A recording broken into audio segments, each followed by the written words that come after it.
non so cosa sto facendo. E non fa niente. No, siamo How are you? lo stream è pronto. I'm trying to, No, è confidenziale la tua Le conviene chiudere quella finestra alto a destra, oppure no, non in non centro. so cosa sto facendo. E non fa niente. No, siamo How are you? lo stream è pronto.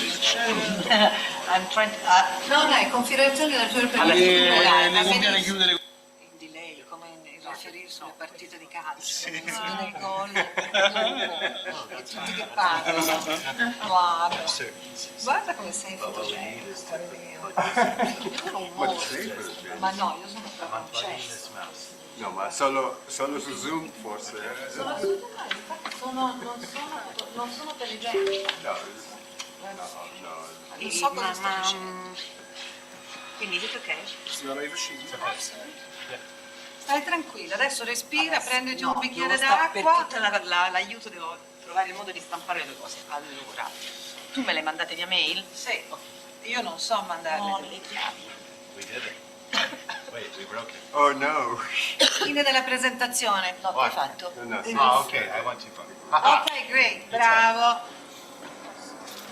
Sì, ma poi... How many historians does it take to activate a PowerPoint? Yeah. I say something very brief about Donatello. I'll also explain the microphone. Grazie, grazie, scusate. Lei ha per caso una stampante? No, adesso la trovo. Va bene. Quella veramente non.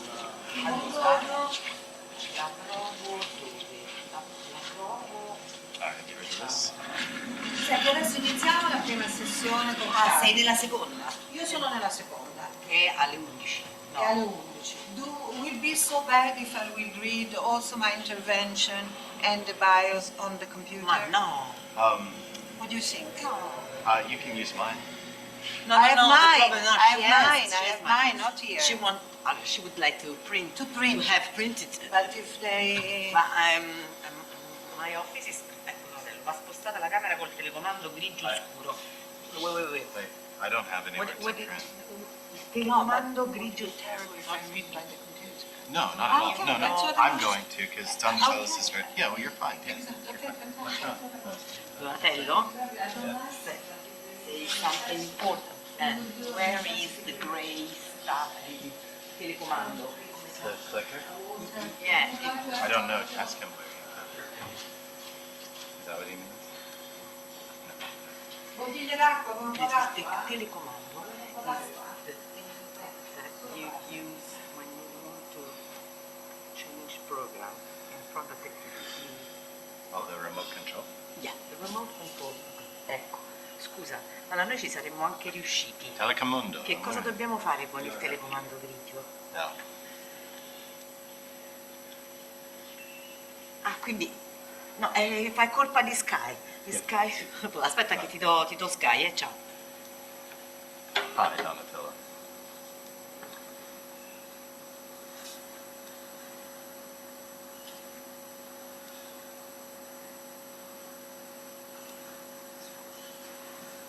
For the slides?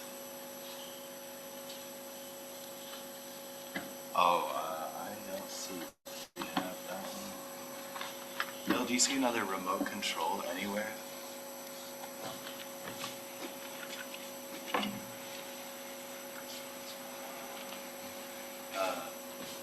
He says that the security might have a different remote control Ma to do what? I mean... to move the camera. What's wrong with the camera? You Ah, want to move it to that to the left, right?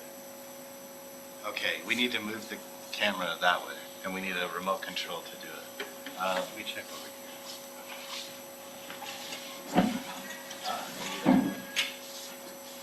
And Donatello, where is the clicker so people Ah, put the the clicker. slides? Eccomi. So Allora, the io... clicker for PowerPoint to move Vuoi un slides. bicchiere d'acqua? No, grazie, non mi ricordo stamparti quella roba. La farò. No problem. Tranquilla. Stiamo Bill? facendo il telecomando grigio. Bill? You want sparkling or normal? Normal's fine.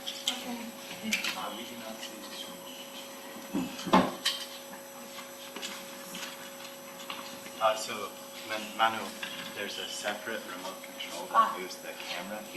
Donatello thinks the security might It's dark gray and small. You see it in there? No, but you still like that. No way. Yes! Go ahead. Oh, there's a nice in this locking box thing. What's that? A small one.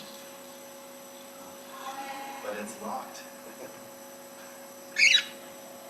I don't think that, I think that the technician would have. Of course. Okay. Well, we are looking. We have 1, 2, 3, 4 windows. Yeah, close. It's okay. It was very, very hot. No, you. I'm very hot. I know. Yeah, so let me close that one. Only one, right? Okay. All right. I moved the camera because Manuela's asking this. How are you?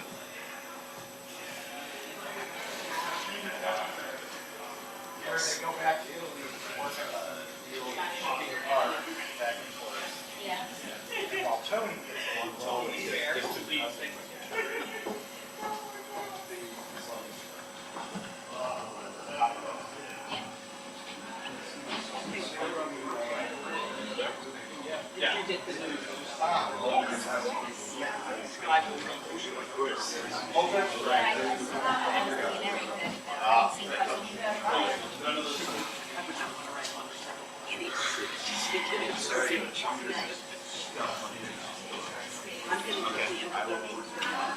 Maximize time and, I think that's a great idea. It's all good. I'll do 2 programs. well, you two. One is that not a single image. That's it. I've been trying to send them to you separately. Why it doesn't E work? questo? Well, not first. I think so. I can give you another email. That'd be fine. Yeah. Just write to me Yeah. the one you want. Yeah. And I'll send you. Yeah. But it's not saying they went through, and then I tried also sending them without everyone, but Yeah. just to you. Like, still nothing. No, that's it. But Okay. the other thing is that Omar, Like the microphone. Now, you should be. I don't have a problem. I'm a display. I'll apologize. he wants you to I mean, I do what I teach. say a word about fascism. And then he wants to speak about Gaza. He has this comment. Yeah, but he wants to use his camera to do that. And I don't want my session to be spectated. I think your reason to not want that. Your number, I told you when you chose it. Yeah. I like him, but it's crazy. Manuela, this is not the right one. I have only this. I can go to check again if you want. But in their office, they have only this. We can work from the computer Yeah. when we speak. Actually, I like it better. Okay. I'll have it ready for you. No, because you don't have mine. It gives you a taste of what. But I am the second session. We can do that Yeah, in we the do it at the intermission. break. Huh? Okay. Yeah, we do it at the break. Morning. Anything for me? Can I help you? We're looking for a small gray remote control. It seems to be missing. That moves that camera. And it's for the PowerPoint? It's for the live stream, because right now the live stream is dead center. We need to move the camera to look actually where the people are sitting. Did you look at there? See open.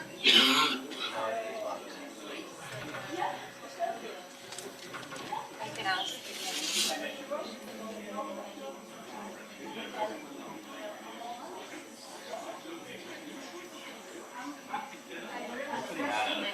That thing was open.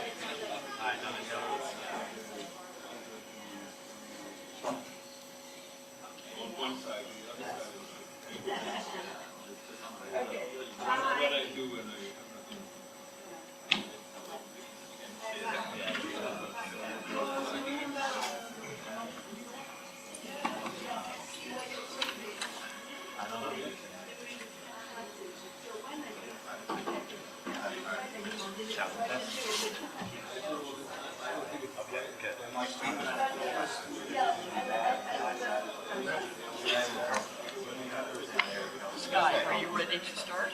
Not quite. Okay, give me. Yes.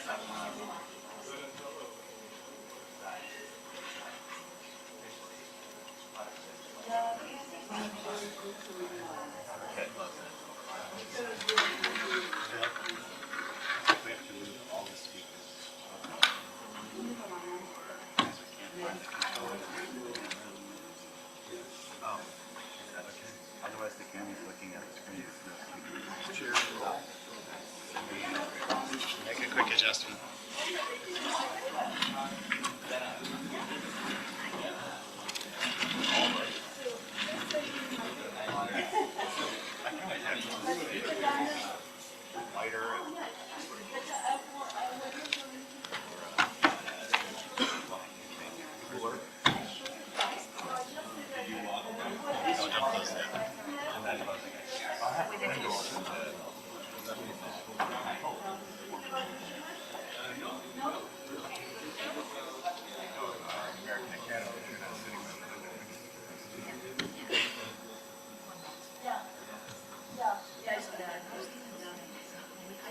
We'll be starting in just a minute.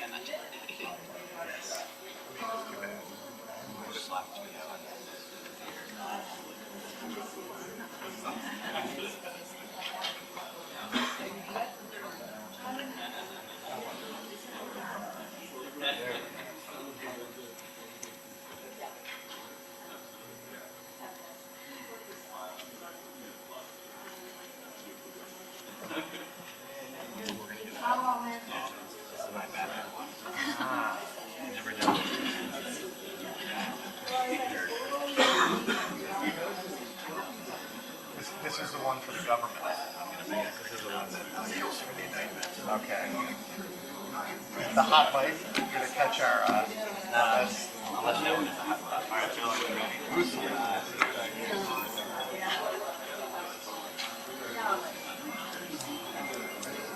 Yeah.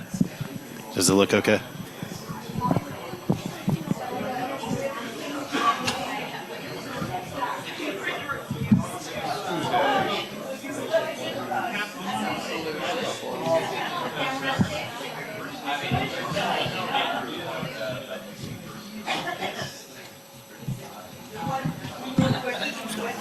Are we okay? Bill, are we okay? All right, thank you all. I am sorry we are starting late. Thank you for your patience. Donatello is unable to be with us today. He crashed his motorcycle on his way home yesterday, and there are two, beyond us wishing him well and hoping that he can join us tomorrow, there are two complications from this. The first is he had the clicker. So if you're using a PowerPoint today, you'll want to sit by the laptop and you can just advance either with the keyboard or with the mouse. The second, and sadder, is that he went out and got a new mic stand that doesn't weigh 5 kilograms, and it was with him. So we're stuck with this. You just have to kind of pick it up, and sorry, but there's nothing we can do about it. No, I think if we'll figure it out. It's heavier than it looks. Okay, and then I'll read Donatello's paper for him this morning.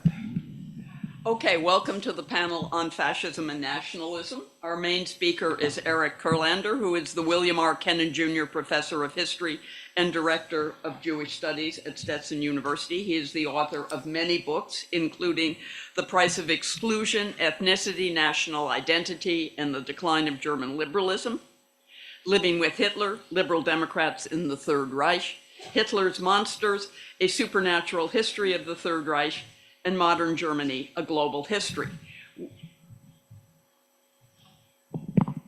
We have two commentators.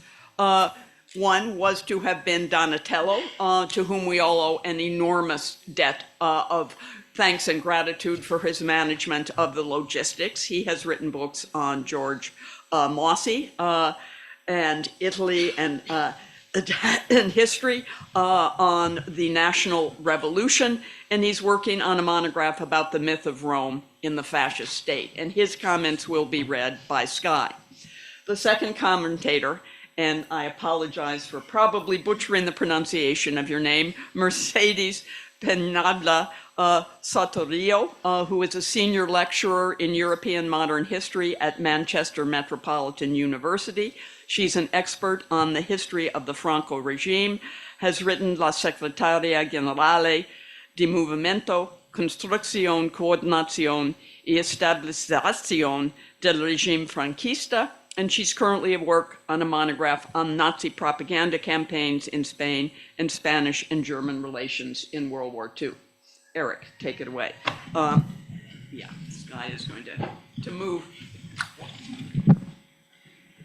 Thank you. Yeah, the monster. Wow. It's a little daunting, that thing. I'm going to move that a little. Thank you so much, Mary. And like everyone else, I just feel privileged to be part of these conversations, and it's really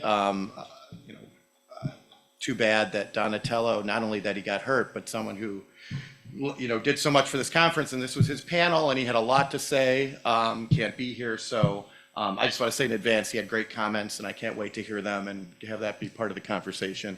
And Mercedes as well, thank you for that. And thanks to everyone for inviting me. So this is not my main research project at the moment. I just kind of use this opportunity to talk about nationalism and fascism to float some ideas that are in progress on a separate project. So I'm really interested in constructive feedback and criticism to what I'm about to say, especially towards the end.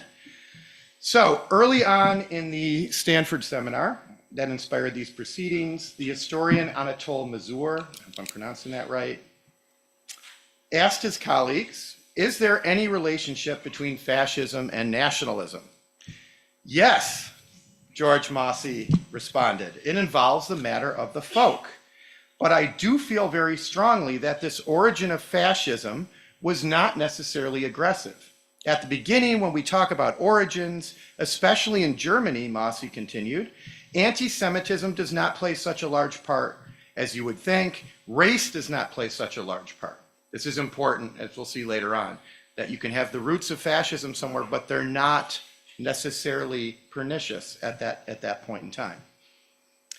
In spite of all your emphasis on the whole European movement, Juan Linz responded, you are making it very much a description of German kinds of fascism. That has come up a lot so far. By focusing so much on the German romantic element. Nationalism has to be underlined, I think, in a different way from pure folk romantic ideas of nationalism. So Linz is the counterpoise here.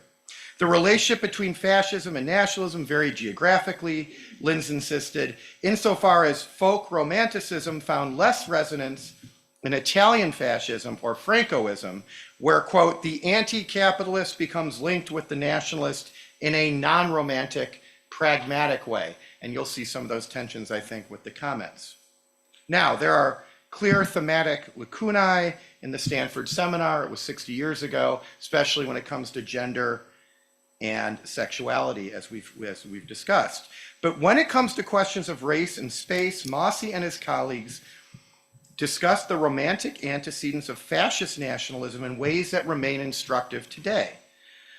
On the one hand, Mossy and company took a critical approach to what you might call German Geistesgeschichte, namely locating the roots of fascism in general and fascist nationalism in particular in cultural and intellectual trends endemic to the long 19th century. Some people would call that the Sonderweg, but I think they were more nuanced than that.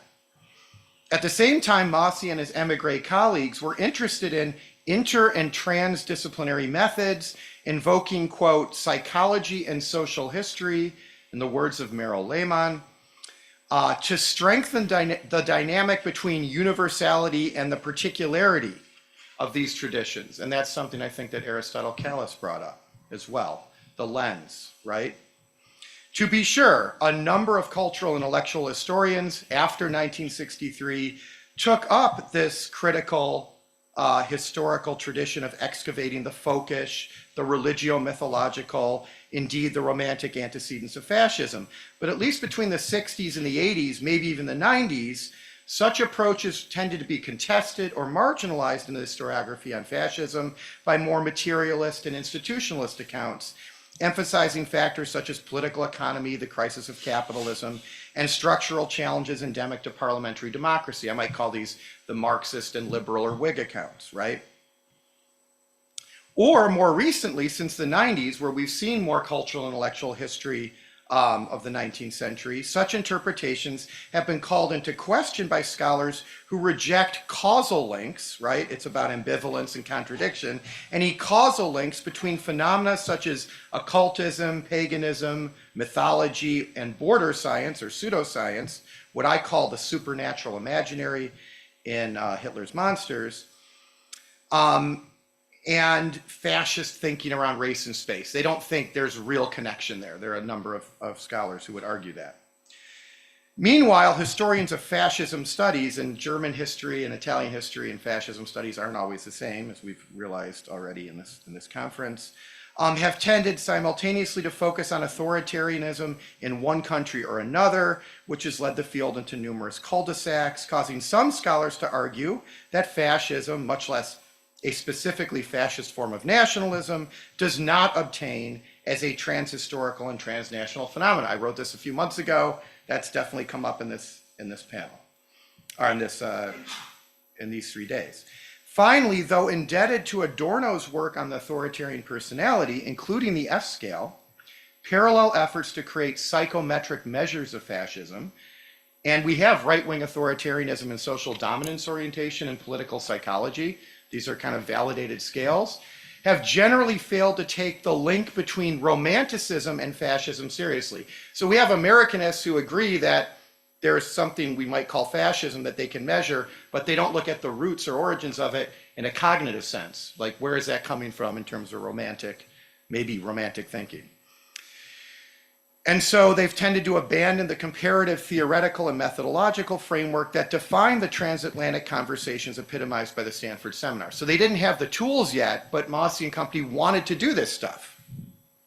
So in this paper, I'd like to return to the 1963 Stanford Seminar as a foundation for further reflections on the romantic roots of fascist nationalism, highlighting the efforts to differentiate more folkish, indeed romantic conceptions of fascist nationalism from bourgeois liberal conceptions of nationalism. I then want to pursue this theme within the context of the dominant models of nationalism, constructivist, primordialist, national indifference. Some of you are certainly familiar with those, suggesting how we might negotiate or revise such models in coming to terms with the distinctions between liberal and fascist conceptions of race and space. And it's a good time to do this because the panel yesterday, part of the argument is there aren't clear distinctions between the two. I'm going to argue that there are some clear distinctions, at least heuristically. Third and finally, I want to return to this critical intellectual history, whether it comes from Geistesgeschichte and a critical bent or not, this history of ideas that was propagated by Mossy in 1963, and I would argue, and my colleagues would argue, A.O. Lovejoy already in the early 40s, right? And combine that with the methods of political psychology to propose ways of defining first theoretically and then testing empirically, as I think Paxton would argue we should do, the romantic cognitive framework or the ideological antecedents that undergird fascist conceptions of race and space, in contrast to more liberal institutionalist or Marxist materialist epistemologies that inform most constructivist accounts of nation building. Okay, so first the Stanford Seminar. And sorry for this can be a little clinical, but I want to get their conversation out there. During the seminar, the German political scientist and historian Karl Dietrich Bracher agreed with Mossy, later on in that conversation I started the talk with, that the pre-fascist nationalist movement in Europe thought about society and about the state, that there was a distinction between the pre-fascist nationalist movement in Europe and the fascist nationalist movement in the 20th century. There was also a distinction, he argued, this is Bracher, between pre-fascist and fascist nationalism when it came to racism, quote, and the question of minorities. The fascist notion of community, Brocker suggested, is not the same as traditional nationalism, unquote. Mossi agreed with Brocker that fascist nationalism is not the traditional nationalism. It's something once more profound and different. A couple days later, Mossi cited the elements of nature, history, and rootedness. So we'll see that's something that Lovejoy brings up already in the 40s, diversitarianism, right? That define the romantic view toward the folk, giving rise to a nationalism based on nature, historicity, and genuineness. Seton Watson agreed that romantic nationalism was not based on material reality or everyday experience. That is, it was not a response to socioeconomic interactions with Jews or Slavs. Rather, one finds a most violent German pre-fascism and fascism in Styria and the Sudetenland, where there weren't many Jews, suggesting for Seton Watson a new form of nationalism which comes in with the peasants, comes in with romanticism and religion, unquote. Interestingly here, for those who know the German Sonderweg debate, it was Gordon Craig, who's generally associated with that argument, who pushed back against the idea of a longer-term romantic basis for German nationalism, grounded in the intellectual traditions of the 19th century. Instead, he emphasized the socioeconomic and political crises of the immediate post-war period in triggering the spread of a hyper, or in his words, exasperated nationalism at all levels of society, unquote. Now, Mossi conceded, and Mossi rarely talks about economics, but Mossi conceded that economic reasons may have played a part, but folkish ideology dates back well before the war. Seton Watson then added that using Marxist or materialist conceptions of the quote-unquote bourgeoisie as a general term obscures the point. It doesn't tell us anything. We want to know what these dissident elements were, in what respect they differ between Germany and other countries. Now, Seton Watson agreed with Linz that many German and perhaps most Austrian anti-Semites were anti-clerical. This was a big tension, the role of religion and folkish nationalism and fascism. But folkish thinkers in Catholic Romania, he argued, were both closely aligned with the church and still fascist, still revolutionary, still obsessed with the Jewish problem. To Mossi's query, how would you explain these similarities and differences between German-speaking Central Europe and Latin Europe? That was a term Linz kept using.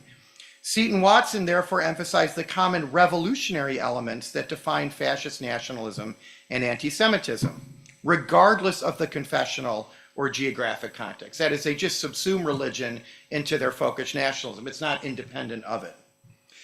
This raised two questions about German fascism, Seton Watson continued. A, why did the Germans become romantic nationalists and anti-Semites? And B, what was revolutionary and what wasn't?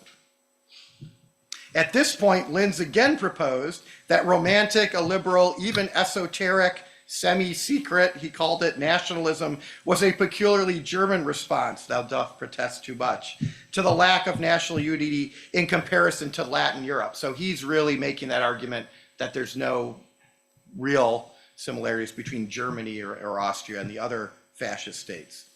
Mossi concurred regarding the merging of esoteric or religious faith and nationalism in the German context. Clearly, that might have been a stronger tradition, a Germanic religion that was to accompany the rise of Germanic consciousness, a romantic form of folkish Christianity. But whatever the ideological distinctions between Germany and Latin Europe, Seton Watson, Brocker, and Mossi reaffirmed that fascism had moved beyond bourgeois 19th century liberal nationalism in Germany and elsewhere. As Brocker put it, paraphrasing Rauschning, paraphrasing Hitler, nationalism, Hitler supposedly said this, we know Rauschning was not quoting Hitler directly, nationalism can still be used because the mind of the German public lags behind, meaning the kind of more constrained 19th century nationalism works politically, but the real issue of the century and the real force of the century is racialism. This is supposedly what Hitler said. Or as Mossi put it, the triumph of the racial revolution. To which Linz added the important element of secularization, and the strictly fascist or folkish element which differentiated fascism from traditional conservatism. So even Lynn says there's something going on here that is not traditional nationalist conservatism or chauvinism. Now, before concluding the analysis of the Stanford seminar, I'm almost done. I want to turn briefly to the question of fascism and empire. Again, I wasn't quite sure what was going to be argued yesterday, but I think this fits in quite well. Namely, whether what they called at the conference German revisionism was distinct from bourgeois conservative or liberal revisionism, right? Because everyone agreed liberals are imperialists and kill lots of people. That was not up to debate at that conference. For Maussy, there might well have been a difference between bourgeois nationalist and folkish revisionism, which was more radical. So I guess excessive, right? Brocker agreed that Nazi revisionism was more extreme. And then Seton Watson said Nazi revisionism was not only more extreme, but it wasn't unique in comparison to other fascist nationalisms. This is a quote. Hungary was one of the countries of fascism where it was absolutely paranoid. There was far more revisionism among the population in Hungary than in Germany, unquote. Italy was mentioned, Seton Watson continued. It was inconceivable that fascism could have started without Gabriele D'Annunzio or the glorious May 1915. There comes a stage in the history of many countries where nationalism becomes completely paranoid. Japan, I think, was an example of that at a certain stage, unquote. In diagnosing fascism, Seton Watson concluded, a, quote, connection exists between the paranoid degree of nationalism, where it becomes a difference in quantity. This is important. They're talking about quantity and measures and what I would call psychometric ways of figuring this stuff out.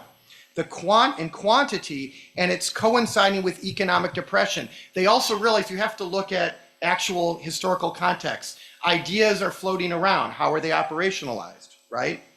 A little depression and a little nationalism is not enough. A great deal of repression and a great deal of nationalism are. That is for fascism, right? Where's the line to be drawn?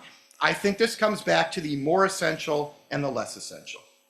So I'm going to follow up with Seton Watson here and say it's finding this line between fascist and more traditional liberal nationalism, including the more essential and less essential elements, that informs the rest of my talk. So John Connolly observes that nation states, especially those governed by illiberal forces, aggrandize themselves by seizing foreign territories, proximate, this is going to be important for later on, or distant, right? Nationalism is harnessed by a rules-based liberal order.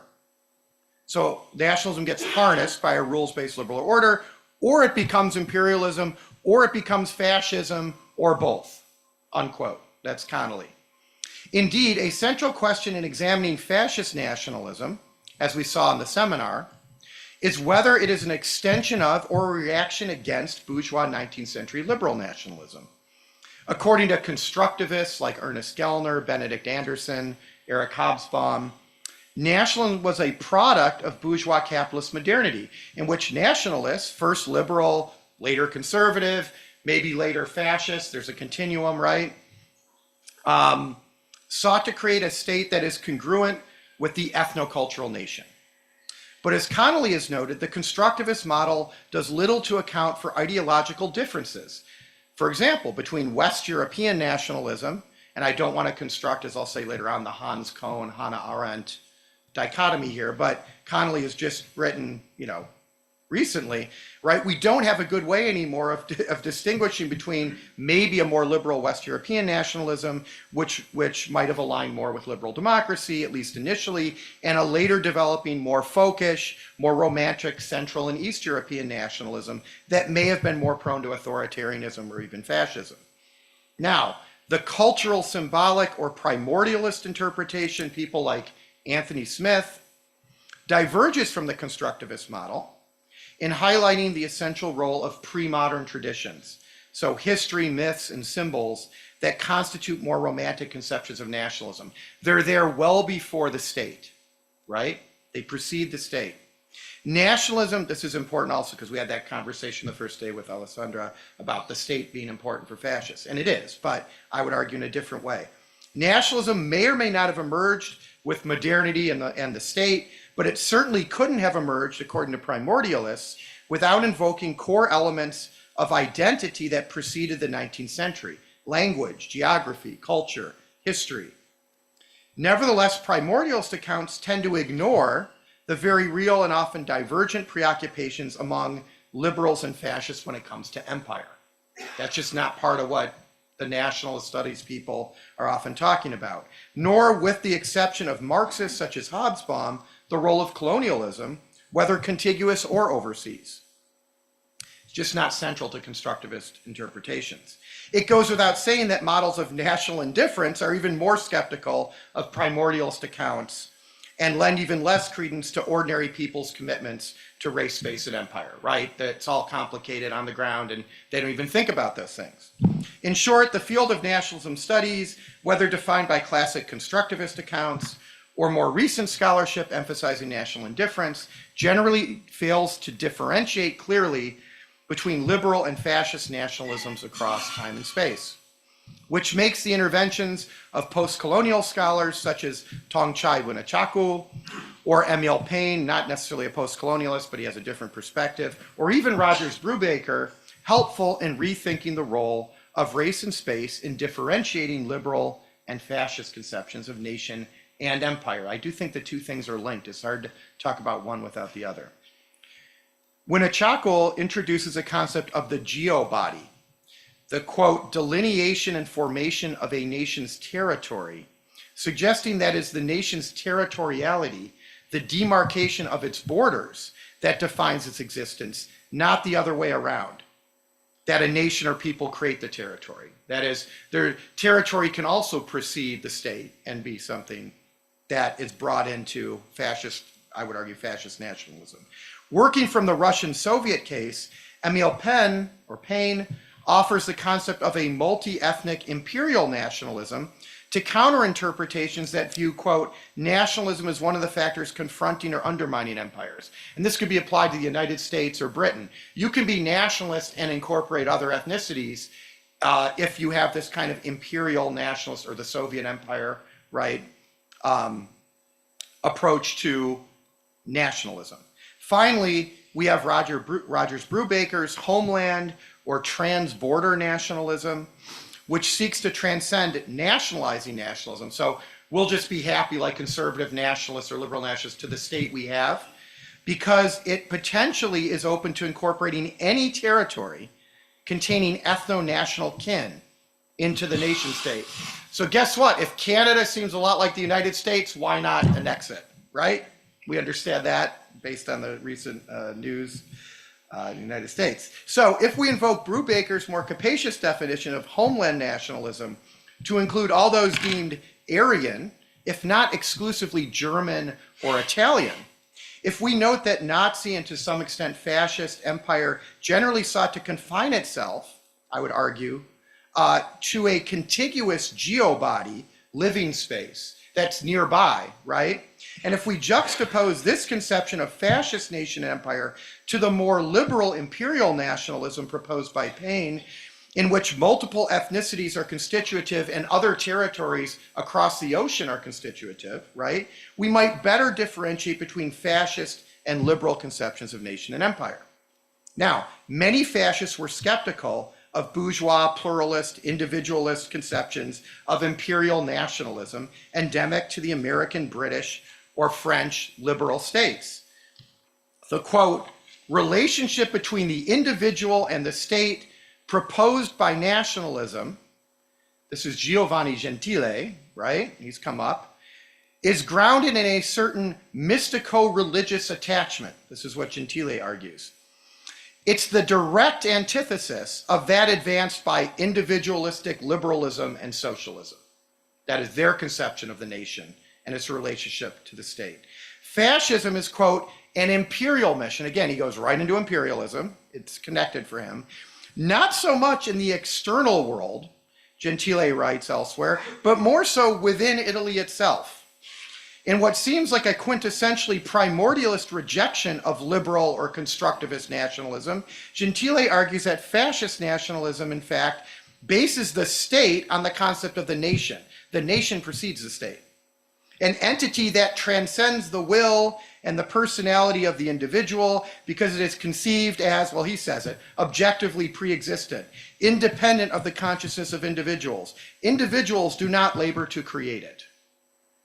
The constituent elements that make up the nation, Gentile continues, anticipating Winnechakual, are territory and ethnicity, all of the same extrinsic nature, even when they are human in origin, like language, religion, and history. Couldn't get more primordialist than that.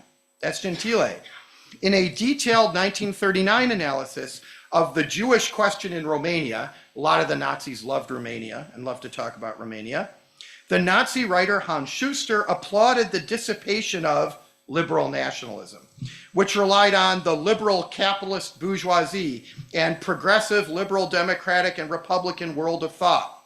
In contrast, he welcomed a newer form of nationalism grounded in race, space, and history, which no longer attempted to impose, this is that post-colonial kind of rhetoric that the Nazis and other fascists come up with, it didn't attempt to impose inappropriate liberal models borrowed from abroad. It sounds like Benedict Anderson, right?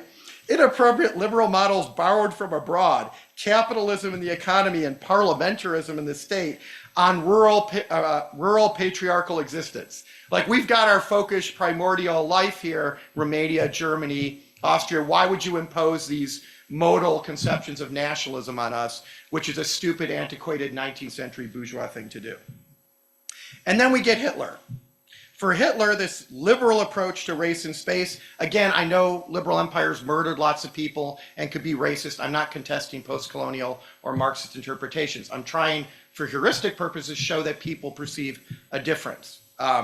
For Hitler, this liberal approach to race and space, whether in developing economic interdependencies with non-European states or acquiring overseas colonies populated with non-European races, constituted, he uses this term, national suicide, producing a situation, this is a direct quote, where European territory was laughably small compared to their remaining burden in colonies, foreign trade, etc.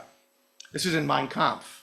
Hitler's solution to Germany's economic and geopolitical challenges was to acquire more contiguous living space through an aggressive territorial policy, Bodenpolitik, per pen above, which could only occur by expanding within Europe, per Winnechakual, which could only occur by expanding within Europe, not Africa or Asia. Who cares about Africa or Asia as far as Hitler was concerned? That is, Hitler's preoccupation with space was both more and less aggressive than liberal states. More aggressive in seeking living space from its neighbors. Let's just incorporate them. They don't really deserve their own state anyway. They're kind of like us, right? But less aggressive in seeking primarily contiguous territory that could be populated by Aryan peoples while gradually depopulating it of foreign races via intercolonization. So in some ways, fascist nationalism, I would argue, is less aggressive than fascist imperialism is less aggressive and ambitious than liberal imperialism. I think history shows that in some ways. This does not mean that Nazism or fascism failed to entertain the possibility of a multi-ethnic empire. We know that Rosenberg and Himmler debated it in terms of Eastern Europe and the Baltic countries and maybe good Ukrainians, and then Hitler's like, yeah, I have no interest. I don't want to do that. Or at least loose alliances with putatively kindred Aryan peoples. Well before the foundation of Italian fascism or Nazism, folkish theories of pan-Aryanism, right? Grounded in romantic conceptions of race and space that come out of literally the Grimm brothers and Fichte and Schlegel and everyone, propagated the idea that a shared Indo-Aryan civilization connected all great empires, the Japanese, the Indian, the Persian, the Greco-Roman, and the Germanic. Here we're reminded of, quote, the malleability of fascism in time and space, unquote, Robert Paxton, right? Since fascist ideology drew its legitimacy not from a universal principle, Romanticism is not coherent, right? Much less liberal institutionalism or dialectical materialism. They don't care about modal ways of organizing state or society. But from, this is Paxton, from what it considers the most authentic elements of its own community identity, right? It was this ideological malleability around racial or ethnic community I decide, I mean, even Goering, right? I decide who's a Jew. That permitted the Third Reich to seek alliances with Japan and at least contemplate similar arrangements with Indian and Arab nationalists while designating neighboring Slavs and Jews who had lived there thousands of years, hundreds of years, as the racial enemy. It makes no sense in terms of biology or anthropology. But Romanticism doesn't care about biology or anthropology, right? So to finish up this section, as Tara Zara has recently pointed out, there were clear racial and spatial limitations, or clear limitations to operationalizing folkish conceptions of race and space globally. Even liberal empires were becoming chauvinistic in the 30s, right? 20s and 30s. There's no way that the fascists were actually going to pursue global ideas that were all united in some way. They used it rhetorically, but the axis did not work very well, as we know. The signatories of the Tripartite Pact, whether Germany, Italy, or Japan, thought primarily in terms of ethnically homogeneous and territorially contiguous empire, as suggested by Gentile above, very eloquently.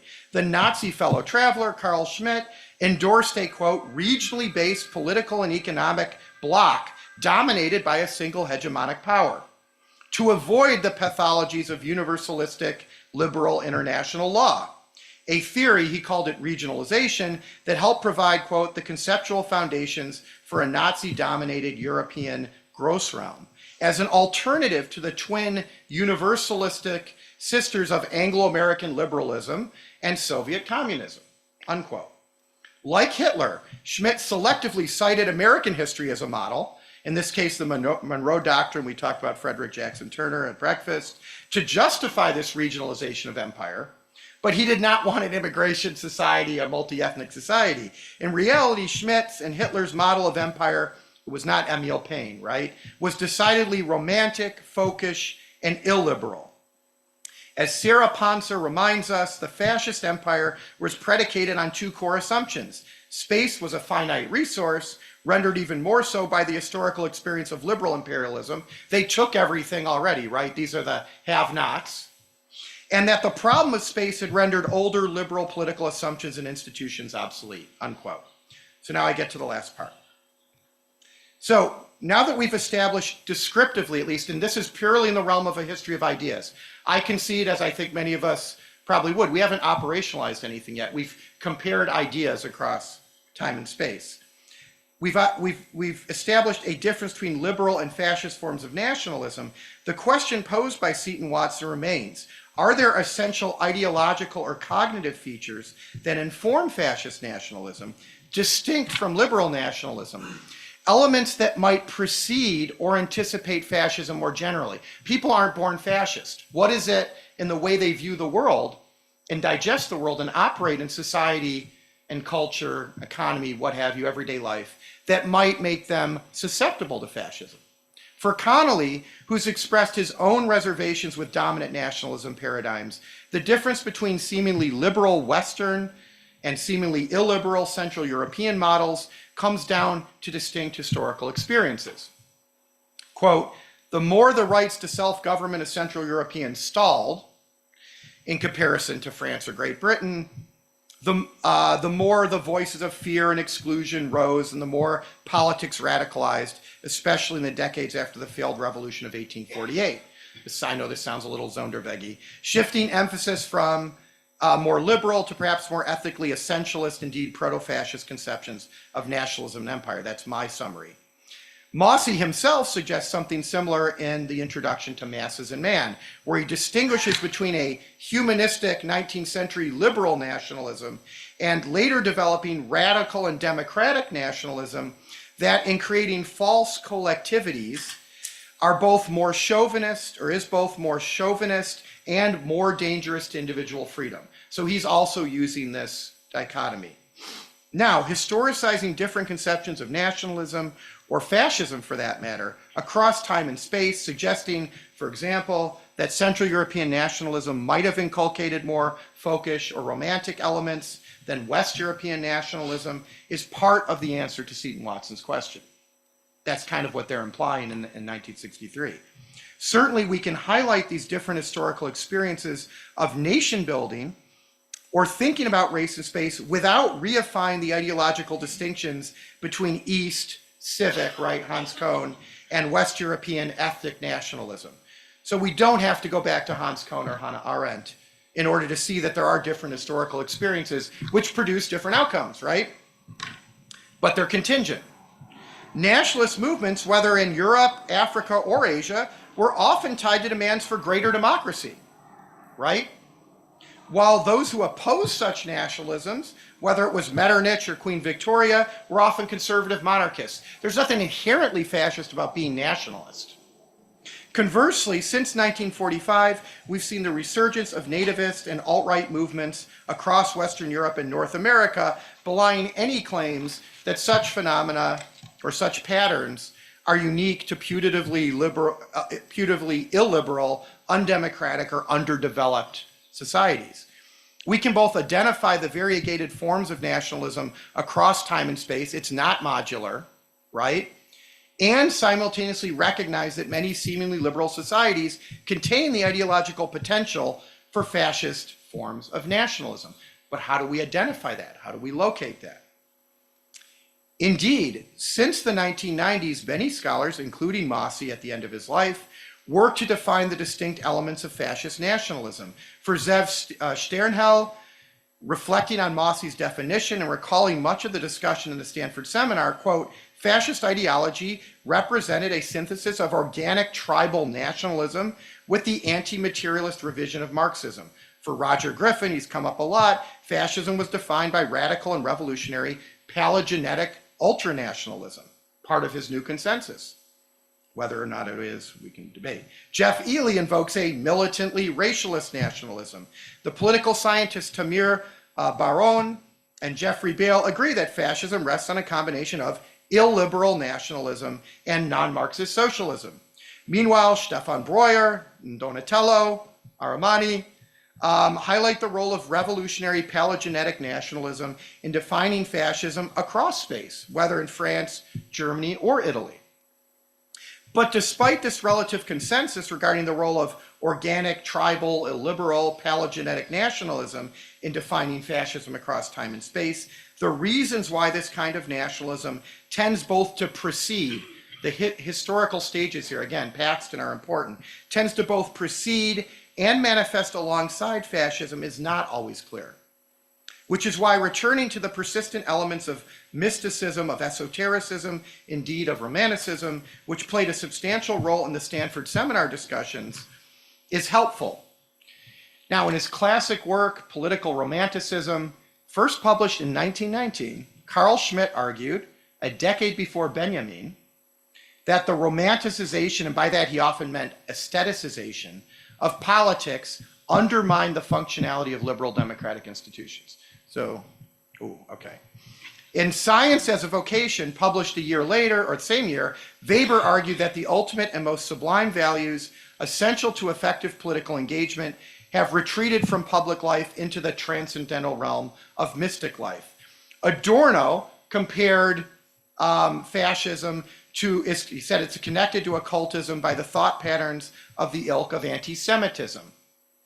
And then Gentili again, many times, Il Duce, with profound intuition of fascist psychology, you know, I was saying we need to look at psychology, political psychology, psychometrics, has affirmed this truth. We all respond to a sort of mystic sentiment. Within that mystic state, clear and distinct ideas hardly formulate themselves. Excellent, right? You don't have to have a program. They cannot be expressed in precise propositions, nor can the links in the reasoning of a faith be reconstructed. It's just romantic. It's intuition. Or as Rosenberg grudgingly observed in 1941, because he didn't like occultism, many Germans, due to their proclivity for the romantic and the mystical, indeed the occult, came to understand the success of National Socialism in this fashion. I don't know how that happened, but I guess that's why we did well. Mossi built on such diagnoses, arguing that the character of folkish nationalist thought was romantic, and I'll skip the quotes from Mossi because we all know his work. Meanwhile, Adorno, one of the progenitors of modern political psychology, talked about the romantic elements in fascism when he did his F-scale. There were questions about your religious feeling and basically things having to do with border scientific commitments, conspiracism, and what have you. And yet it's only in the past decade or two that we've returned to these phenomena, esotericism, mysticism, spiritualism, border science, paganism, mythology, effective religion, as direct causal links to understanding fascism. Remember, the revisionist trend 15 years ago is those don't have anything to do with fascism. They're subversive and they're alternative, and the Nazis and the Italian fascists didn't like those things, right? The problem remains, though, or the challenge, we can describe empirical relationships among various measures. So even psychometricians say, well, whether paranormal or intuitionism, we can show a shared correlation between the belief in the Loch Ness Monster, or Area 51, and anti-democratic beliefs. Political scientists are doing this all the time, but what are they actually measuring? I would argue they're measuring a cognitive framework that those are expressions of that cognitive framework, romanticism, which is why it's helpful. I have 2 pages left, so maybe 3 minutes. Which is why it's helpful in combining intellectual historical, Mossy and company, and psychometric approaches, and returning to the German-born intellectual historian Arthur Lovejoy for methodological precision. In a seminal 1941 article, after decades of relative skepticism, Lovejoy himself, he was not someone who wanted to blame Nazism on the Romantic era or Byron or Herder, right? But in this 1941 article, he came to the conclusion that Hitlerism was indeed a byproduct of the German Romantic movement, but not in a static one-to-one sense. Like many historians, Lovejoy viewed Romanticism as their aesthetic reaction to the Enlightenment's fixation on individualism, process, and uniformity. So yeah, many historians say Romanticism was a reaction against materialism, Enlightenment, liberalism, individualism. But what distinguished Lovejoy's approach to much previous work on Romanticism is that he recognized, anticipating Mossy's comments in the Stanford seminar, that one could insist simultaneously on a certain specific historical connection between the intellectual revolution of the Romantic period and the tragic spectacle of Europe in 1940, unquote, and accept that Romanticism might manifest itself dynamically over time and space. Ideas are not static, even if there are certain core unit ideas within them, which is why he suggested that maybe Romanticism, which core cognitive features include diversitarianism, Eigentumlichkeit, always wanting to separate yourself, your culture, your own intuition from others, right? Das Ganze, organicism, striving or streben, Gemeinschaft, communitarianism, among others, might obtain across time and space, but could manifest differently in distinct socio-political contexts. As I've argued in a recent paper with some colleagues, we can all agree that in the 1790s, Romanticism included tolerance, Catholicity, and free self-expression as an artist, even if in his later expressions, it seemed to transmogrify into racialism in art and a commitment to ethno-nationalism. So, in conclusion,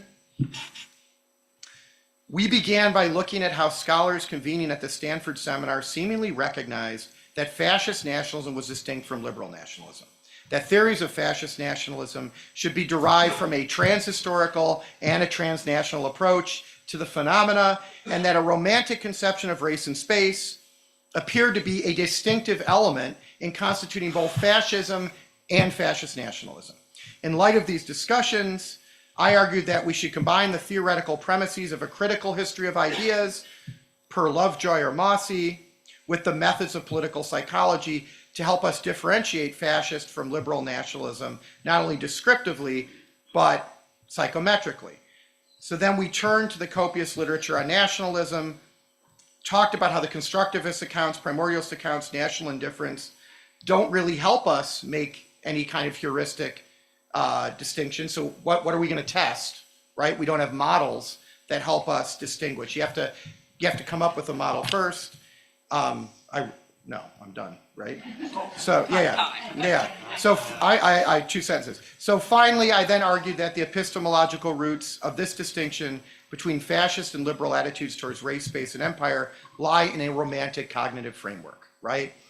That informs fascist conceptions of the world, drawing not only on Mossi and Adorno, but Lovejoy's concept of unit ideas, we can identify a romantic idea complex expressed by everyday commitments to esoteric, paranormal, conspiracist, border scientific thinking, Area 51, Loch Ness Monster, I can speak to my dead grandmother, right? And that appears to constitute a driver of anti-democratic beliefs, reflecting a proclivity to embrace fascist conceptions of race, space, and national identity transhistorically and transnationally. Thank you.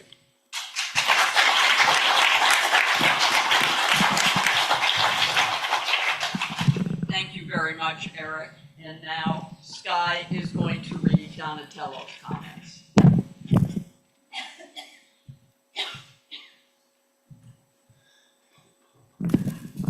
In his interesting and dense talk, Eric Kurlander highlighted two central aspects. First, he insisted on the centrality of romantic concepts of space and ethno-national kinship in understanding the nature of fascist and Nazi nationalism, referring to the works of Brubaker and Tungchai, who is our fourth UW-Madison shout-out, Mossi, Payne, Louise Young, Tungchai. And secondly, I added that, he emphasized the profound difference that distinguished them from the 19th century bourgeois and liberal nationalism. Donatello's response aims to complement Kurlander's analysis in order to highlight the relationship between fascism and nationalism and the revolutionary nature of fascist nationalism. Donatello believes that this topic is crucial in order to fully understand Italian fascism, its modern, original, totalitarian, and revolutionary essence, the violence and racial ideology, and European history in the interwar years, and moreover, the revival of the nation and nationalism today. Donatello's longer paper is based on a careful analysis of primary sources to avoid taxonomic definitions. Due to limited time, the present discussion will be schematic, and Donatello refers you to the version that's in box for the primary sources. A general statement, though. The pivotal role of Romanticism and irrationalism. In Donatello's view, a clarification is necessary. As noted several years ago by the Italian historian Niccolo Zapponi, Mossi's research revealed, quote, the lack of correlation between cultural and ideological orientations. Not all the Romanticism or irrationalism automatically led to fascism. As shown by Karl Dietrich Bracher, who was at Stanford, these cultural movements also influenced new forms of liberalism, democratic and even socialist currents. Romanticism and irrationalism fostered a mentality that made fascism possible and that made its ideological message understandable. At Stanford, both Juan Linz and Mossi noted that the analysis was predominantly focused on folkish ideology in Germany. However, Mossi provided a clear interpretation. The nationalism involved is not the traditional folkish nationalism for all of fascism. This nationalism provided the basic appeal. Today we know that fascism emerged from the First World War experience. It absorbed and reshaped in a totally new way an original synthesis that was different, even political, that could absorb different political movements, including those with a long tradition such as Romanticism, irrationalism, voluntarism, Vocinianism, etc. All of these nationalisms embraced modern life, wanted to revitalize the nation, and desired to make a radical break with liberal society. Fascism was heir to this nationalism landscape. Stanley Payne showed that we do not confuse fascism with conservatism and nationalist movements. It was a totalitarian nationalism, as argued by Emilio Gentile, a new epic-making revolutionary phenomenon based on the power of mythical thinking. Totalitarian nationalism is something quite different from Tungchai's and Brubaker's readings. They seem to me, to Donatello, to highlight just one side of fascist nationalism. In order to achieve a comprehensive understanding of the originality of fascism and National Socialism, Donatello thinks it could be fruitful to compare not only liberal nationalism, but rather some of the components of modernist nationalism that emerged in the early 20th century. He's referring to radical nationalism that found its expression in movements such as Action Française, the Pan-Germanism movement, in the post-war and in the post-World War I period, the German National People Party, the Deutschnationale Volkspartei, Azione Spagnola, and for Italy, the Italian Nationalist Association. Radical nationalism has often been portrayed as a harbinger of fascism or the most extreme manifestation of the conservative world. Recently, as it has received specific attention and has been reinterpreted as a distinct response to the rise of mass society. According to this view, in the interwar period, radical nationalism and fascism interacted with each other, influencing and overlapping. They came closer together. The first radicalized its political positions, and the second tamed its original revolutionary spirit. Donatello does not agree. In Italy, the Nationalist Party merged with the Fascist Party in early 1923, and since that time, a series of multifaceted and evolving relationships took shape within the regime between former nationalists and fascists. The core of this relationship was perfectly captured by Giovanni Gentile's quotes that Eric brought in. Giovanni Gentile argued that the nation of the nationalists is something that exists as an empirical fact and a fact of nature. Its constituent elements are territory and ethnicity. A few pages later, however, Giovanni Gentile added that the fascist state was completely different from the nationalist state because, quote, it is an entirely spiritual creation.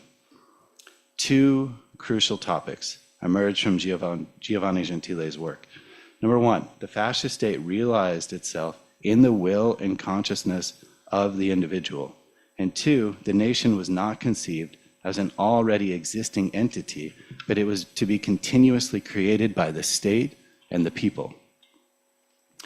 For Donatello, this represents a substantial difference. For fascists, the nation was a more psychological than historical reality. This is a dynamic concept, a continuous process of creation, education, and selection of the masses. This is due to the fact that for fascist history, this was not a fact, but an act. History was an endless and infinite process. Fascism, quote, makes its own time, not suffering for the past or the present. So, quote, not only overcomes the nation, but reabsorbs and eliminates it. A different interpretation was offered by the former nationalists. They maintained the belief that the task of fascism was to incorporate all social groups into the state, crystallizing them within unchangeable hierarchies, to reawaken in all Italians their national consciousness, to engage the new state in international economic competition and imperialistic territorial expansion with the aim of conquering overseas colonies, and then to disappear into the perennial national history. Fascism, in short, was a national restoration. The nation of the former nationalists was a natural, anthropological, ethnographic, historical fact. For fascists, fascism was, quote, not a closed and defensive ideology, was not the champion of the Holy Roman Empire, of the Germanic nation, Catholic Europe, or a new Holy Alliance and a new restoration. It had nothing to do with Miguel Primo de Rivera, nor with analogous movements. They viewed other right-wing movements as, first and foremost, nationalist, lacking the ambitions to shape a new spiritual imperial civilization of universal values that could transcend mere territorial expansion in order to resolutely solve the problem of the relationship between the modern state, the individual, and society. Fascism was a universalistic nationalism that overcame national egoism. The rapprochement and convergence with Catholicism and the spread of the imperial myth of Rome were crucial in fascism, and they must be understood not as a mere tool for authority or for legitimizing the desire for territorial expansion in the Mediterranean, such as in the nationalist worldview, but as expressions of universal civilizations that would shape the world. The myth of Rome was necessary to objectify the will, to shape a new, integrally fascist modernity as a third way and a millennial new beginning. This is according to Roger Griffin. Fascist Italy was conceived as a spiritualist empire that would promote civilization and the principles of social justice, absorbing, fusing, and reshaping the many peoples that they encountered in a fraternal community. as ancient and Catholic Rome had done. This concept elevated nationalism to a higher level. During the Second World War, this vision reached its zenith. The debate about the reasons for war came through. The consistent downsizing and importance of territorial expansion, nationalism was now considered in opposition to Roman Catholic spirituality as a phenomenon of political disintegration that had exhausted its purpose. Italy, for the third time in its history, was becoming the seat of a new universal civilization that transcended the nation, that would give shape to a new, exclusive, fascist, social, economic, cultural, and political order. The war was a fascist war, a new religious crusade, driven by a revolutionary idea that was supposed to shape a new fascist era, namely a new version of social justice that would liberate all nations and integrate them within a new social Roman universal order, organized in a hierarchy of peoples and states tied by a new spiritual criterion. In this way, fascism would have overcome traditional nationalist imperialism, the selfish domination of one nation or one group over others, and laid the foundation for the imperial community of the autarkic great space. What about the former nationalists? The influence of their ideas, which had been largely absorbed within this fascist cultural discourse, progressively faded. They regarded the idea of universal fascist civilization as imperialist, in the traditional sense, or a civilization that was to be recovered and defended rather than refounded or created from the beginning. For them, fascist universalism aimed to position Italy as a leading nation within Western European and Roman civilizational restoration, with the intention of stopping its degeneration against this anti-Roman Catholic East, represented by the Russian Asian Bolshevism, and emerging non-European nationalisms, such as were appearing in India or China or in predominantly Muslim nations. Their perspective on the war was characterized by territorial conquest, anti-Bolshevism, and the defense of traditional Italian interest. The possession of colonies remained a key point. Some of them vehemently criticized the false myth of revolutionary social war and the revolutionary war of civilization and denounced it as, quote, a stupid and baleful thing. The war was, quote, a simple conflict of national and imperial interest, fought by two not young but rather resurgent nations for the defense of 1,000-year-old European, Roman, and Christian civilization. In the hours that led to the collapse to the fascist regime, one of the leaders of Italian nationalism who for 20 years was contributing to the building and the success of this totalitarian regime, criticized Benito Mussolini for having exalted the fascist character of war instead of, in his opinion, only the nation can go to war.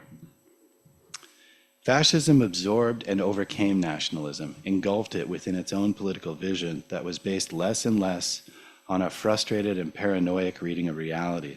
Fascism spread a new concept of universal nationalism, undoubtedly influenced by radical nationalism, yet not entirely congruent with it. The fascist party and the fascist state were the continuous builders not so much of a nostalgic and self-enclosed nation, but of a wholly new and integrally fascist universal civilization based on corporatism, comprehended through a Sorelian lens, and ready to jump into Europe and into a new future. This vision complicates the interpretations that understand fascism as a single transnational, global, and transhistorical phenomenon, neither fully reactionary nor fully revolutionary, or those that, influenced by the theory of multiple modernities, wants to define, quote, a portable concept of fascism. These interpretive frameworks have the merit of transcending a dichotomous approach to nationalism and fascism, underscoring the reciprocal ties and influences, but the heart of the problem, beyond these transfers and hybridizations, lies in elucidating, Donatello thinks, what is the hegemonic culture?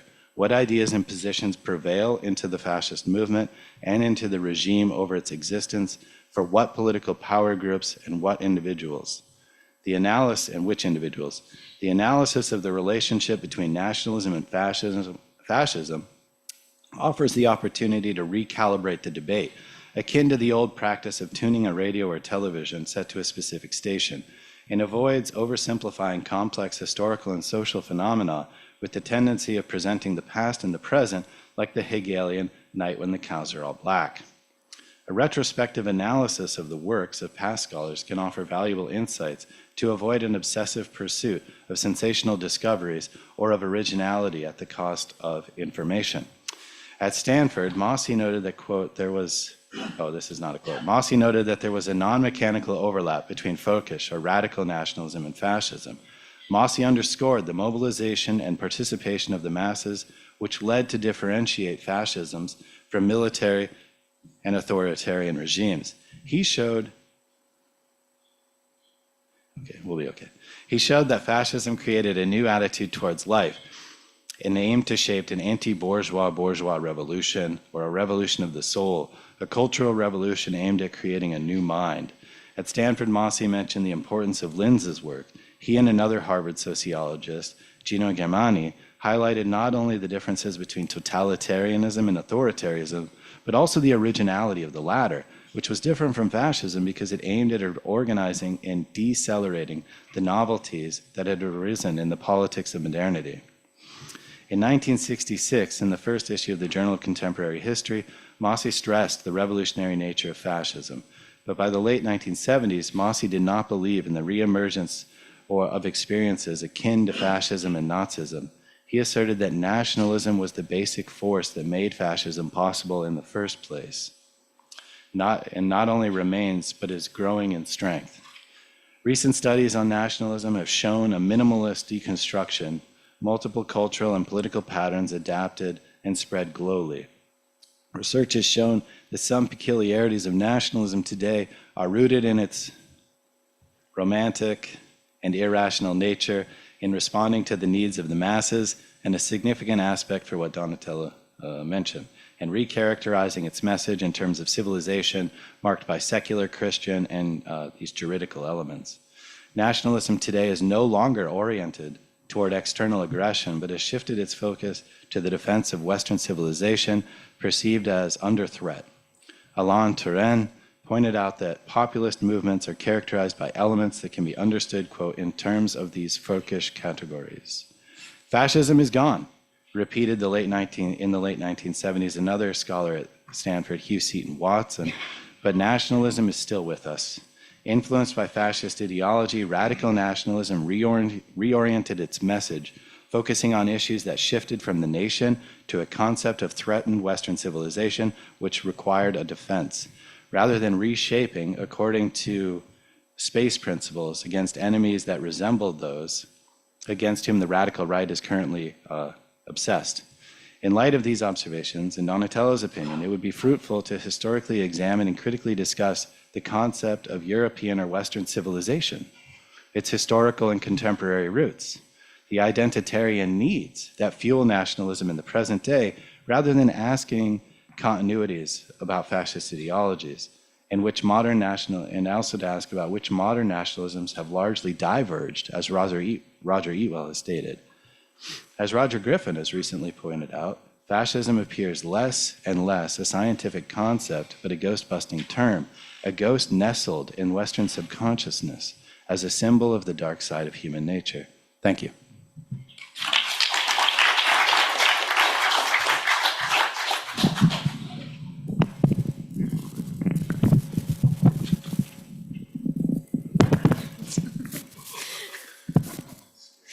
It is scary. Thank you. Well, I wanted to begin by thanking the organizers and the scientific committee for inviting me here.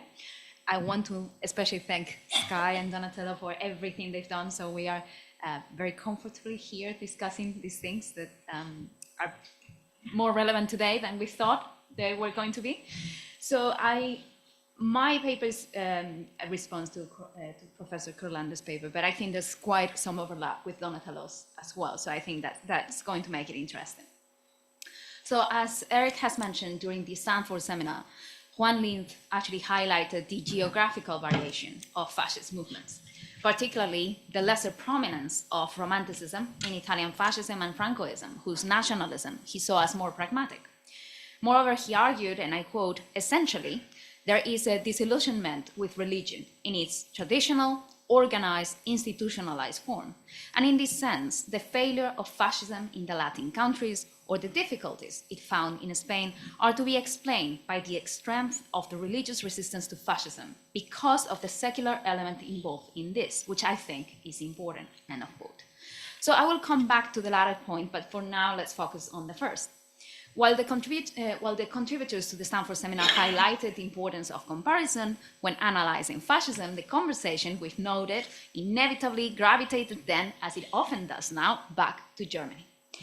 However, it is important to resist the temptation to almost forcefully identify elements from German National Socialism in other fascisms, which risk an ahistorical reading of fascism. In this sense, while I find the argument that romantic notions of race and space help distinguish fascist nationalism from liberal nationalism quite convincing in the case of Germany, I am not so sure that it can be extrapolated to fascism as a whole. Is romanticism equally influential in other fascisms? And does this influence always present itself around notions of race and space? So this does not mean that I fully agree with Linz. Rather, I believe that there were romantic elements that permeated fascist nationalism, but not necessarily romanticism as a whole or romantic notions of space. For example, José Antonio Primo de Rivera, one of Falange's founders, considered that while for some, the fatherland was a spatial geographic tradition, for others like himself, it was the physical manifestation of a destiny. Romantic historicism was here more important than romantic notions of space. This historicism, with its rejection of the Enlightenment and the foreign, contained a desire to return to an idealized past, one that preceded the perceived decadence of the nation in its current form, what Roger Griffin has termed palingenetic ultranationalism, as we have been quoting over and over. So I believe that we can locate one of the key elements in which Romanticism influences fascism here, not just in romantic historicism, but in the mobilizing myth and the voluntarism that powers it. And to do so, we need to recall George Sorel's influence on the origins of fascism.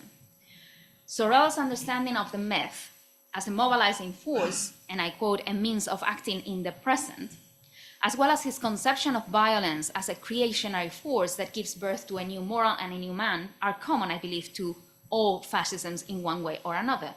Sorel's myth looks to prompt a ricorso, a return to a more primitive condition. In the case of fascism, one in which the vitalism of the nation can be rekindled. The mobilizing myth, be that in Sorel's case, it was the general strike. For fascists in Spain, it was Catholic kings. This myth, in any case, has to be taken as a whole. It is not there to be dissected or understood. The palingenetic myth is there to prompt action, and as such, its voluntary embrace must be irrational, must be primordial. The same embrace of irrationality lies behind Sorel's creationary conception of violence and war, which prompts a generous, he said, it prompts a generous devotion to a goal, which brings out the best in men and regenerates society.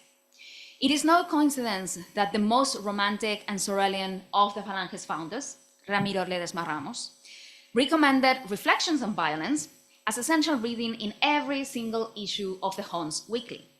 It was this call to action, combined with José Antonio Primo de Rivera's conception of Falangism as a way of life and a belief in the restoration of the authentic Spain, that attracted many among the youth to the Falange. More interestingly, most of them were minors who chose to serve in the most violent sections of the party. This embrace of mission and action was imbued by the same irrationalism flaunted by Sorel. So I am not saying that it was necessary to have read Sorel to become fascist. That's not what I'm saying. Rather that these conceptions, this idea, this myth, clearly influenced and permeated fascism. As Moser himself highlighted, and this has been quoted several times already, fascism was everywhere an attitude toward life based upon a national mystique which might vary from nation to nation. Yet, while fascism encouraged activism, he noted, this coexisted with an effort to tame it. The Spanish fascist Ramiro Ledesma Ramos had already spelled this out in the early 1930s when he wrote, that in the state born out of the revolution, the same vitalist violence that had made it possible would have to comply with the highest values and essence of the fatherland. And this was what Francoism did with the Falangist violence, which the emerging regime was already trying to tame towards the end of the Spanish Civil War. The myth, however, would remain, waiting to be reactivated if the need ever arose again. In fascism, the mobilizing myth was bound up with nationalism and a romantic historicism that looked for a recourse to a primitive or essential nation, before it had been contaminated by the foreign ideas that had led to its decadence. Such ideas obviously buttressed racialist conceptions of the nation, in which only the true German, Italian, Spaniard, etc., could prompt the nation's rebirth. In this sense, during the Stanford seminar, Karl Dietrich Brahe pointed out how a different notion of community was key to fascist nationalism. As Mosse put it, a natural or genuine community conceived as sharing a national past, present, and future. That is a racialist community based on exclusion and xenophobia everywhere, even among movements who seem less racist than others. And I would, for example, point out to Brazilian integralist action, which located Brazilian superiority in a combination of races, but left no space in society for Jews, for example. The othering of the enemy confirmed the superiority of the messianic fascist man, prompted to action by the mobilizing myth. Now, was Linz correct when pointing to a disillusionment with traditional religion and the strength of religious resistance in explaining the prominence of Romanticism in German National Socialism and the success or failure of fascism more broadly? I don't think so, at least not fully. Even in Spain, where the Falange championed the Catholic essence of Spain, we still find clear romantic elements there. Furthermore, George Sorel actually took primitive Christianity as a prime example of the kind of recurso the mobilizing myth was supposed to provoke. In fact, the identification of certain religions with specific nationalisms, that be the Croatian Ustasha, the Legion of the Archangel St. Michael in Romania, Argentinian Nacionalismo, show that religion can coexist or be leveraged or merge with fascism. I am not so sure, therefore, that secularism is a requisite for successful fascism. I rather agree with Robert Paxton in arguing that fascist success is more difficult where the right can still present itself as an alternative. It has nothing to do in that case with religion. This, however, sometimes means that we find nations where, while outright fascism does not triumph, the right becomes heavily fascisticized. And this was the case of Francoism, which rested on the fascist Falange and a much larger fascisticized right. Or Brazil, where Getúlio Vargas soon quashed integralist action to consolidate his own power. Now, how do we then distinguish fascist and liberal nationalism? As Eric has asked, is the first a continuation or a reaction to the second? I would argue that fascism is both a continuation and a reaction to liberal nationalism. Fascism could not have developed without the nation state or liberal nationalism, while the mobilizing myth rests on the same core elements of identity that Eric has reminded us preceded the 19th century. As such, fascism was a continuation of liberal nationalism, but also a reaction to it because it was perceived as stifling the nation. Consequently, fascist nationalism rejected, among other things, a rule-based international order which it only accepted opportunistically. And I think this also coincides with some things that were mentioned yesterday about imperialism, right? I am not so sure, however, that fascist imperialism's desire to pursue a contiguous geo-body is essential in telling these two nationalisms apart. While this might be the case of Germany or even Italy, where does that leave nations or movements that aim to recover an extra European empire instead of directing their aggressive revisionism towards their neighbors? Does this make them less fascist or not fascist at all? Or is it a question of degree?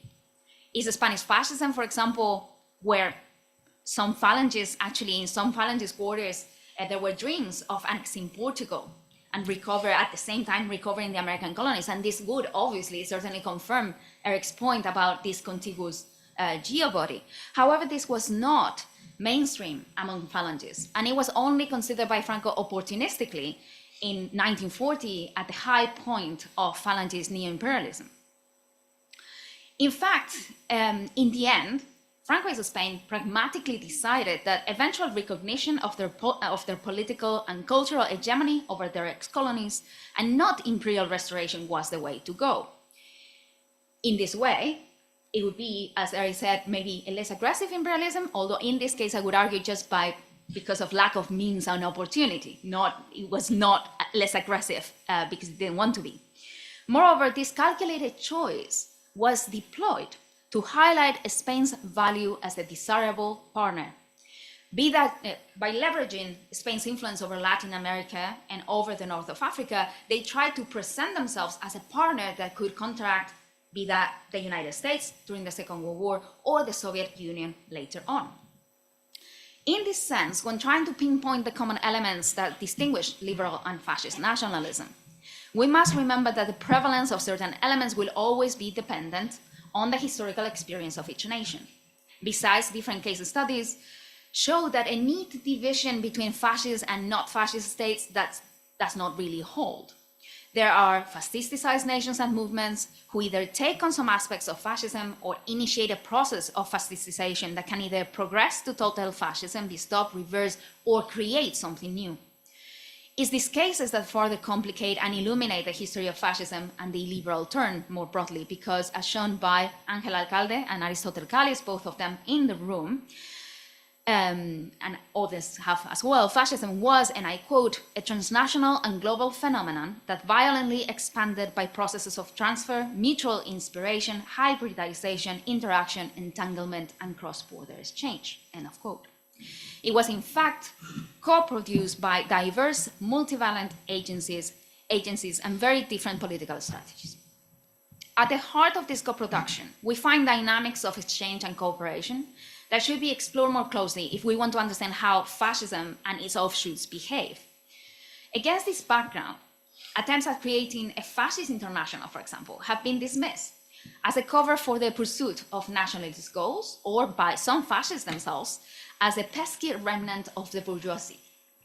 Yet, while there were clear limits to the ways in which ultranationalist movements and regimes could collaborate with each other, such contact and interaction was not a mere smokescreen, because it was based on a shared worldview. For example, among the very varied motives that pushed non-Germans to join the Waffen-SS, shared ideas around anti-Bolshevism and anti-Semitism were prominent, and they did not respond simplistically to a pursuit of nationalist goals. Anti-Bolshevism proved as well a fruitful platform over which to build a relationship between Nazi Germany, Fascist Italy, and the emerging Francoist regime during the Spanish Civil War. The fact that, as the Italian diplomat Leonardo Vitetti noted, Germany used the anti-Bolshevik campaign to distract Britain and stoke her fears about the Italian presence in the Mediterranean. This reality illustrates the fractious nature of the collaboration, but it does not invalidate it. It's just complex. So despite fascist denunciations against internationalism, fascists made clear use of it for their own purposes, as shown by Benjamin Martin in the field of culture and by David Bryden in that of health.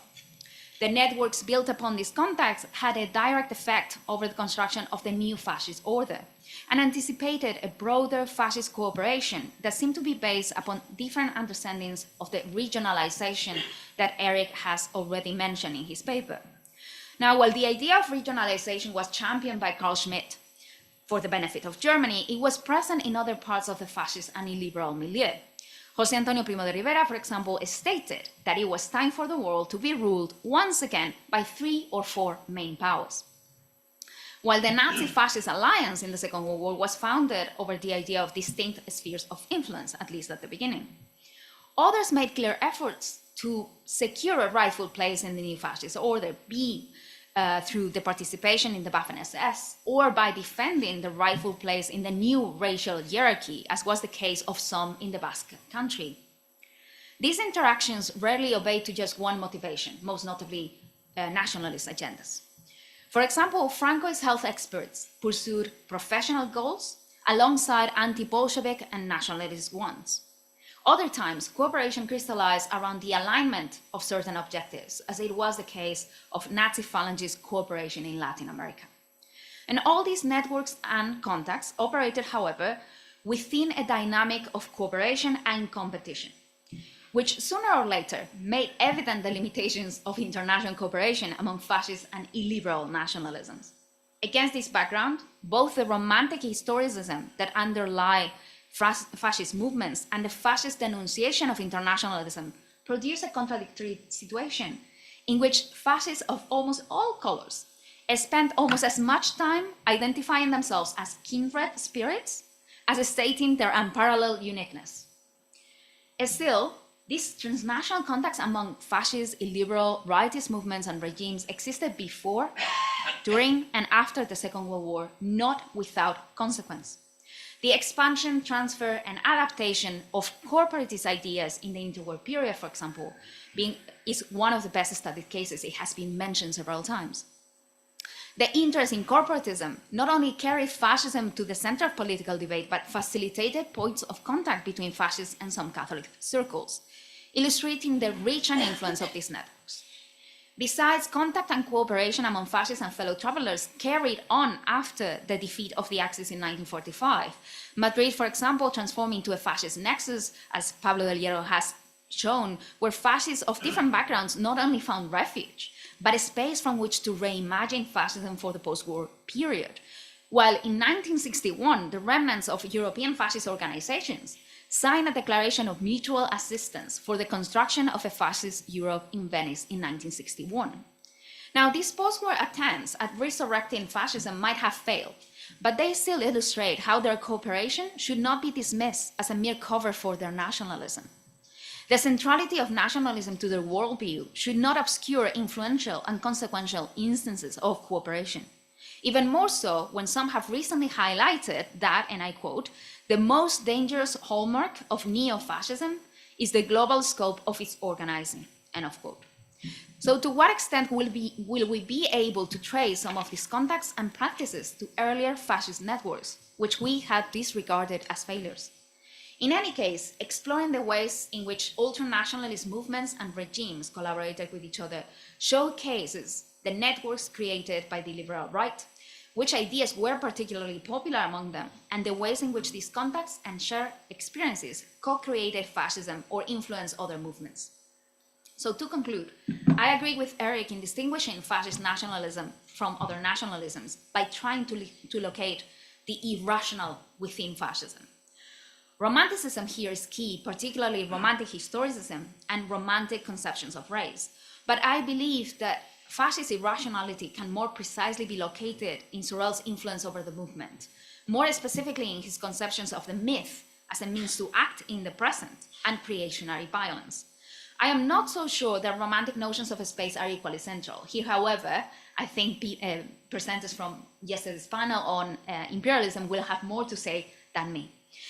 And I believe that to further explore this aspect and better understand the nature of fascism, we need to look at the ways in which it behaves in the international arena. And I don't mean the aggressive foreign policy that we all know about. I mean the ways in which fascists and fellow travelers interacted, cooperated in the formulation of a new order based on different understandings of regionalization. A collaboration that was based on a common worldview and not just on nationalist agendas. So I look forward to talk to you and see if any of these ideas actually fit other case studies across the globe. Thank you very much.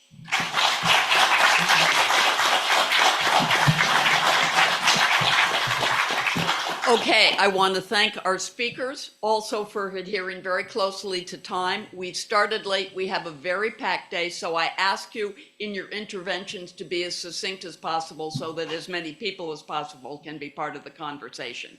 Yes. Thank you. This was absolutely fantastic. So I have this question for Eric. I was really interested and very skeptical of your use of political psychology as any sort of generative approach to the study of fascism and nationalism. So my question is, would you apply these psychometric approaches also to bourgeois liberalism and Marxism?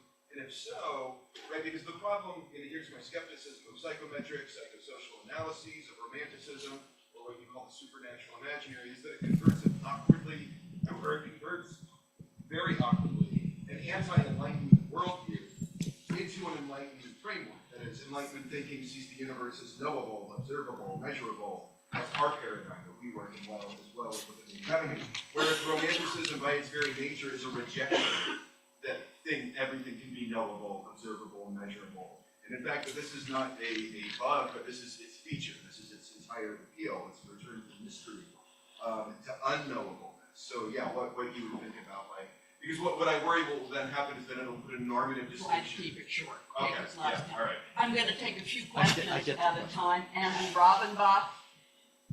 Yeah, and then you will take those four, and then Will. You know, I think that the context of the Stanford seminar was that they came together to argue against the basic premises of totalitarianism, the equation of fascism with Soviet communism, and the other thing was the liberal interpretation of fascism, which was just militant rejection of the undemocratic nature of the phenomenon. This was their aim to cut into that. And I wonder if it isn't the case that there was too much focus on the distinction between fascism and nationalism, and not enough attention to some of the commonalities. Speaking of the fact that for fascist, democracy was plebiscite, not parliament. They were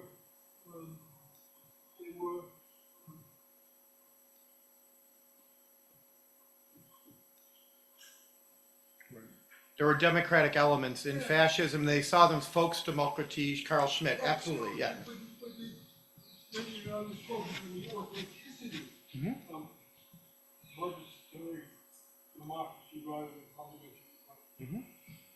Okay.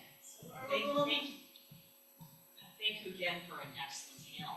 My question is for Mercedes. I want to know a little bit more about the relationship between Vargas and Mussolini vis-a-vis foreign and economic policy. Since so many Italians lived in Brazil under Vargas' dictatorship, even as Mussolini. Arizona, you're the last on this round. Thank you very much for your contributions. Given that all the elements that you have outlined, the radical, the romantic, the liberal, and so on and so forth, existed more or less in all cases in which but played out differently in each case. When we are constructing genealogies of that relation, what role can we afford to contingency rather than path dependency in assessing the outcome in a comparative context? Okay, respond to these and then we'll take some more. Okay, excellent. So, Austin, great question. I've never seen as much postmodern skepticism as I have working with quantitative social scientists. They're so aware of the replication crisis.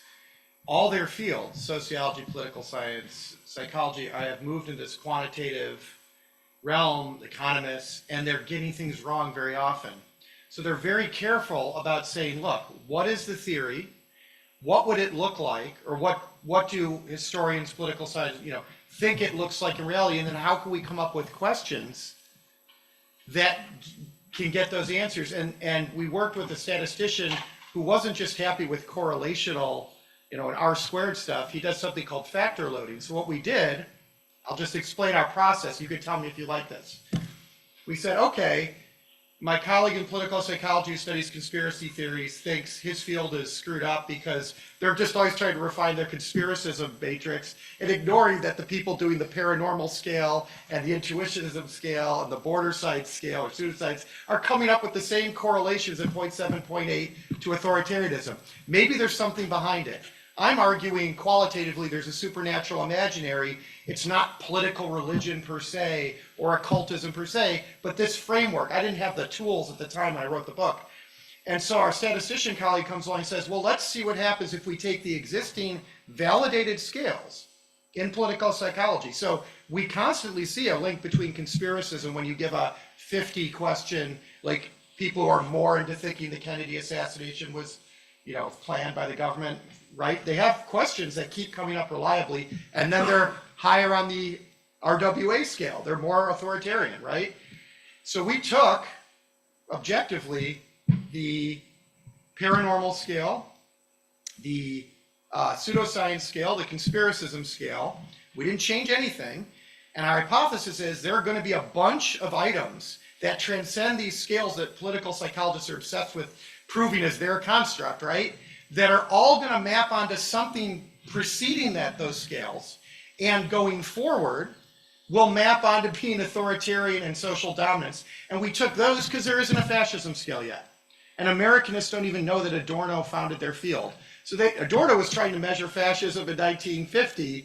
They think RWA and SDO are measuring something in American culture, American exceptionalism. So we just took their scales, and guess what happens? Give it to 400 people on M-Turk, and the people who were higher on Loch Ness Monster, Dead Grandma, Area 51, there were like 10 items through the factor loading that were like 0.9 correlated, better than the individual scales, with being high on, I don't believe in parliamentary compromise, I think that there are natural hierarchies, all the existing for 40 years in political science scales.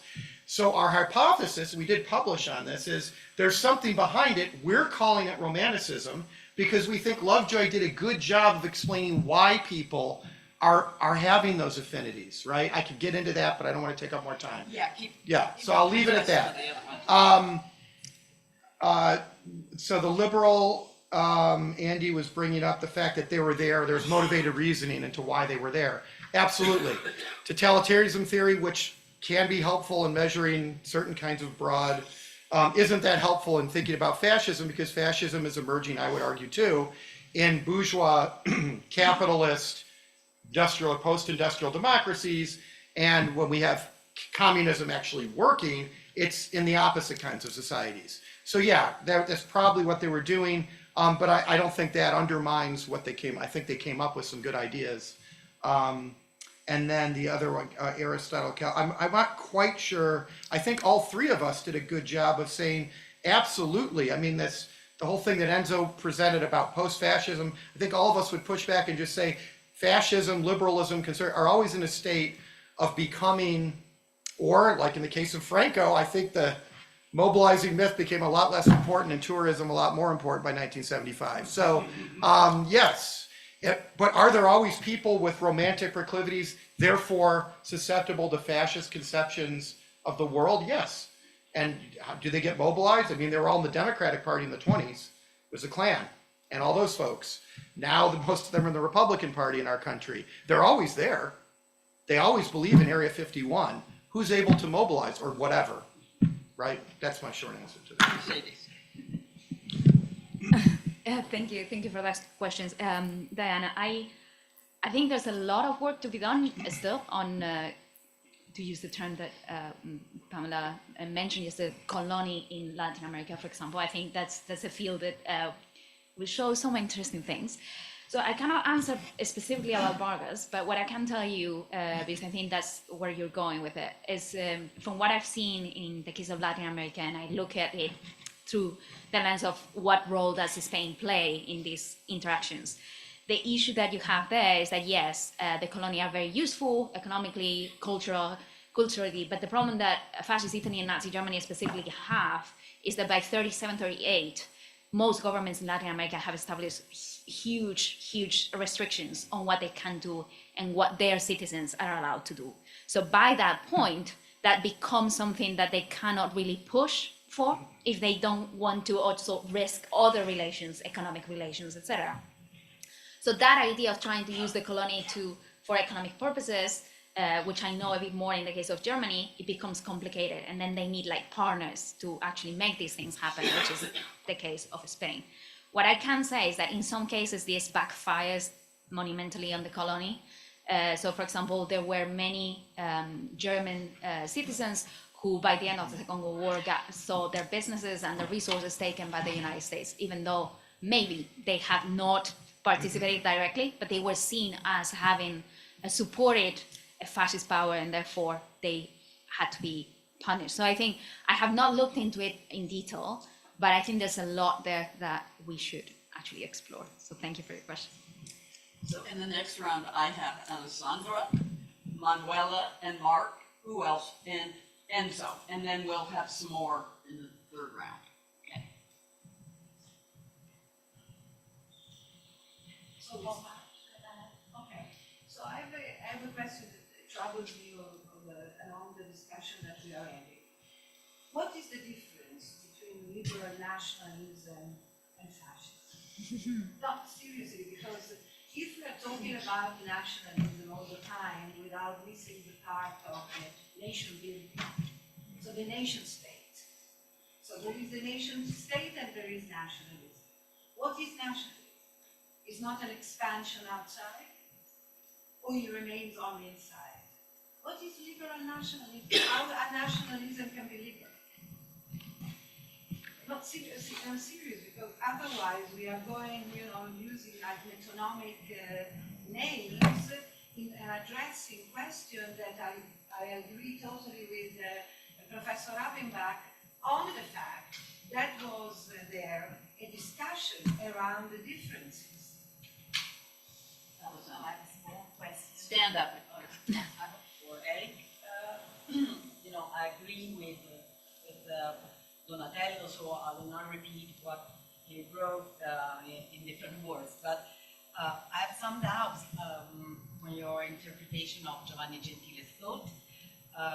But my question is about a different topic. You used the adjective transhistorical, and yesterday also Enzo did the same. So I have a problem because I don't understand the meaning of transhistorical. I mean, do you mean philosophical? Do you mean metaphysical? So can you explain, please? No problem. Because, if fascism, what do you think about fascism, Is fascism a concrete political regime, or is it an attitude, a psychological? Mark? In the imperialism panel yesterday, Roberto was talking about the importance of the international order after the First World War in shaping fascist imperialism that it extincted. And it suddenly struck me today, from also the thing we were citing from John Connolly and then some of David's comments, that maybe the really distinctive thing that marks our fascist regimes is the international order that they find themselves in. And actually, the conversation, or this example, was very much about the internal generation, but actually the grid that lets it come to power is very much linked to an international order of frustration, a lack of coherent leadership, the existing system doesn't seem to be delivering rewards, plus the fear of the spread of communism, creating kind of an international context, which in the end is the decisive producer of the action of this regime. Enzo. Stand up, I think it's easier for people. When you ask to come back to the relationship between nationalism and irrationalism, it seems to me that the 19th century romantic nationalism wasn't necessarily irrational. But one of the most peculiar features of fascism lies, it seems to me, in its capacity to combine a mystical and mythical conception of nationalism, which is certainly irrationalism, or a form of irrationalism, with instrumental rationality, not irrational at all. Well, I agree. The traditional interpretations of Lukács' interpretation of fascism as the accomplishment of rationalism is probably very problematic. But what do you think about the Did you want to start? Sure. Thank you. I will particularly focus on Manuela's question because I think that overlaps as well with some of what Enzo was mentioning. I have to say, well, of course, I got Eric's paper 4 days before my daughter was born. So, so the minute I saw that question, I thought, are they really different? So I did have that same problem that you have. So it was by trying to answer it that I started to think, are they not? Because of course, you mentioned expansionism. Well, liberal nationalism is expansionist as well, can be expansionist as well. So that maybe that's not the defining difference. However, we often talk about how we need to this is something that Roger Griffin used to say, but others say as well, we need to take the fascists seriously. And Federico was saying yesterday, we need to know what they're saying, right? So they clearly reacted to so-called liberal nationalism, and they saw themselves as a different nationalism. So there's something there clearly, right? I think by working on this, I think the irrational element is important. Am I saying that there are no irrational elements in liberal nationalism? I'm not saying that, but I wonder if maybe a difference is that prompt to action. It's the fact that not constantly, because it depends on the circumstances, I think fascist nationalism tends more to try to use this myth and these irrational elements to prompt action from the people to do something, whereas liberal nationalism tends to be more content with institutions and, well, yeah, maybe we want you to prompt to action under control, right? Whereas under fascism, that action can get out of control very, very quickly. So I think that tension is important. And I wonder if the other thing has come up already is this idea that fascism always tries to tutelage the colony, not just the citizens inside their own country, but also outside. So I wonder if that might also be something that distinguishes it from liberal nationalism, who are interested but don't seem to be so keen on the colony. But that's just a hypothesis that came to my mind. I'm not so sure is that. Okay, so I'll try to just summarize my response by combining my response to Manuela and Enzo, which will be a bridge to Mark's excellent point. So clearly the constructivists, whether Marxist or liberal, whether Benedict Anderson, well, Benedict Anderson is probably Marxist, Gellner, Hobsbawm, don't draw a clear distinction. It's an invented tradition. It may not be as bad in the 19th century. It's modal, and somehow the fascists appropriate it and do nasty things with it. In that sense, obviously, there's a continuum and process of nation building. The problem with that is we have actual ideological, legal, political distinctions. As Hannah Arendt argues quite well, even the more nationalist liberal states protected Jewish rights pretty well in the 19th century, as long as they were organized around a clear sense of nation state, and we didn't need to keep expanding and bringing in every ethnicity. They kind of gave up on a radical, what I would call more fascistic self-determination, right? Could it bleed into fascism? Absolutely, because it's always in a state, those potentials are always there.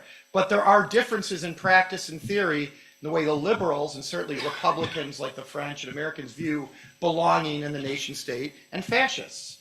So I'm trying to draw those distinctions, and theorists have tried to draw them, but there's clearly a continuum, which gets me to Enzo. I don't know, I went through it so quickly. I had that quote at the beginning from Mossy, and then at the end from our article, right?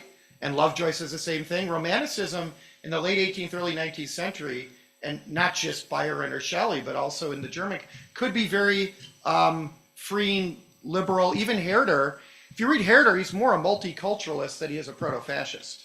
Everyone deserves to have their own culture and ethnicity and enjoy it without a silly multinational empire telling you what to do. Mossy says at the beginning of my paper, but history matters. Revolutions, capitalism, industrialization, war, and what Romanticism in a lower register, which may have been compatible with liberalism, be transmogrified to become much more mystical, mythic, national. That would be my answer. I would historicize it. And that's why Lovejoy says you've got an idea complex, Romanticism. The ideas are there. Diversitarianism's always there. I'm not going to get into details.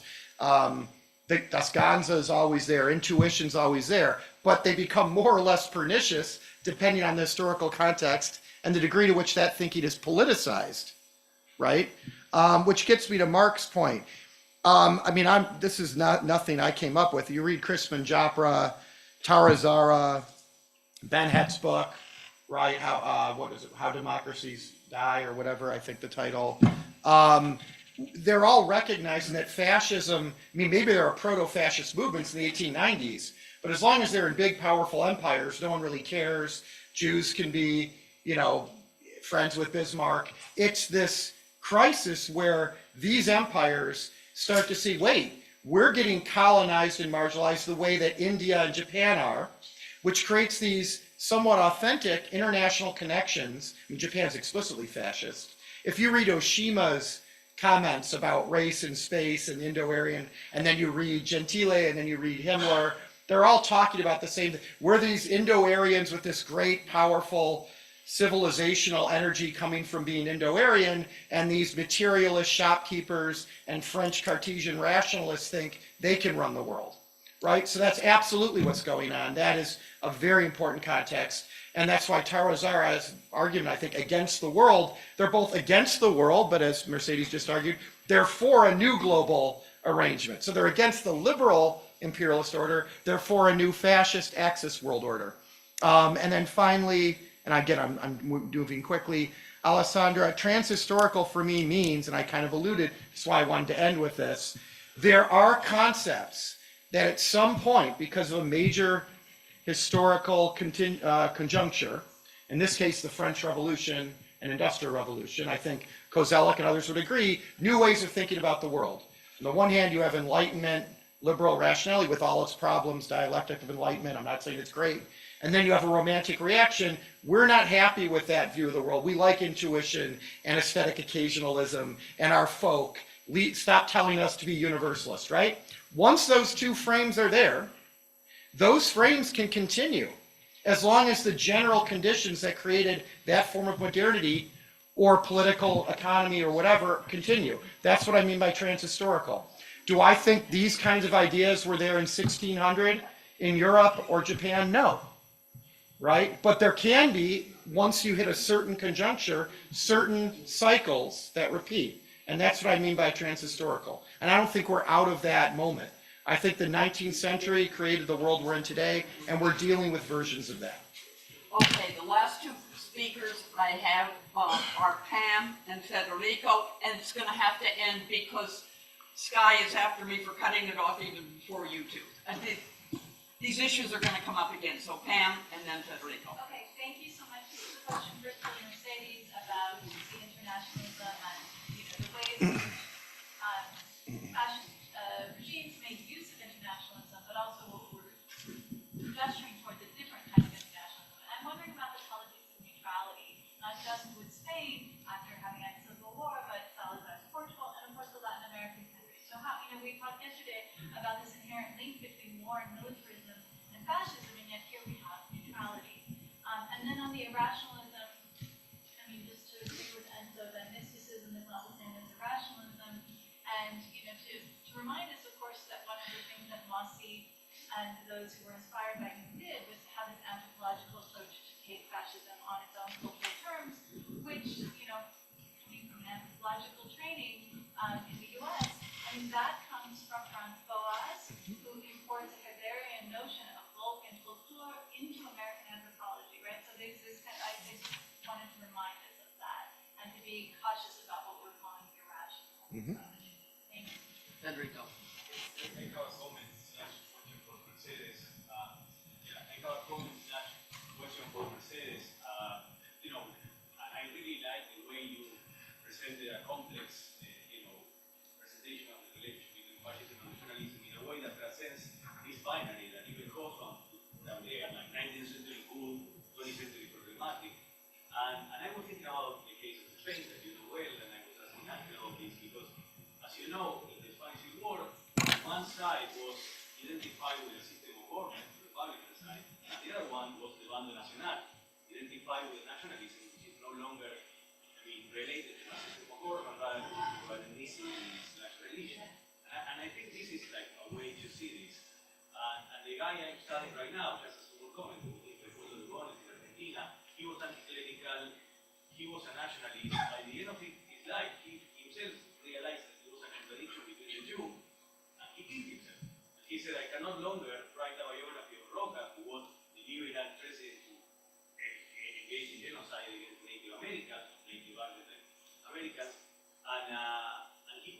leadership. He was writing a biography of Roca and he said, stop, like, I cannot continue. So there is a contradiction there. But the contradiction is, and I can see it theoretical. I mean, in practice, there are so many correlations, even genocidal ones. Okay, final responses to this from Go ahead. So I'm going to be very quick because Pam's question, I really love the question because neutrality is the key theme of the book I've been working on forever. But so I could tell you so many things. So I'm going to just try and we can talk about it later. I think neutrality is pretty important. I think sometimes we forget that actually, in my view, I think some countries don't need to be invaded because if you can have a neutral with which you can collaborate in many ways, it's much, much better. And that is the case of Spain in many ways. Spain is, I will argue, Spain, there's a point during the Second War that it is much more valuable to Germany, for example, as a neutral. It's not valuable if it comes into the war, so why make it, right? So I think neutrality, there's a lot there that we could talk about. And but if I continue, I will not finish this panel. So, yeah. And Federico, yes, sorry. So if I gave this impression of a binary, that was not my intention. It's more that it was 20 minutes, so I couldn't, right? That's why I said to Manuela, I did have that issue of, are they different or not? And that's why I think that whole thing about it's both, I think fascist nationalism is both a continuation and a reaction to it. And if it is a continuation, it's because there are a lot of commonalities, obviously. But there's clearly a reaction because they think, well, liberal nationalism is not serving the nation enough anymore. So clearly something needs to happen. So that would be the nuance that I would add to that. Thank you. Thank you. And I will just respond to Pamela because I know we're running out of time. Real quick note, using empirically all the great evidence that Mercedes put out there, because you mentioned neutrality. This is part of my point about liberal imperialism, or what we would now call neo-Wilsonianism or neoconservatism. Some of it goes back to the French Revolution. They really think they can export their model everywhere, right? Whether it's Napoleon and the French Revolution, Wilson, Dick Cheney, that it is liberal, right? We can make everyone like us. It's not essentialist, it's not diversitarian. Of course, they end up, destabilizing the entire Middle East, killing people, but that's more ambitious than most fascists. I agree with Mercedes. Some fascists are like, we don't even want to go outside our borders. Let's worry about purifying our own area, our own region. In that sense, liberal imperialism can be more aggressive and less neutral. I don't think America can ever be neutral because of that liberal imperialist or Republican impetus. Fascists like Spain and Portugal say, you know what? Now that we're in charge here, it's too much effort to get colonies. We can focus. So the fascists are always trying to show that they care about global presence, but it's usually, as you pointed out, finding their own ethnicity in other countries and working through them. Spanish, Francophone people, Germanophone somewhere else. They're not really trying to get people who speak Swahili in Africa to become German or Spanish.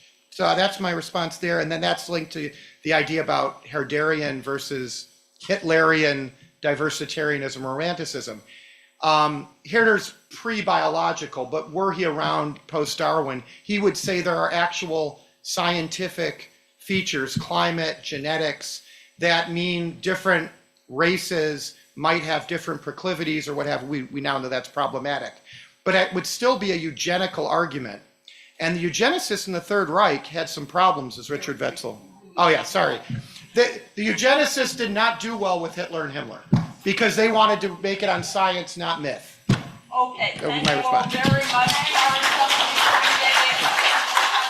There's a coffee break, 11:30, we're back for war and violence. Thank you. Great stuff.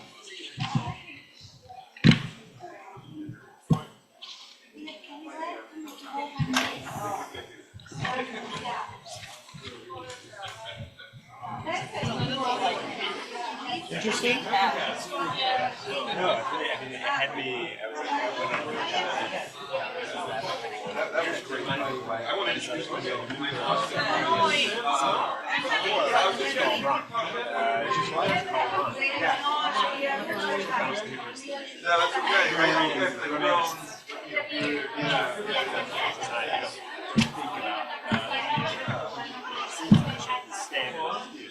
I already did,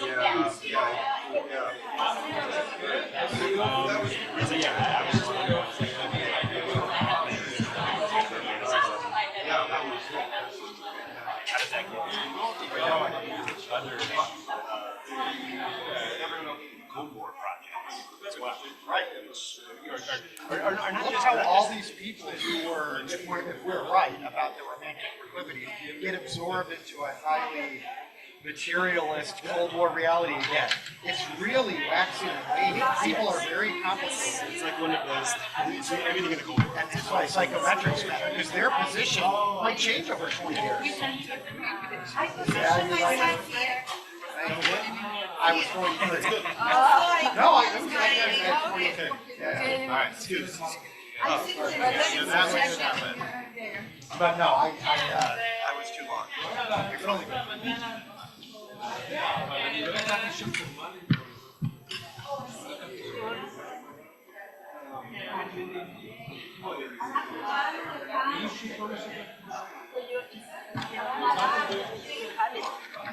Right.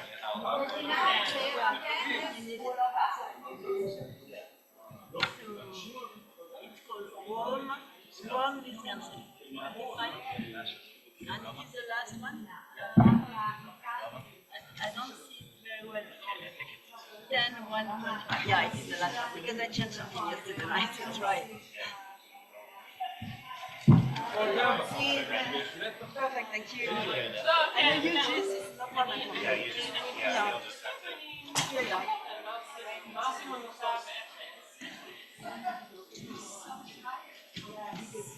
But I want to close the window. All right, good.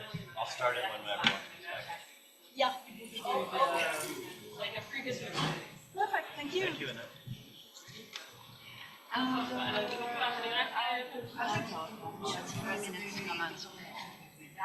But he has only 3 minutes.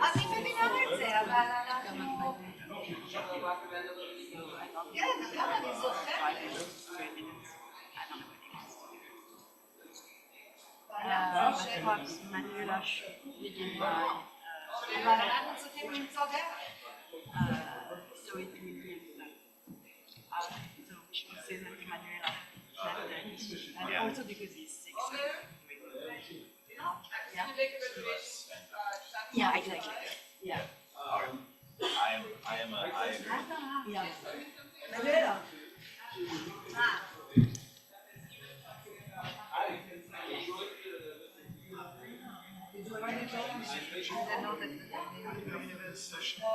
Bill, there are also. So how did you, because you seem to be getting program to the main gate, or you went program to the main gate?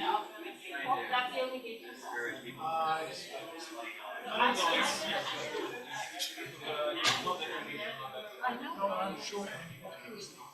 No, then, because around and then come back.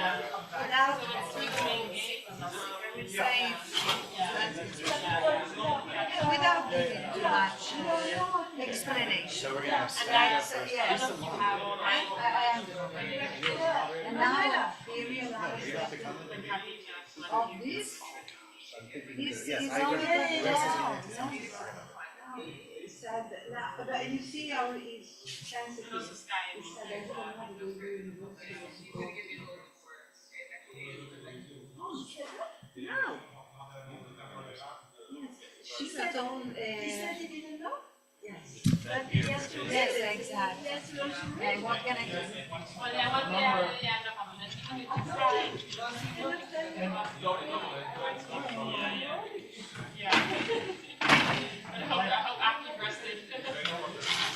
Okay.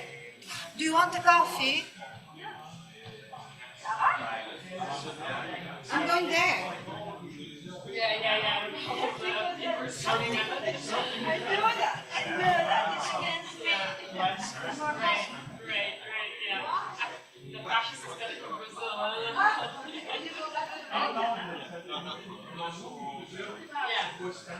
I'm running through the clouds. Yeah, I know.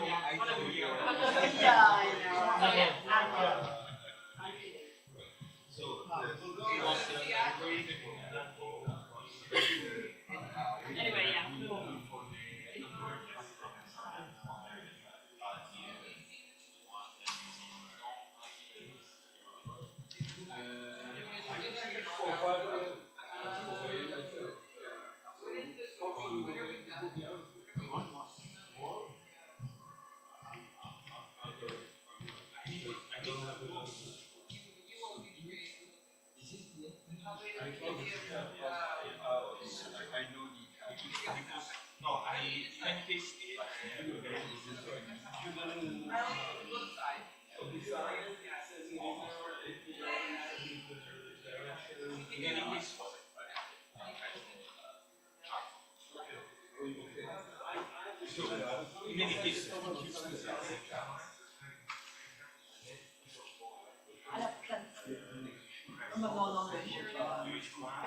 Comportaliamo, c'ho le lettere scritte, mi sembra di dire, abbandonare la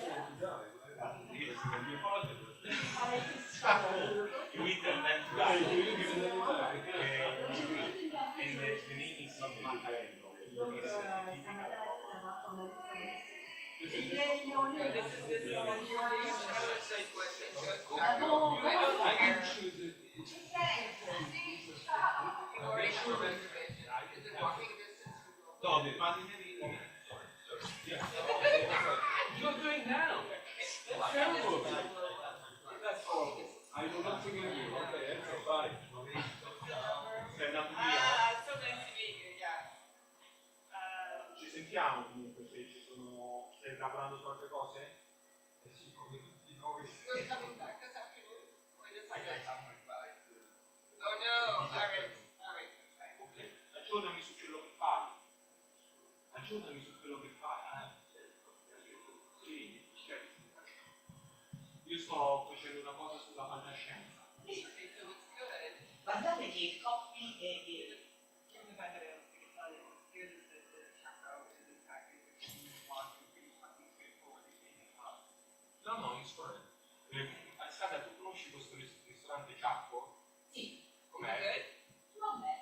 Not bad. È meglio Not a huge è meglio Salito o Ciacco?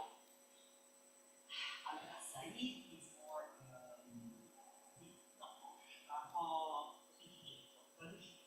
Fitto full. Yeah, Said is cooler, Said cooler. Chaco is I don't think Said is no, probably Probably. Said is better. Yeah. Mixed. See, it's also pretty straightforward. Yes, yes. So I think he'll tolerate Said. He just was worried it was someone. He just heard Said about Middle Eastern. No, it's not. It's not. Happens to be that name. It's a combination of tradition and innovation. Right. You, for example, with Sky, with Marciano,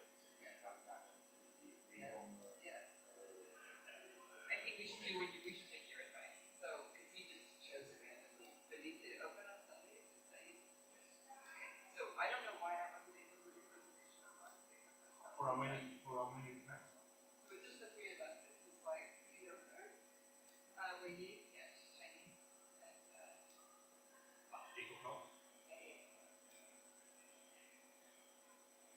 you can put it under my name.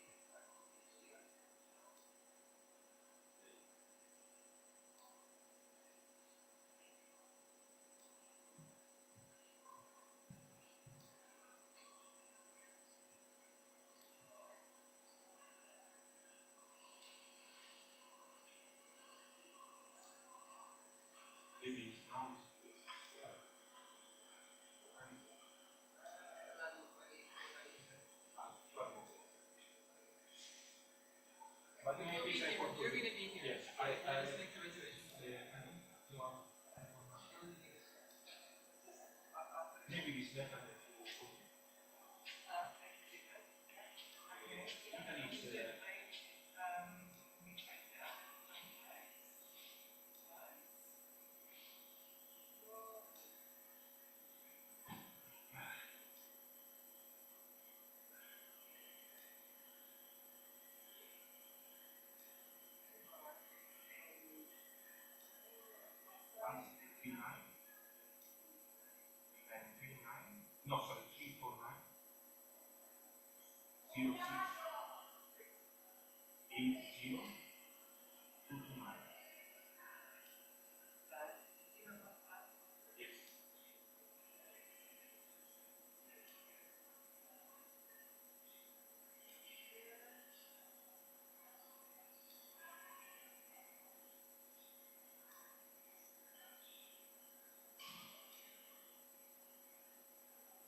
Are they gonna need my comment?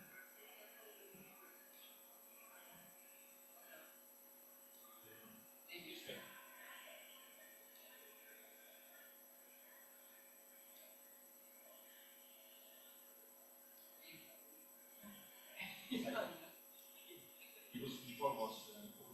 Buongiorno, Alessandro Seri e volevo prenotare un tavolo per domenica sera alle 8 per 3 persone.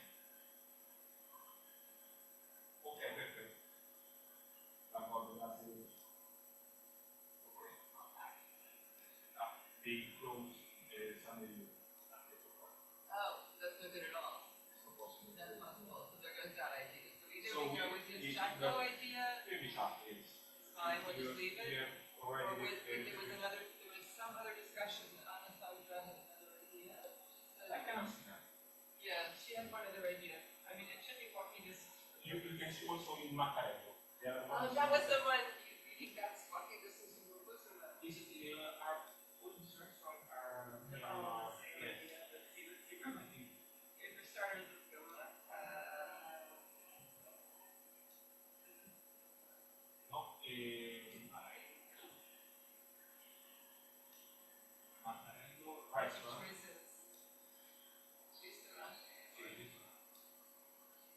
Macarello d'oro.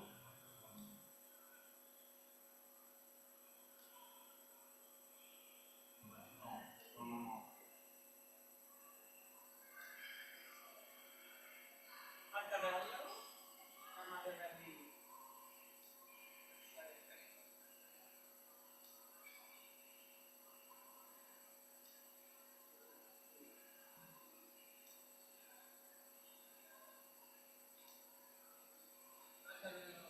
No, sorry, no. The rice, the name of rice, pomidoro.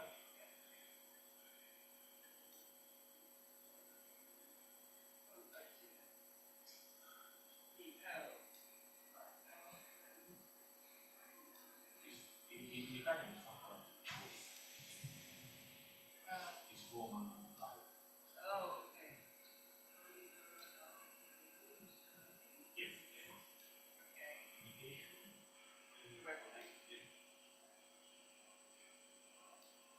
Why am I getting this concept? We're gonna talk about it.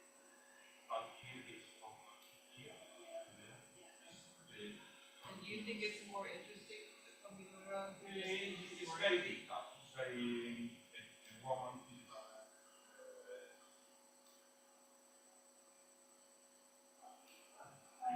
It's in another option.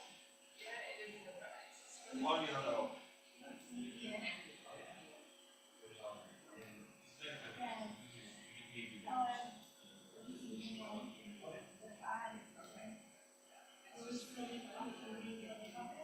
Like something strange. Well, it's reacting.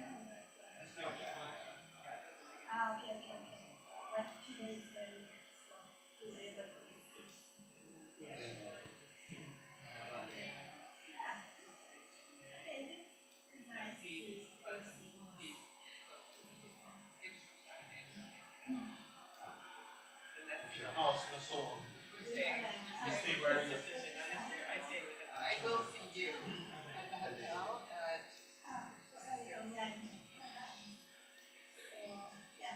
Yes, half past 6 or Yeah. 6:45. Or you can even later, 6:45. You're up and now you have to go.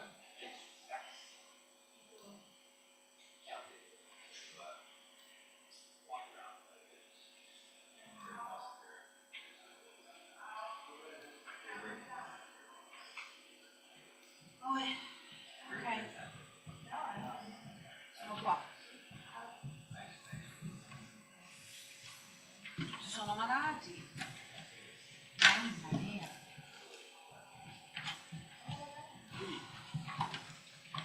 Swen, Annette. You are here, very good.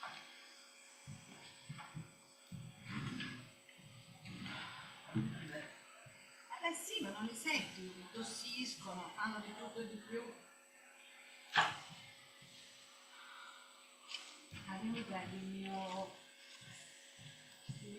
blazer.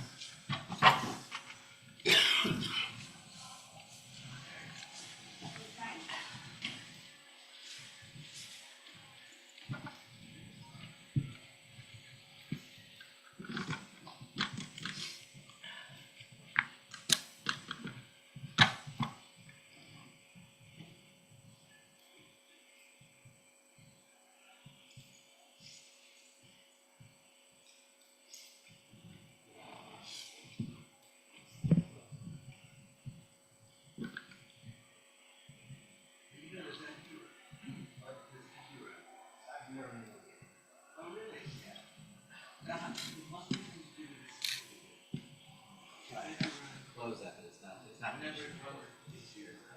Yes, it's fine. No, thank you so much. But you will be able. I'll hope. I thought forever that the graduate center Ginny didn't have heroes. Oh, you speak first, so you should have the mic first. Yes, I will be. I think that they can hear me without it. No. But no, because of the Okay. As you go app onto your Okay. app, and then he said that then you can use you can use like the username and password that I use in my own email system, and then it works. And now suddenly it works. But often you don't need an app. No, but it was frustrating. I and many of my students believed that we didn't have it, and I only just happened to be in a meeting with him, and he's like, you just need to download the everywhere. Something to do with the certificate that sometimes some institutions, Right. the way that they have That's right. yeah. Because when you're like a guest professor somewhere, they're like, here's your everywhere thing, and then it worked for whatever. Voir la Grande Guerre. Messengère de désastre. Raphaël Lemkin, Jan Karski et le génocide. L'immontrable. De guerre et de violence extrême dans l'art et la littérature. Va bene? Perfetto. Des Juifs trahis par leur France. This is my last book. I'm very proud of the title. No, it's very good. I like it very much. Les chocs. Le génocide de Tutsi de Rwanda. But then I have to say the number in English. Yeah, no, it doesn't matter. Say everything in English. I mean, the book of Lemkin is translated. I know. Wisconsin. Yeah, so I know. this one you can just Okay. say in English. Messenger Okay. of Disaster. Messenger of Disaster. Yeah. Translating- Because they published it. But it came out in FIR, the French edition, I Yeah. will say, will come out. It came out already in 2018. Yeah, Okay. and I don't remember how. Oh, it was 21 at Wisconsin. Yes, exactly. Perfetto. Okay. Let's start. I'm joking. Trying to put this humoristic sensation in this panel. I mean, how much they can eat and they can drink. Well, I'm going to call them. What happens in the Yeah, Yeah. when the conference is too long, what happens? People are getting tired. Yeah. I am tired. I don't want to listen to my own record. It's for the streaming now. So I can send Sky the MP3 recordings. That's fine. Otherwise, it's I've got about a terabyte of video. This way I can just. Because the sound is not very good with the camera. Oh, it's actually. It's just how it is. To change it, transfer. Transfer. Yeah. give him audio files right away. And so it's also a background. Yesterday I tried to follow on the screen. It hasn't worked for some. Yeah, I have a yeah. Somebody else knows that. Yeah, yesterday it was not you, it was somebody from the academy, yeah.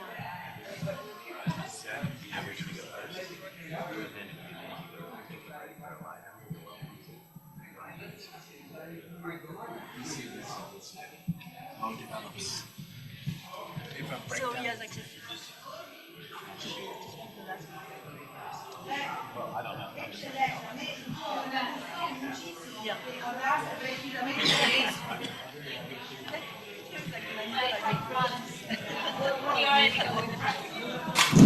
Very strange position.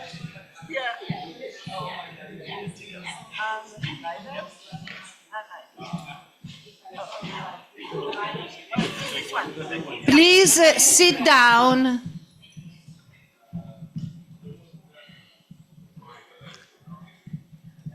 Thank you.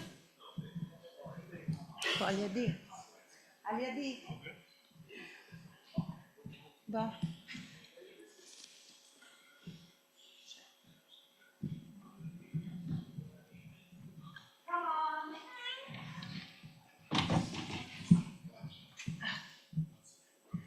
Okay.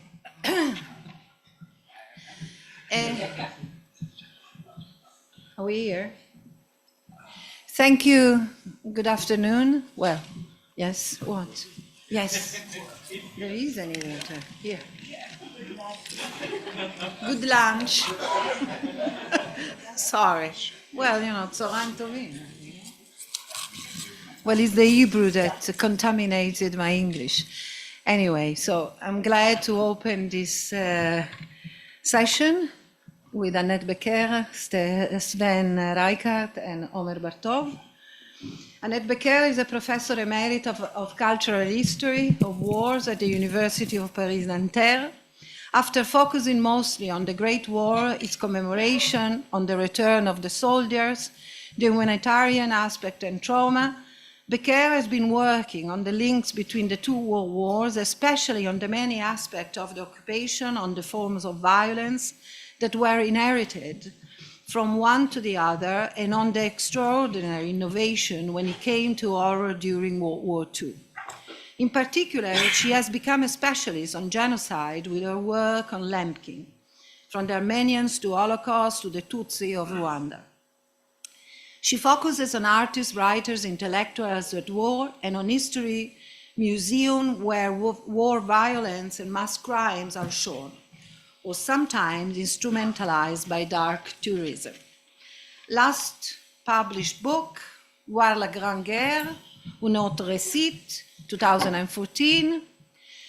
Messenger of Disaster, Raphael Lemkin, Jan Karski, and the 20th Century Genocide, for the University of Wisconsin Press, 2021, but is already appeared for Fayard in 2018. L'immontrable, de the guerre and the violence extreme, dans art and literature, in 2021 as well. De Juifs trahis par leur France, 1939-1944, Gallimard, 2024.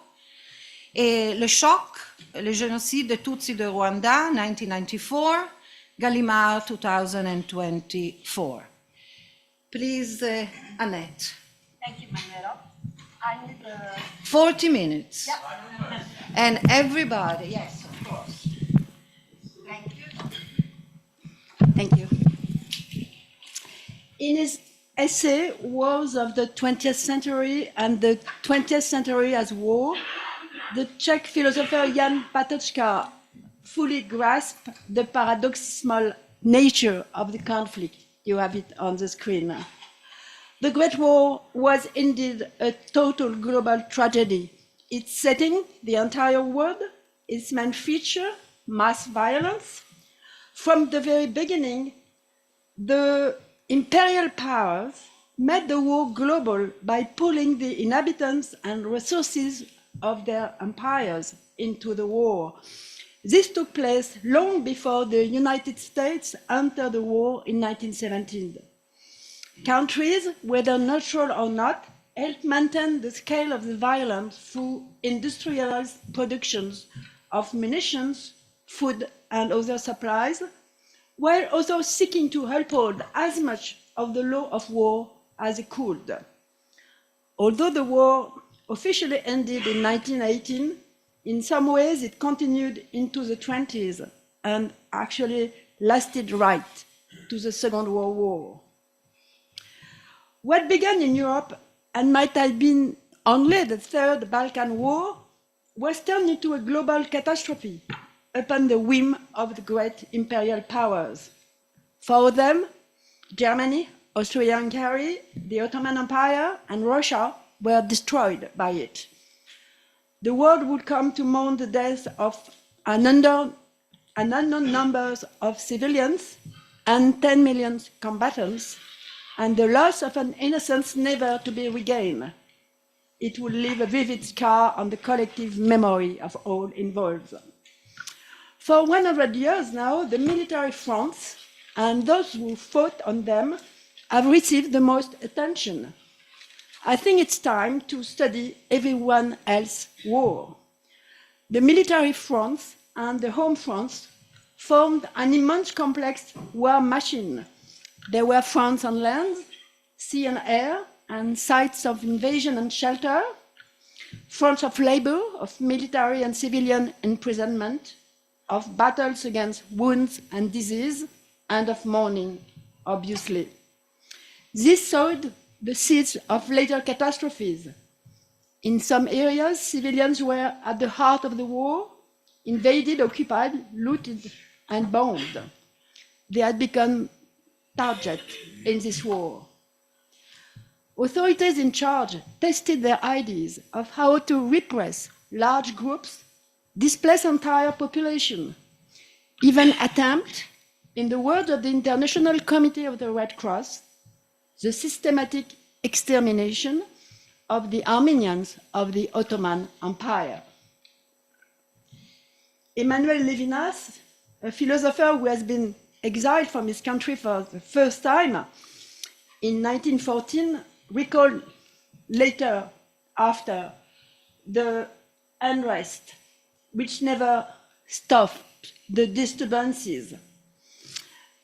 The Great War, actually, whether deliberately or unconsciously, was a laboratory for the 20th century and probably for the 21st. A field experiment or test where violence could be carried out and you could measure your effectiveness on military material and men. The weapons became increasingly sophisticated. The white-coated technicians were sometimes located right at the front. When poison gas was deployed on a massive scale for the first time, Fritz Haber, a German chemist, was on the battlefield at Ypres to observe the consequences of his finding. Psychologists set up laboratories as close as possible to the action to use war as an extended experiment where men were serving as lab rats. Total war meant globalization and industrialization, modernization and regression, anomia and cultural appropriation across regions, countries, and continents. As we already said this morning, facts and statistics are needed on an enormous scale to assess this kind of violence. But geography nor statistic bleed. I believe it is possible to show the extreme of violence, and I will follow George Mossy in 1963, saying, the human was defined through aesthetic criteria, spiritual criteria, the human soul. I follow George and think it still remains to us to force the corners of literature, philosophy, and art into the bloody military home front, occupation, pogroms, and acts of cruelty. Thinkers, intellectuals, and artists share what was called the mental equipment of everyone, and participated in real time and long after, till now, to the public shaping of things. The Great War opened a number of paradoxes which are far to be closed. Moses spoke of the pre-industrial nostalgia of fascists just out of the Great War, when 1914-23, with the wars and violence going on, especially on the Eastern and Southeastern Europe, was industrial at its core. And what about the humanitarian laws, so central since the 19th century, and the reaction to violation of these laws with paradoxes inside the paradoxes? In 1913, one French doctor explained very seriously that the humanitarian bullets were powerful enough to stop the enemy, but sufferings inflicted were nothing. The main paradox is that everyone has reconstructed a story in spite of the topos of the untransmissible or the inaudible. Generally, both consenting and suffering, the witnesses require us, like all historical subjects, to historicize that which initially seemed unable to historicization. As we know through Karen Blixen, all sorrows can be born if you put them in a story or tell a story about them. Hannah Arendt took this sentence again and again.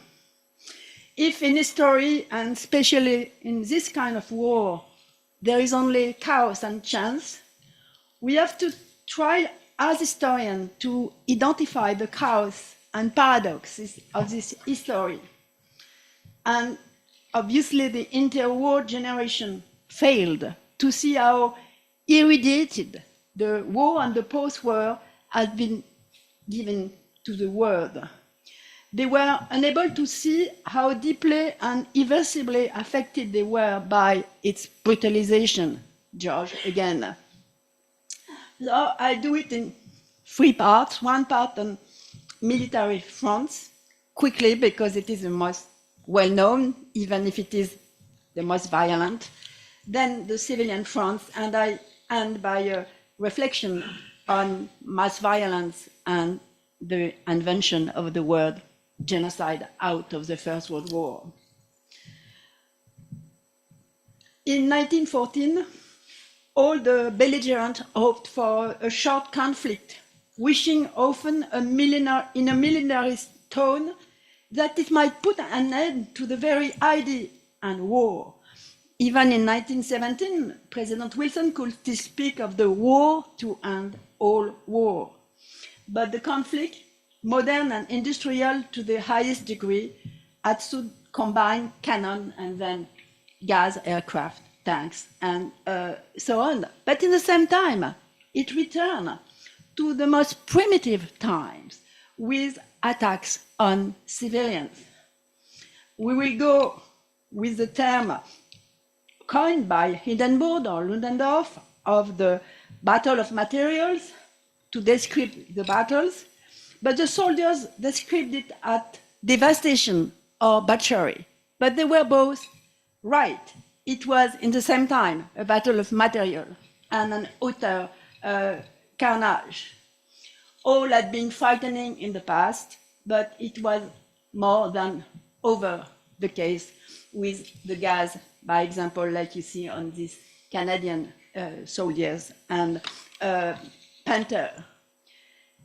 Nevertheless, and it is so important for the thinking about violence, most of the combatants initially found an inspiration in the spectacle of war, expressed here by the painter Fernand Léger.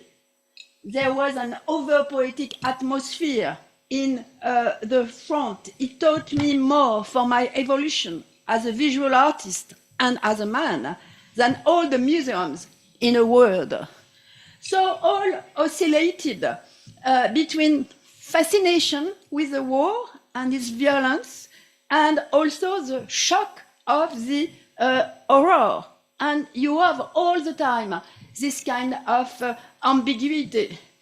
It is like if there were suddenly all the heirs of Marinetti, who spoke about the hygiene of war in 1909, and you can see it obviously here in paintings by Severini, where the exhibit in the National Gallery has not understood that war was important for the futurists, but here they are, and obviously this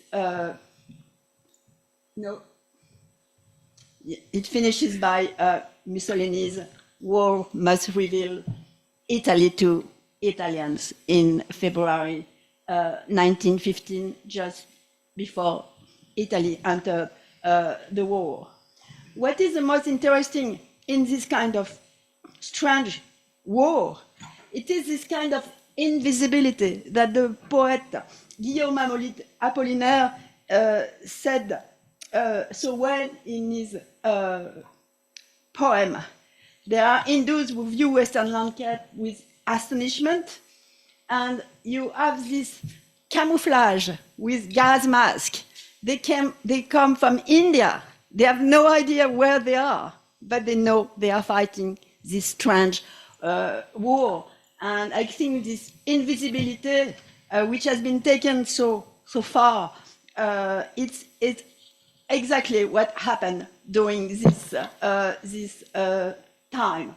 But obviously, it finishes into violent despair, all kind of wounds, as you can see, and even if a Jesuit treasure bearer will become one of the greatest intellectuals of the 20th century, Teilhard de Chardin, was saying, "The front enchants me." The enchanting was quickly finished, and it finishes into this death and void. Here, British Panthers at the front, in ambulances, British and German again, and it finishes into trauma. And in a way, trauma, as George Mosse in a very nice, important conference we had together about craziness at war, said that the war is craziness and trauma is the war. And there was some psychiatric specialists who thought it was a little bit exaggerated, but I still is.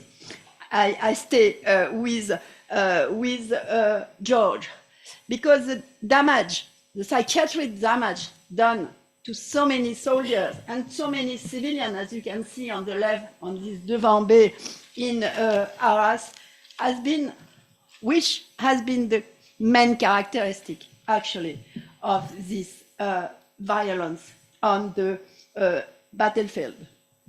And finally, the end was the death. George Mosse, had his last book on the Great War called Fallen Soldiers, only in 1990. And it was a time when I was lucky enough to visit battlefields and museums with him. And definitely my intellectual world would not be the same without these years of companionship with him. I remember a visit at Verdun, who was very memorable.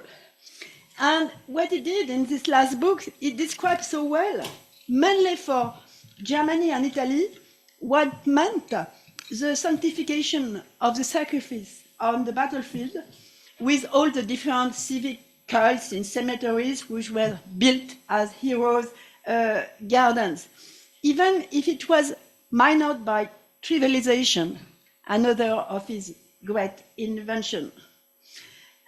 So he was not far when he was describing that from the poet Apollinaire, who, even before the war, wrote this book called The Murder Poet, where he anticipates the burial of a poet, and it could be also all the combatants of the war, Apollinaire being himself wounded during the war.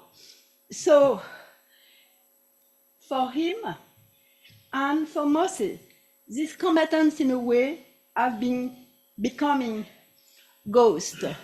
Ghosts as all the unknown soldiers, so many of them. When the cult of the unknown soldier was born at the time, it's no accident. And could you come to everyday life, the one who survived, or was it impossible? The discussion has been going on till now. I will cut to finish this part, the Walter Benjamin. For him, the generation of 1914, 1918 had to experience one of the most monstrous events in the history of the world.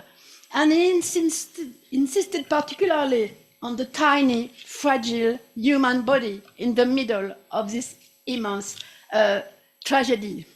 That's why he wrote a desperate criticism of the collective work directed by Ernst Jünger, Krieg und Krieger. For Jünger, the 19th century progress of civilization twinned to the heroic spirit and led to total mobilization. Benjamin, in his theories of German fascism, engaged specifically with Jünger. For him, the war was lost for the Germans when Jünger spoke only about heroism, which was for him the real German victory. These fascist texts by Benjamin are obviously a great example of the brutalization of the German society from 1914 onward. But it was met by blindness, which became reality at the Versailles Peace Conference, especially in the Article 231 and 232 of the treaty, when the Allies accused Germany of everything in the war. In a way, a guilty Germany had to make material reparation, physical, but obviously for them, it meant also something moral. And here we are about morality in violence and war. Clemenceau was the head of this idea. And it is not just a question of material reparation. The need for moral reparation is just as great. Perhaps it is why the Italians, who also pretended to moral reparation and who pretended to believe in morality, at least the more militant of them, they had signed the condemnation of Germany, but they could not accept the treason of the Allies about the territorial promises of the war. Is this why it gave way to the fascist, but not only, interpretation of the mutilated peace? What neither Benjamin, nor Jünger, nor the fascist, nor Clemenceau, neither the historian till the 90s had really understood. It was that certain civilians had their own fair share of frenzy, and perhaps were even more than the soldiers at the core of the war of extreme violence. So it will be my second part, civilian, genders, and race, from military to domestic front. The cartoonist Cesare, an American cartoonist from Italian origin, gave in 1916 this drawing, which is typical of the male soldier-oriented vision of the war. You can see a battlefield full of corpses in uniform near a home where hopeless women and children cry, labeled, those died for those to live. It will take time to understand the civilians were now main target in the total war. At first, contemporary concentrated particularly on atrocities committed by their enemy. the representation of atrocities became the only way of representing the conflict, which each child accusing the other of barbarism. The reality is that the conflict was from the start symbolized by real atrocities against civilians on all fronts. In the mind, there was a mix of real atrocities, exaggeration, and rumor, which was passed by refugees. And the refugees, you have here refugees painted by Lavian painter, have been really the first figure and the last figure of the war. I would say they were a center of the war. These men, women, and children, when they did find refuge, attracted various reactions, the best and worst of societies during war.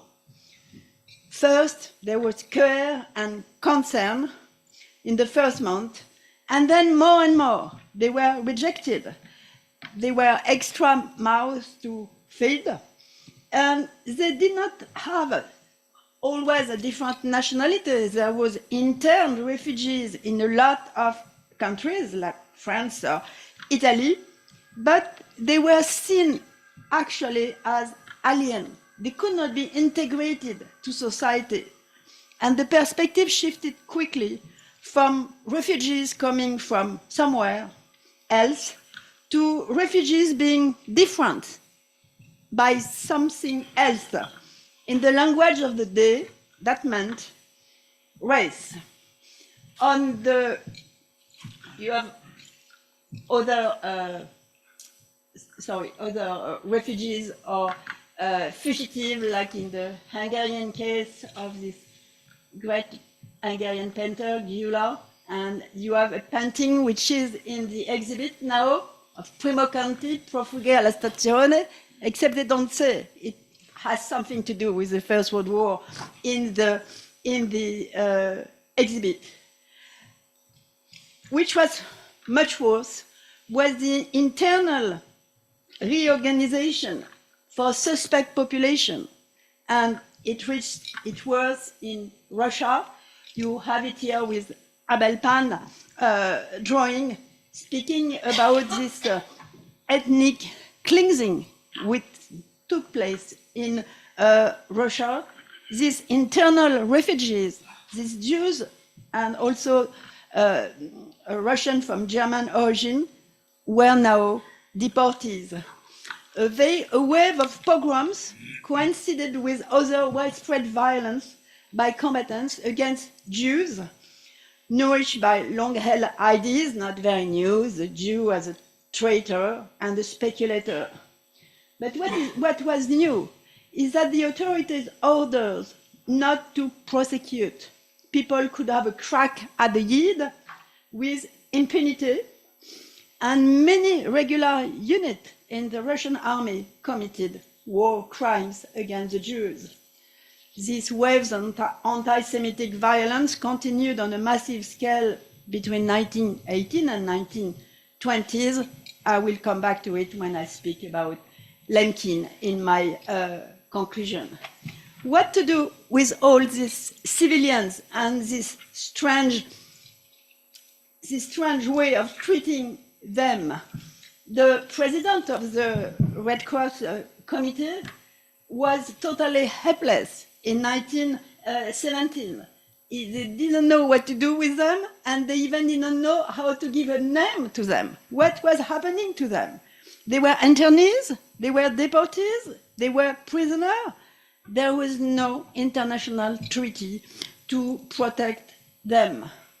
Obviously, the normal war always involved violent separation of civilians from soldiers. But for the soldiers, you have the elation of heroism and sometimes the consent. There is nothing. And since they didn't know how to name them, there was even no mention of what was happening, no mention of gender or of age. They could not understand what it was.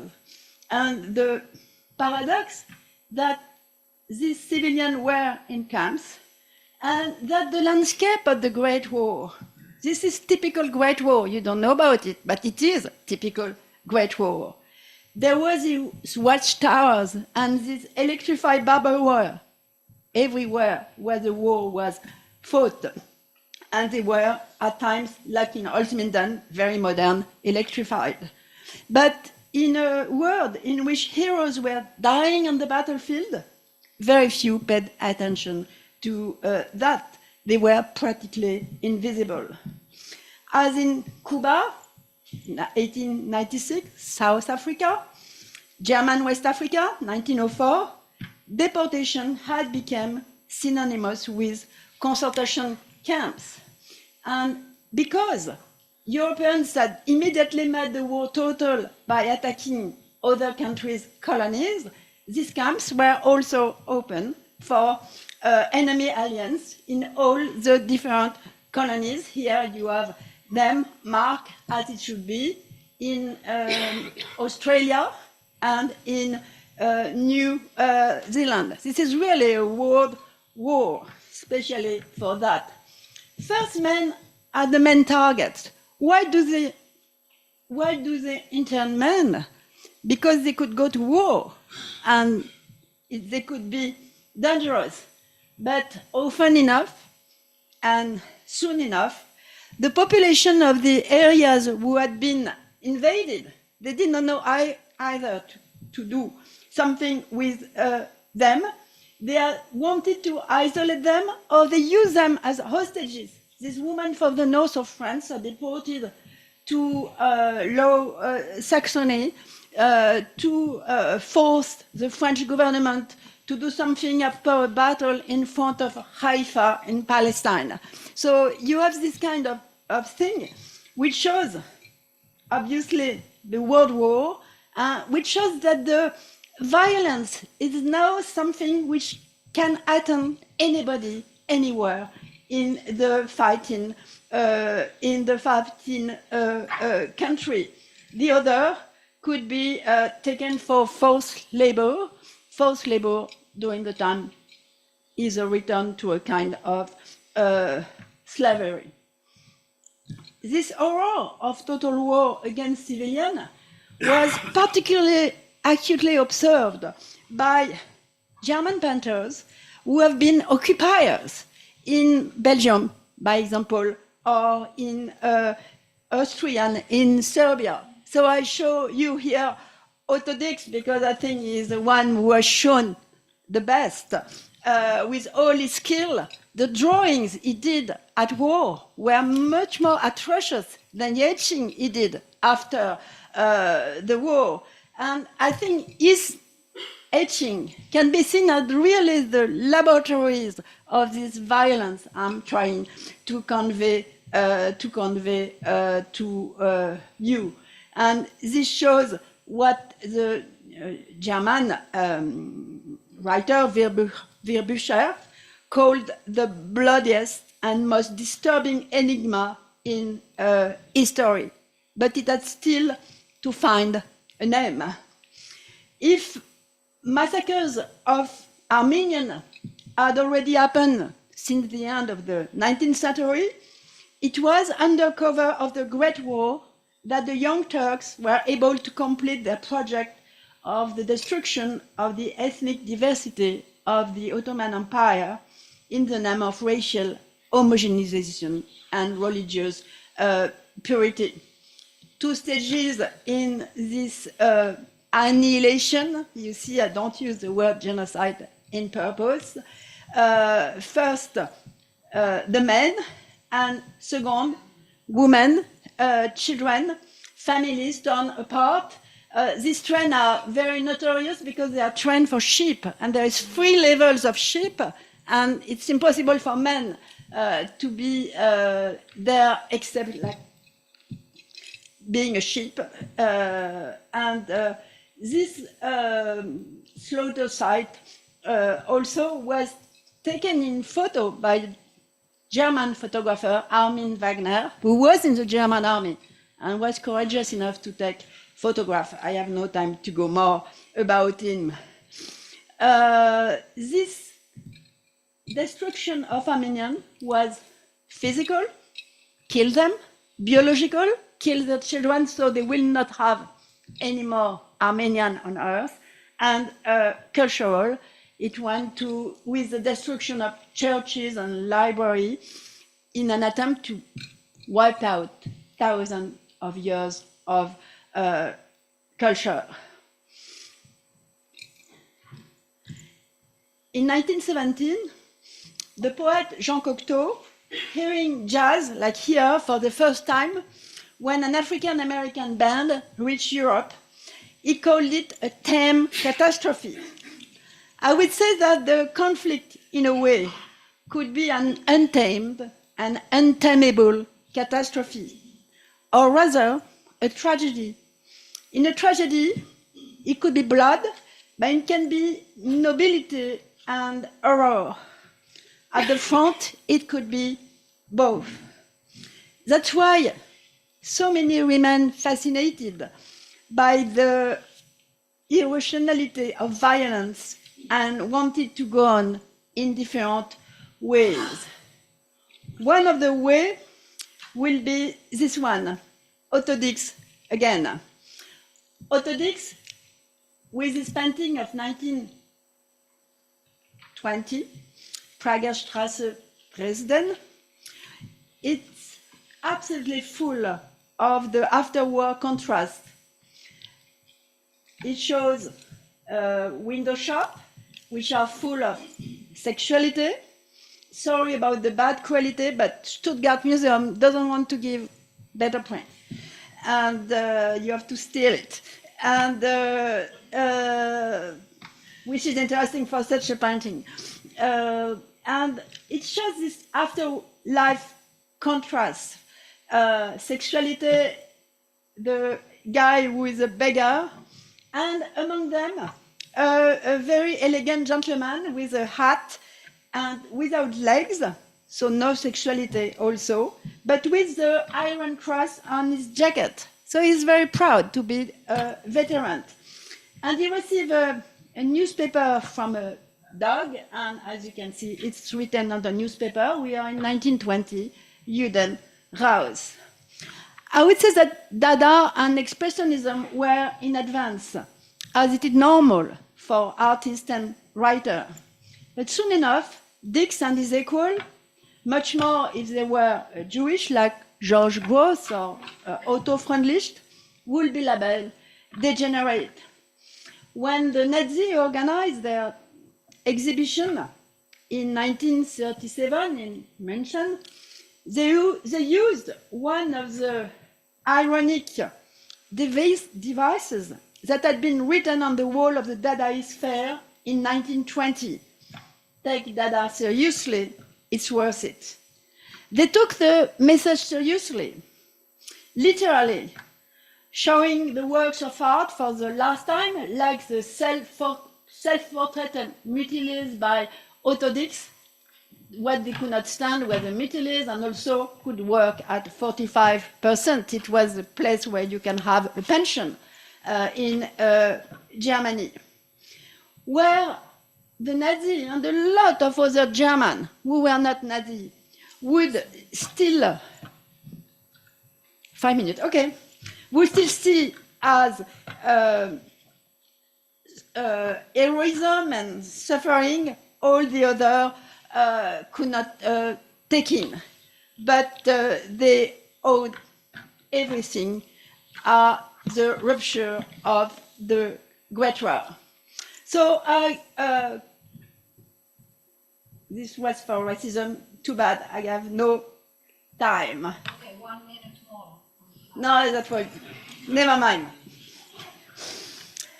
So it will be the coda, and I need 5 minutes for that. From the Great War to Raphael Lemkin's concept of genocide. Henri Verbucher, I already quote, said that the worst, what happened during the Great War, was not the huge battle on the fronts, but was the extermination of the Armenians.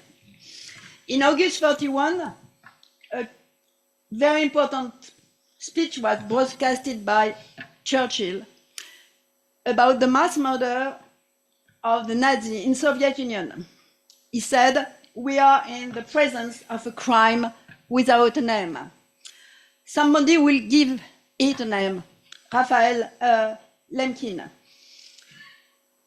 What did it mean at the time when he thought the word genocide?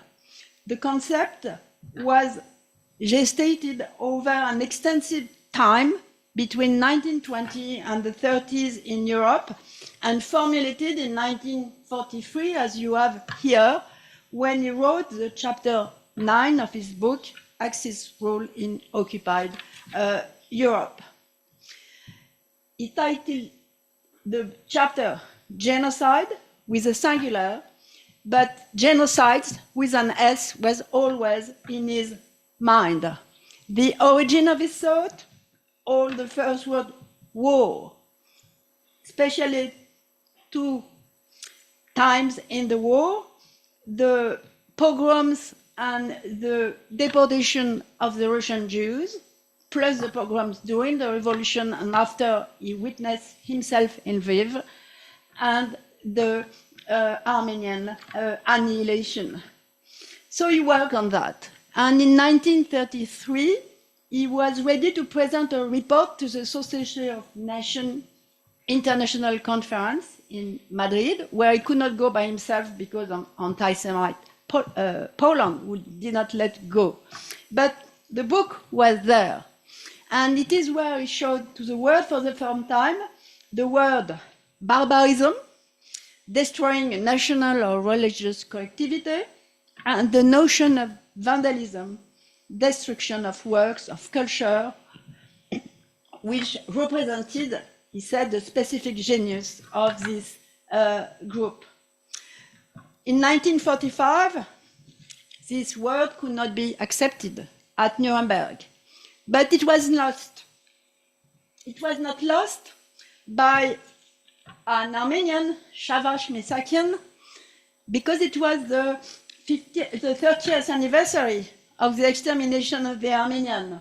This exiled survivor, who had a newspaper in Paris, was the first man in the world to use, outside of Lemkin's prose, the word genocide. Disaster, massacre, mass killing, they were innocent words to characterize this catastrophe, as the word got better from Istanbul, Malta, and to Nuremberg, Berlin, and Auschwitz. Misakian, like Lemkin and a few others, had this incredibly modern political and psychological insight.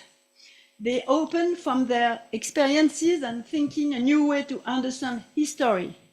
For us historians, above the legal and court implication, above Nuremberg and the International Justice Court, above denial. And from them, especially from Lemkin, we can draw an historical, sociological, and anthropological typology of war, genocide, and different fascism or not.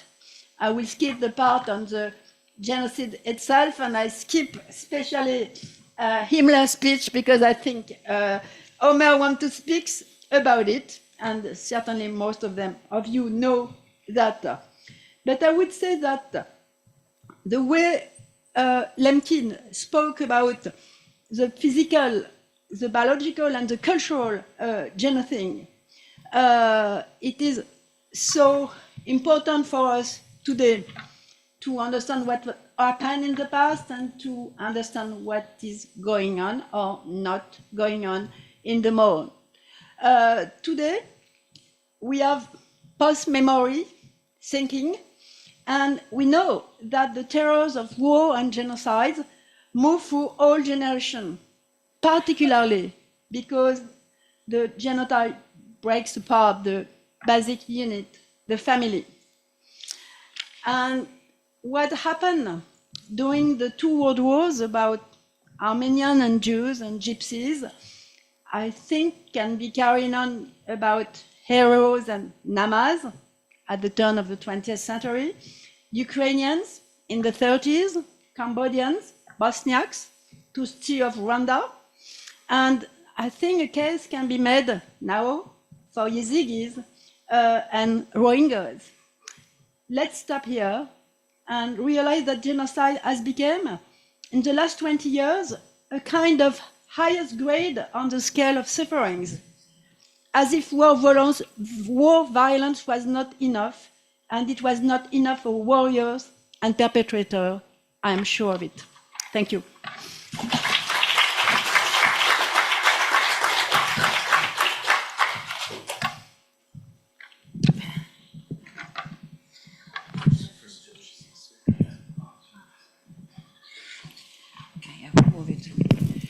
Oops. Thank you, Annette. So let's go to the second speaker. Sven Reichardt is a distinguished professor of contemporary history at the University of Constance. He has published widely on the history of fascism, the history of war, civil war and terrorism, and on social movements and civil societies. In late 20th century, he has several international awards and fellowship. In summer 2025, he will be a senior fellow at the International Research Center for Cultural Studies in Vienna. Please, Sven.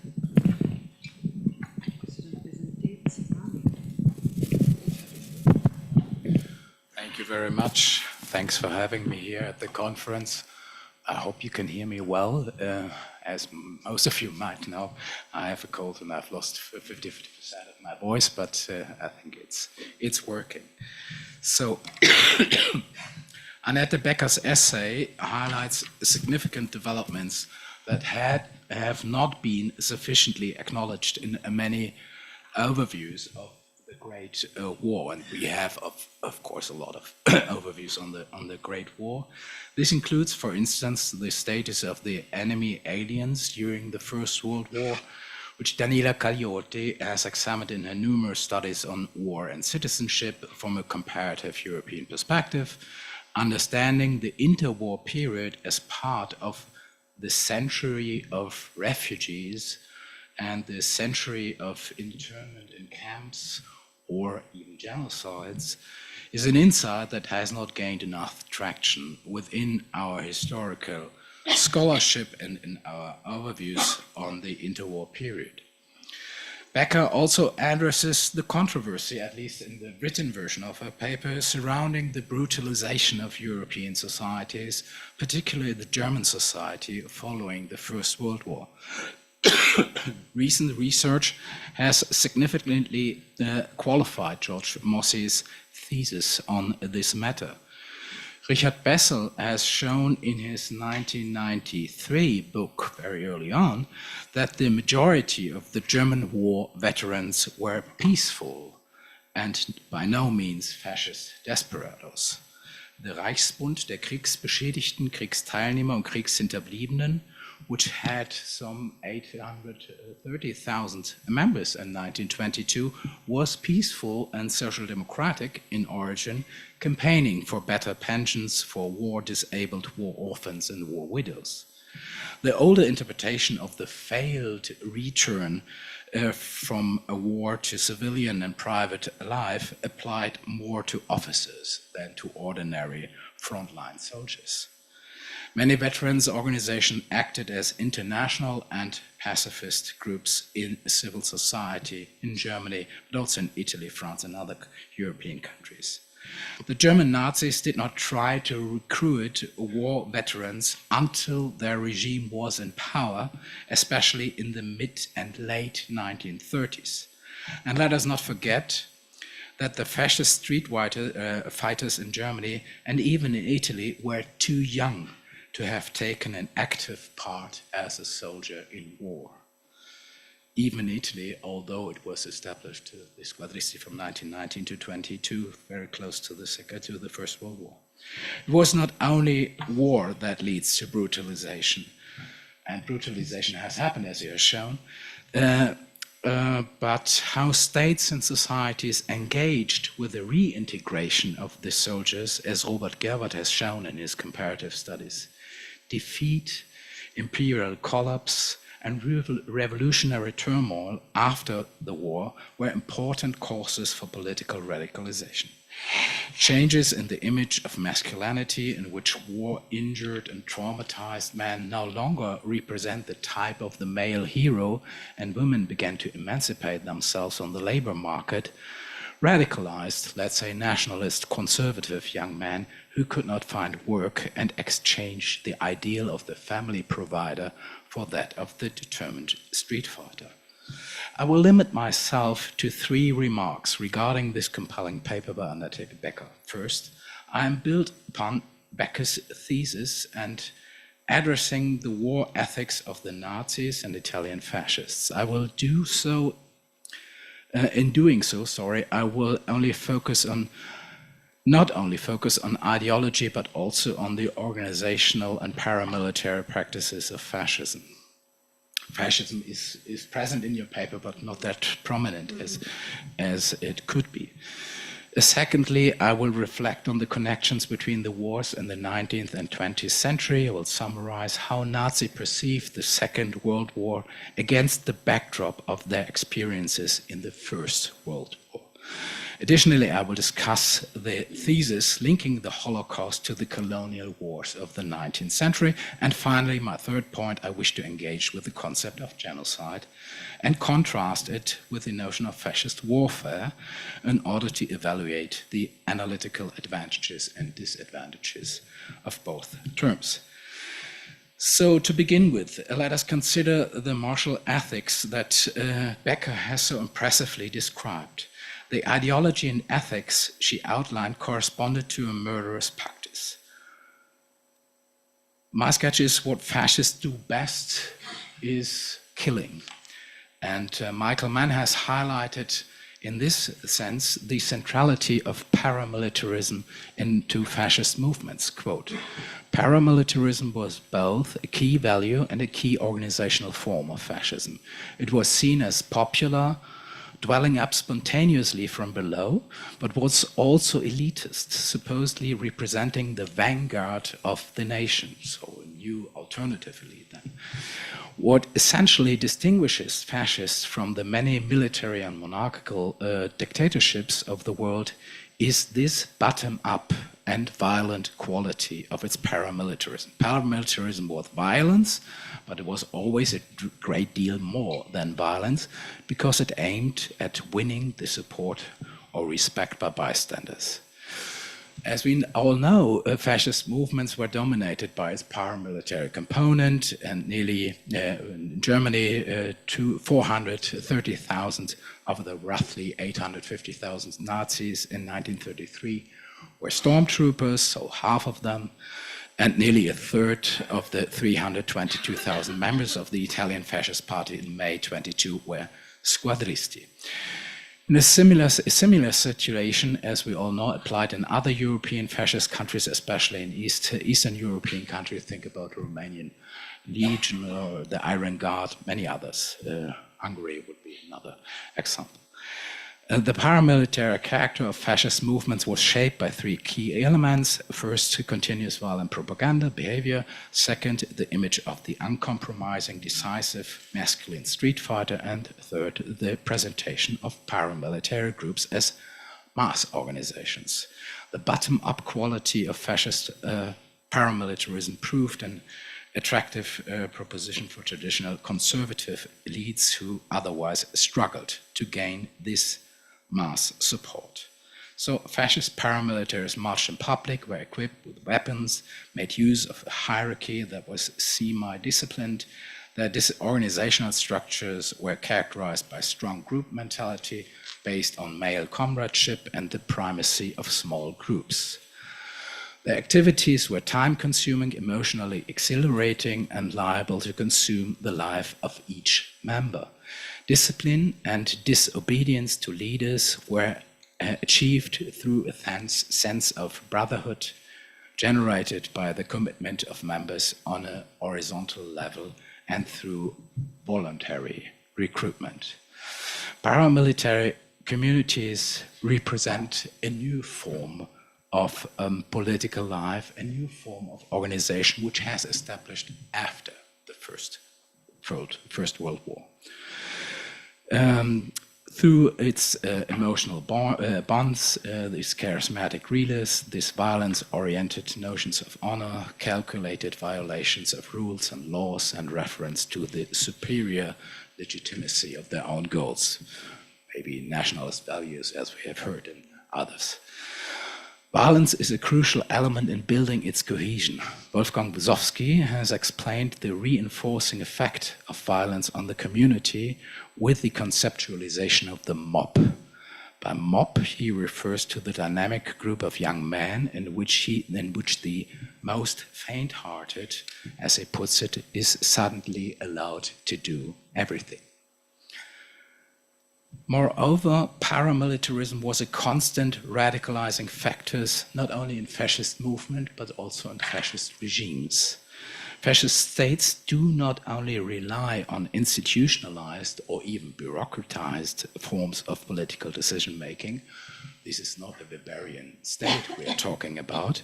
Instead, they instrumentalize more or less spontaneous threats of violence as a dynamic element in its radicalization.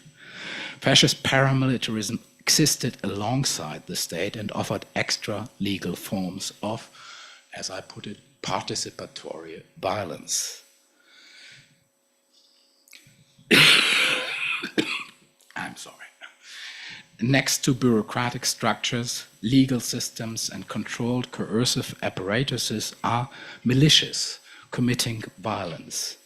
Indeed, paramilitary violence, thank you, renouncing any form of consideration of negotiation or orderly procedures. And this was, this is my point, an integral and central part of every fascist state.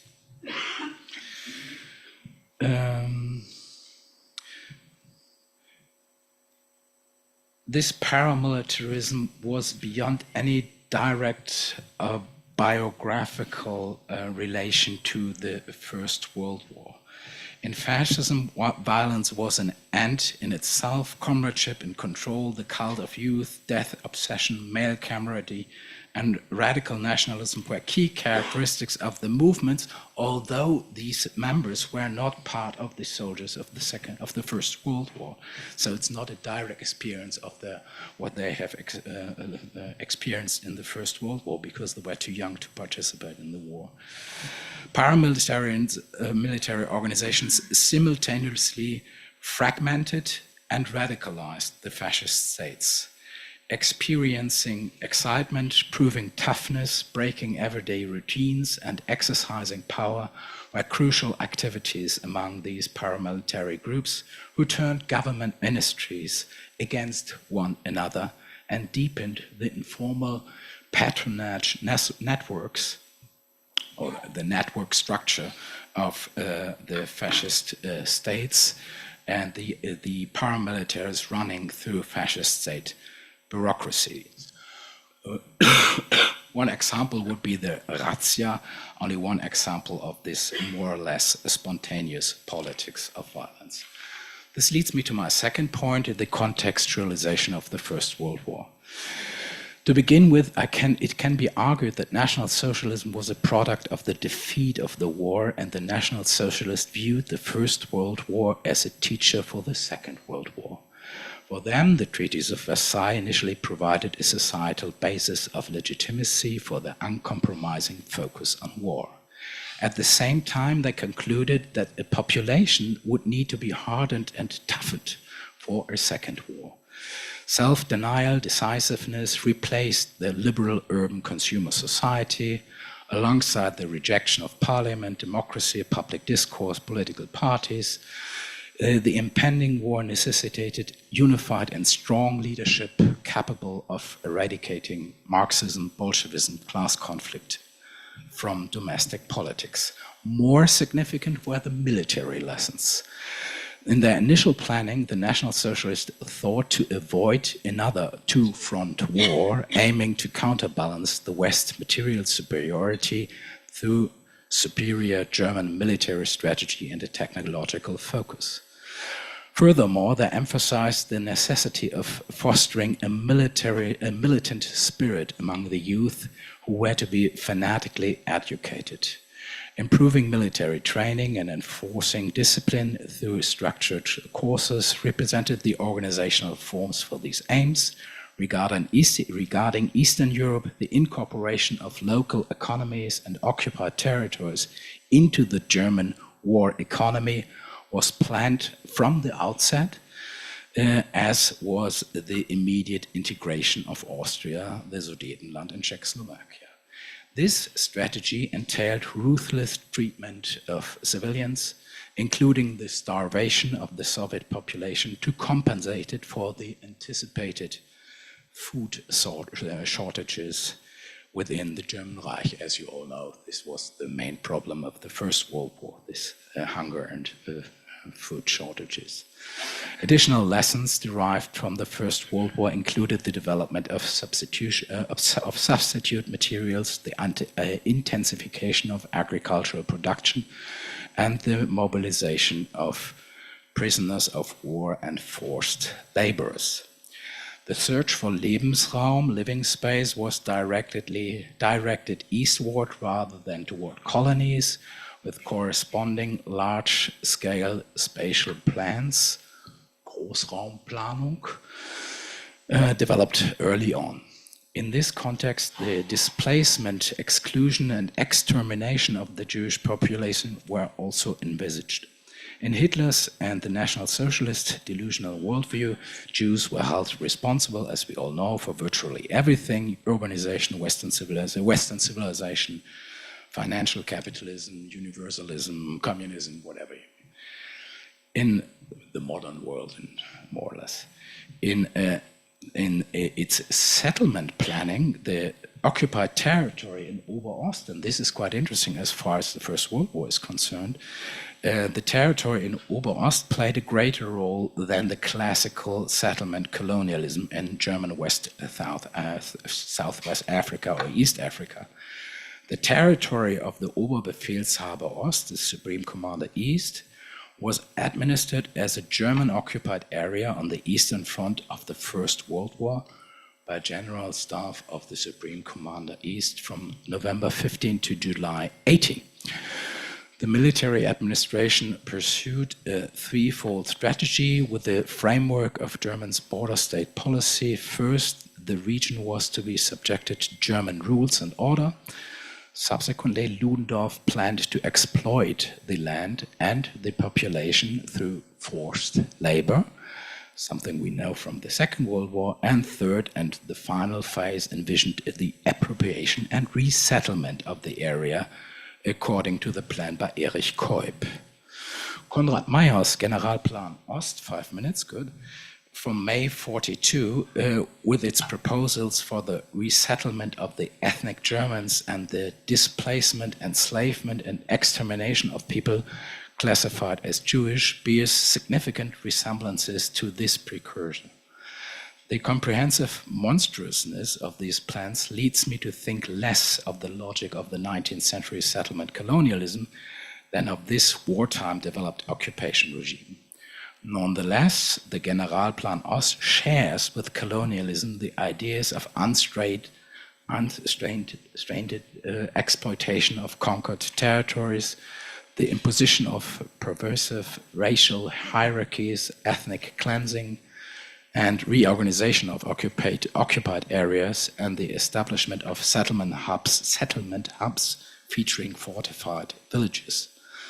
The principle of destroying to replace, as Patrick Wolf once described settler colonialism, was not only developed, but much more swiftly and systematically in this Oberost region, and this far-reaching societal implications of the experiment in the First World War distinguishes it from those of the 19th century.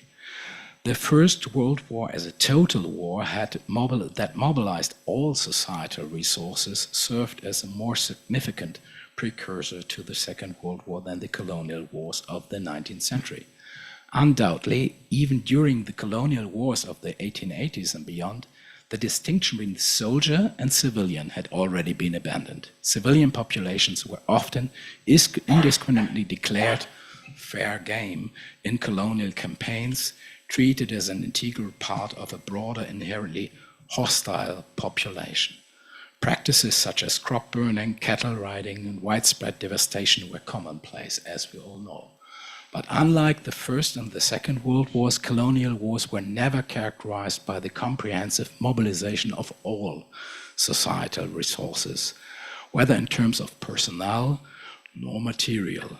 The degree, this is my argument, of internal mobilization in this conflict never reached the levels observed during the world wars. In the colonies, daily life was marked by ongoing low-level violence, rendering the concept of total mobilization largely irrelevant. And in conclusion, my very last point, I would like to make a final remark on the term genocide.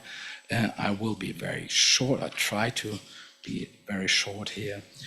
In this context, I consider the analysis of the radicalization and totalization of warfare, as I have already shown, more promising than the perspective of the concept of genocide. As we all know, the problem of the concept of genocide is focusing on intention. The definition of a group is very vague.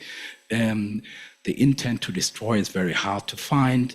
And as we all know, it is a normative concept, and we have to deal with the normative concept for analytical purposes. Fascist wars, as I would say, or fascist warfare, converged a civilizing mission and the desire for destruction.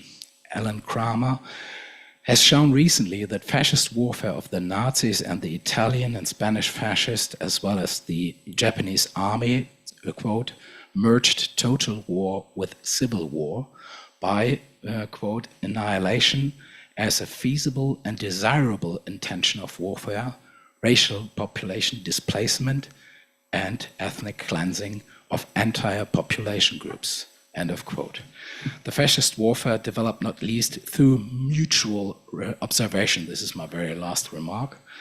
The empires observed the wars, the fascist wars of the fascist brother nations already in the years from 35 to 38 with care, and sought to derive lessons from one another. They learned about the importance of rapid mobile war with broad aerial bombardments, tank offensive, eminent importance of ideological training for soldiers, the poor treatment of civilian population and the prisoners of war. The chain of massacres on the civilian population was understood not only as a necessary measure to maintain respect, but also as a goal in itself. Counterinsurgents violence was part of the murderous policies of fascist regimes, modeled as ruthless fighting spirit, as an ethic of decisiveness and racial purity.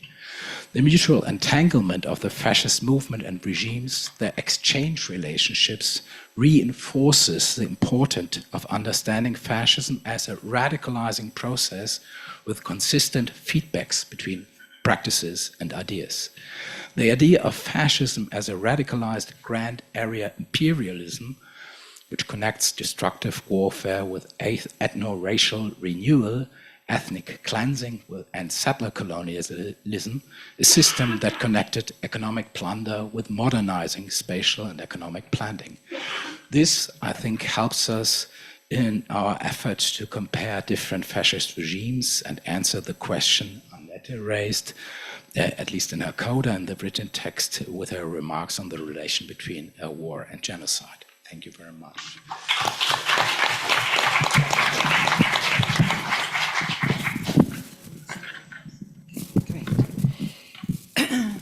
Our third speaker is Omer Bartov. He's the Samuel Pizar Professor of Holocaust and Genocide Study at Brown University. Born in Israel and educated at Tel Aviv University and St. Anthony College in Oxford, his early research concerned war crimes in World War II and the links between war and genocide. He has also written on representation of anti-Semitism in 20th century cinema. More recently, he has focused on the interacting relations, violence, and population displacement in Europe and Palestine. His latest book include Anatomy of a Genocide, The Life and Death of a Town Called Buchach, 2018, Tales from the Borderlands, Making and Unmaking of the Galician Past, 2022, and Genocide, the Holocaust in Israel-Palestine, First Person History in Time of Crisis, 2023. He's currently writing a book tentatively titled The Broken Promise, A Personal Political History of Israel and Palestine, which is dedicated to investigating the first generation of Jews and Palestinians in Israel, a generation to which Omer Bartov also belongs. His novel, The Butterfly and the Axis, was published in 2023 in the United States and Israel. Thank you. Thank you very much, and thank you to the organizers for bringing such a brilliant group of people to this brilliant city. So I'm very pleased to be here.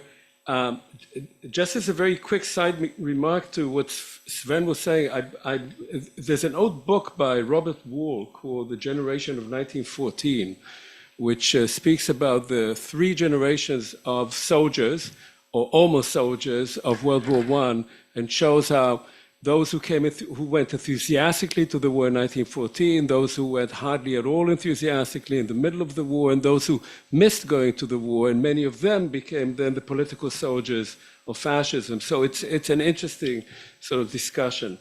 I want to make two very quick preliminary comments. One is, and I'm trying to be as quick as I can because of the shortage of time. We've been speaking here a great deal, obviously, about different types of fascism. So is there some kind of generic fascism? What I would say is that most fascisms that we know have one thing in common, which is the socioeconomic preconditions that led to their rise. And we haven't spent much time talking about that. My own doctor father at Oxford, who was invoked here in the first day, Tim Mason, would have certainly insisted on that. Otherwise, we face a particular danger that fascism becomes merely a set of notions or ideas that float in people's minds or in the stratosphere, and they come and go. They're everywhere and nowhere. They are today here, they're gone tomorrow. So not speaking about the material circumstances that led to fascism also, I think, makes it impossible to understand and to respond to what is our current political predicament, which is too arguably closely related to changes in socioeconomic conditions. It can become a kind of intellectual echo chamber with no relationship to reality, and that is actually a perfect breeding ground for fascism itself. So that's one quick comment I wanted to make. A second one, and Annette alluded to that, has to do with, if I can find it, yes, has to do with the following. We don't have to go back to Hannah Arendt to know that fascism would have likely never taken the form that it had, or might not have even been conceived at all, without Europe's colonial empires.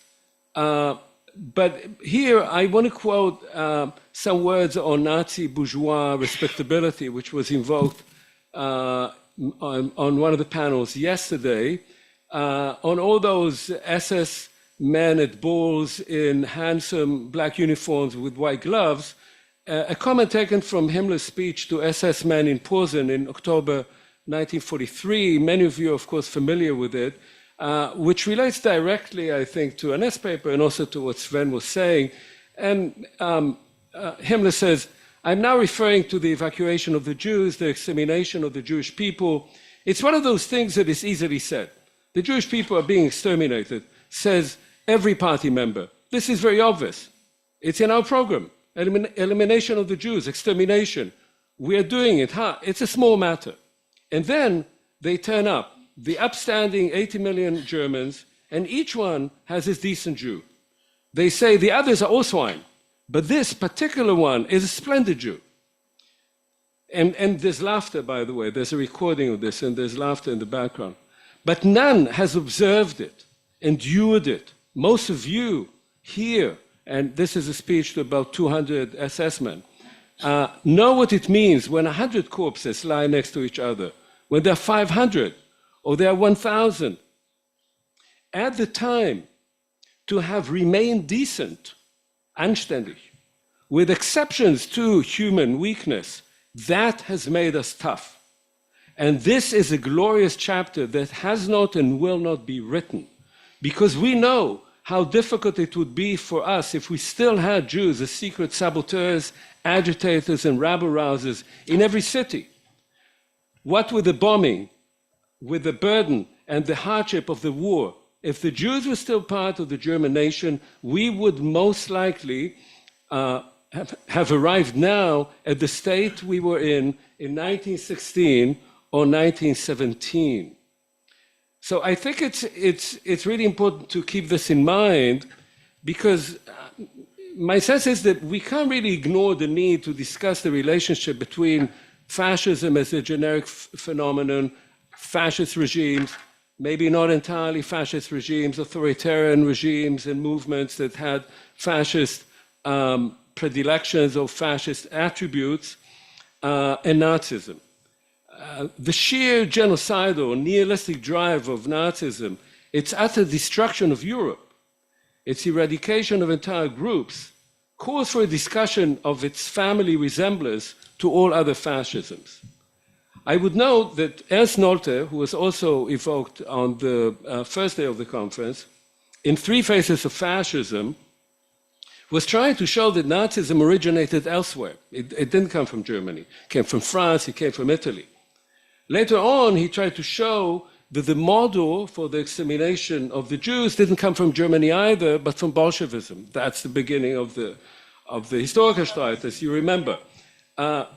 He was not an impartial witness, as Saul Friedlander would have said. And at the time, Friedlander had a famous debate with him about it and left the dinner party at which they were all both present. Now, we have to remember that many scholars of fascism and Nazism, certainly those sitting at that meeting in 1963, were either former adherents or victims or participants. Mosse, of course, right? Mosse came from Germany. He told me his story once, but I won't repeat it now. But also Gordon Craig, who was a Marine in World War II. And also Michael Howard, who was the Regis Professor of History and my examiner at Oxford. All of those people were participants in World War II in various roles. They thought that fascism was history, yes, but they had experienced it. And experiencing Italian fascism was, for most of the people, most of the time, entirely different from experiencing Nazism. And we can ask Primo Levi about the difference between experiencing one and experiencing the other. And we can't dismiss that. I think we also should not dismiss Wassily Grossman's vivid depiction in his great novel, Life and Fate, of the peculiar murderous dynamics of Nazism and Bolshevism, their affinity for camps and their utter disdain for the human. So these are just early comments that I think link to Annette's paper in a variety of ways, but now I'll speak directly to that. So Annette opens her important lecture by stating that the Great War is indeed a total global tragedy, which is of course true, as is Annette's insistence that the war was a watershed event, certainly in Europe, but also in much of the rest of the world. Although she does not spend a huge amount of time on the rest of the world because it's focused on Europe. As a reinforcement of her argument, Annette could have noted that whereas the vast shadow of World War II has relegated its predecessor, World War I, in much of the historiography to a minor place, 1914-18 had set Europeans in particular on a course that was much more likely to produce the next even greater calamity than had it not occurred. Whether or not we think of World War I as a great rehearsal for World War II, we can certainly consider it as producing the mentalities, technologies, and politics that facilitated the rise of fascism, enslavement, and expulsion of whole populations as of genocide, as was said by both speakers on this panel. But of course, World War I meant vastly different things to different nations and population groups. And for that reason, it is also remembered or forgotten very differently. For France, and to a slightly lesser extent perhaps also for Britain, it was a complete calamity. This had to do first, of course, with the vast losses, much greater than in World War II for both countries, so great indeed that one spoke of a lost generation. It inspired in those countries a new culture of mourning and commemoration. And of course, George Mosse wrote about that in the book that was mentioned, as did Jay Winter, that Annette knows well. As well as an abhorrence of war, at least of European war.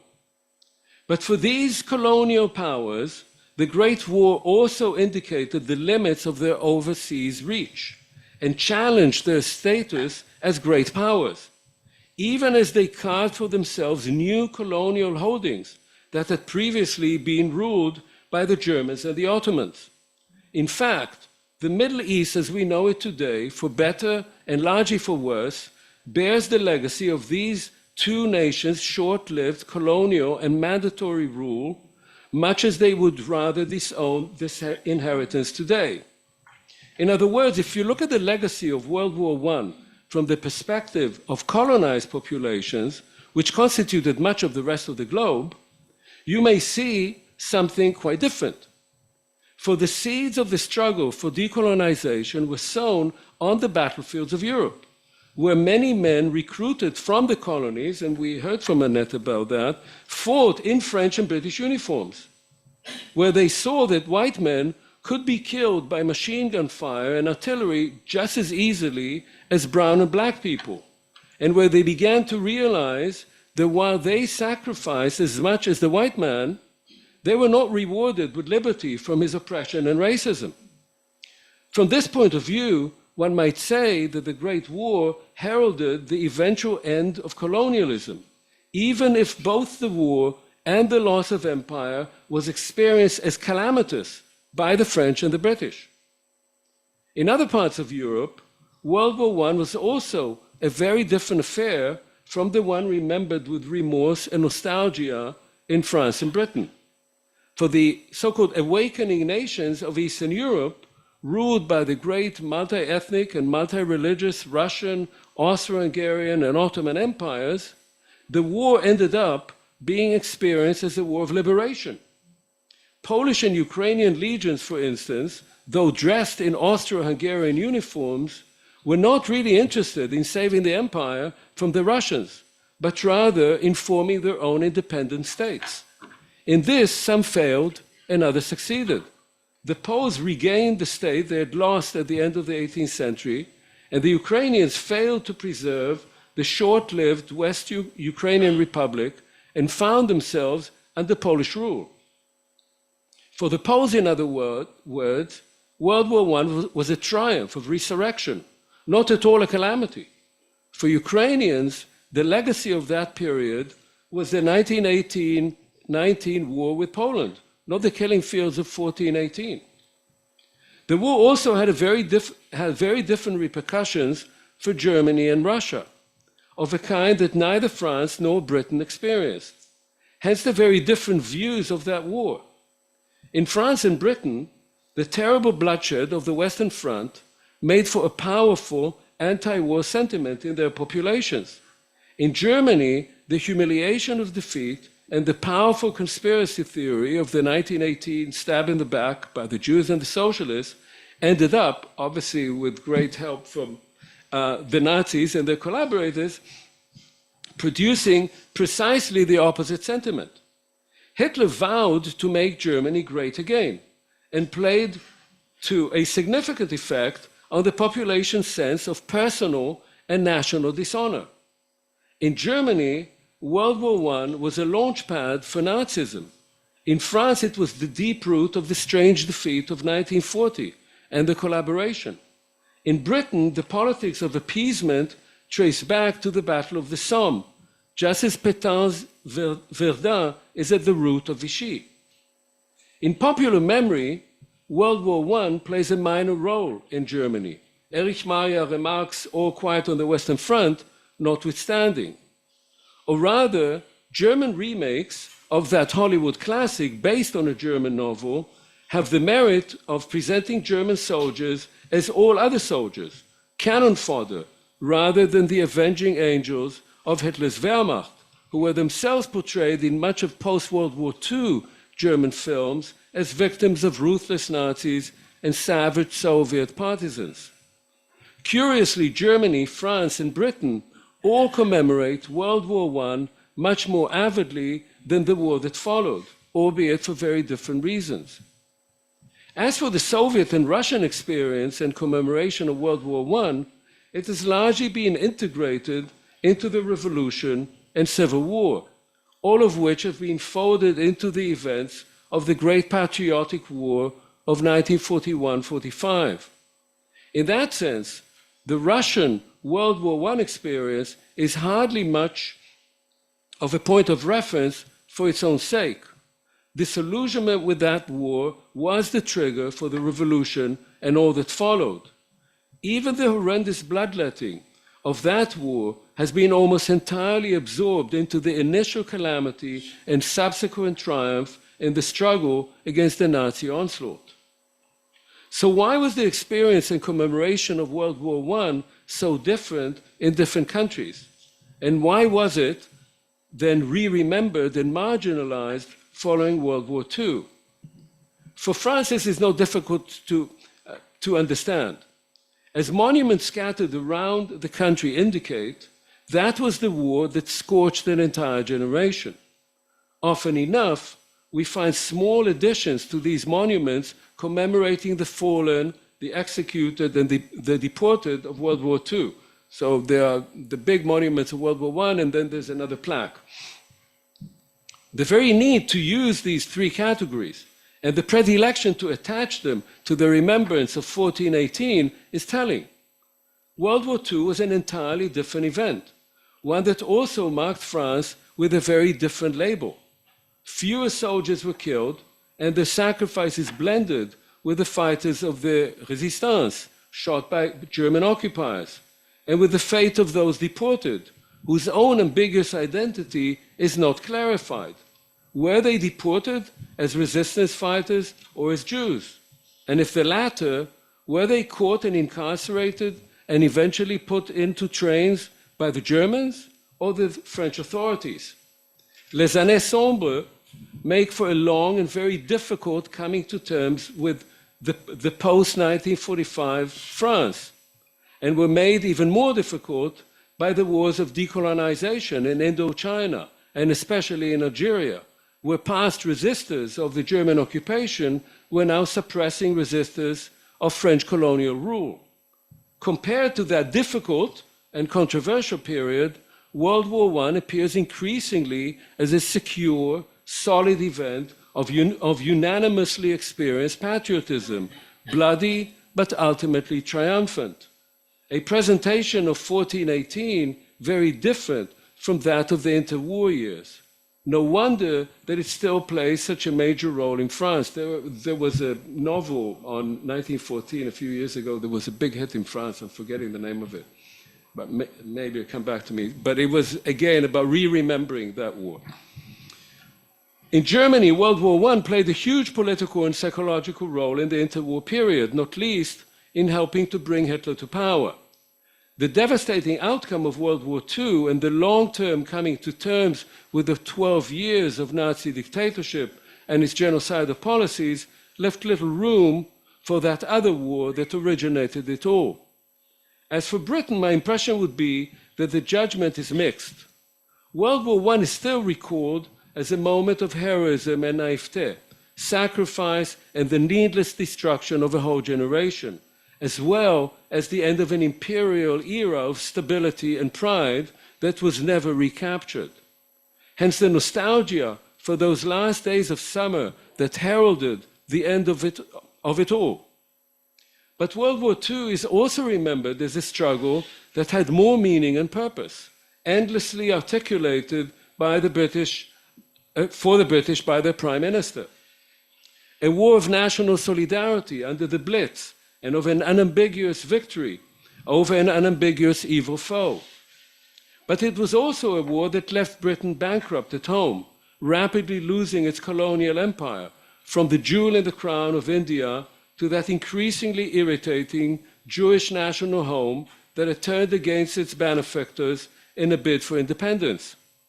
It took Britain's decades to overcome the hangover of the empire. I remember it being in school in Britain in the 1960s, and some never have. So in this case, too, it was easier to hearken back to that moment of glory and selfless sacrifice of 1914. The complexities of the memory and legacy of World War I also raise the question of genocide. In many ways, the mechanical, industrial killing of soldiers in World War I, indeed the very thinking of those millions of troops as Menschenmaterial, as human material, who could be sent out to be killed in wave after wave of slaughter, set the ground rules, the bureaucratic and industrial techniques, the mindset and the sensibilities of the industrial murder of World War II, from the mass shooting in Babi Yar to the gas chambers and crematoria of Auschwitz-Birkenau. This is an important legacy of the Great War, and one of its darkest, which rarely features in its commemorations, however cynical we may have become in terms of the wastage of young men's lives on the fields of glory. But there's another legacy associated with World War I and genocide during that war and in subsequent decades. As Annette notes, genocide in the 20th and 21st centuries has always been associated with war, whether it was real or imaginary.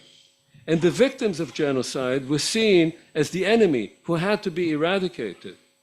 This was the case already with the genocide of the Herero and Nama peoples in German Southwest Africa in 1904, with the genocide of the Armenians by the Ottoman Empire in 1915, and indeed with the genocide of the Jews in the Holocaust. As Himmler infamously, sorry for invoking him again, noted in his diary after meeting Hitler in summer 1941, the Jews should be treated like partisans. The same can be said of all the genocides that followed in Kampuchea, Bosnia, Rwanda, Darfur, and other places. Here we should also take note of the argument that the growing brutality of Europeans in their own world wars, which they fought with the assistance, as I said, of their colonial subjects, came, in the words of Aimé Césaire, as a choc de retour, or a boomerang effect, from their brutalities in the colonial empires. His former student, Frantz Fanon, described the Holocaust as a dispute between Europeans or as a family quarrel. Both men were born in the French-ruled island of Martinique, and Fanon fought with the Resistance in World War II, and during the war in Algeria joined the FLN.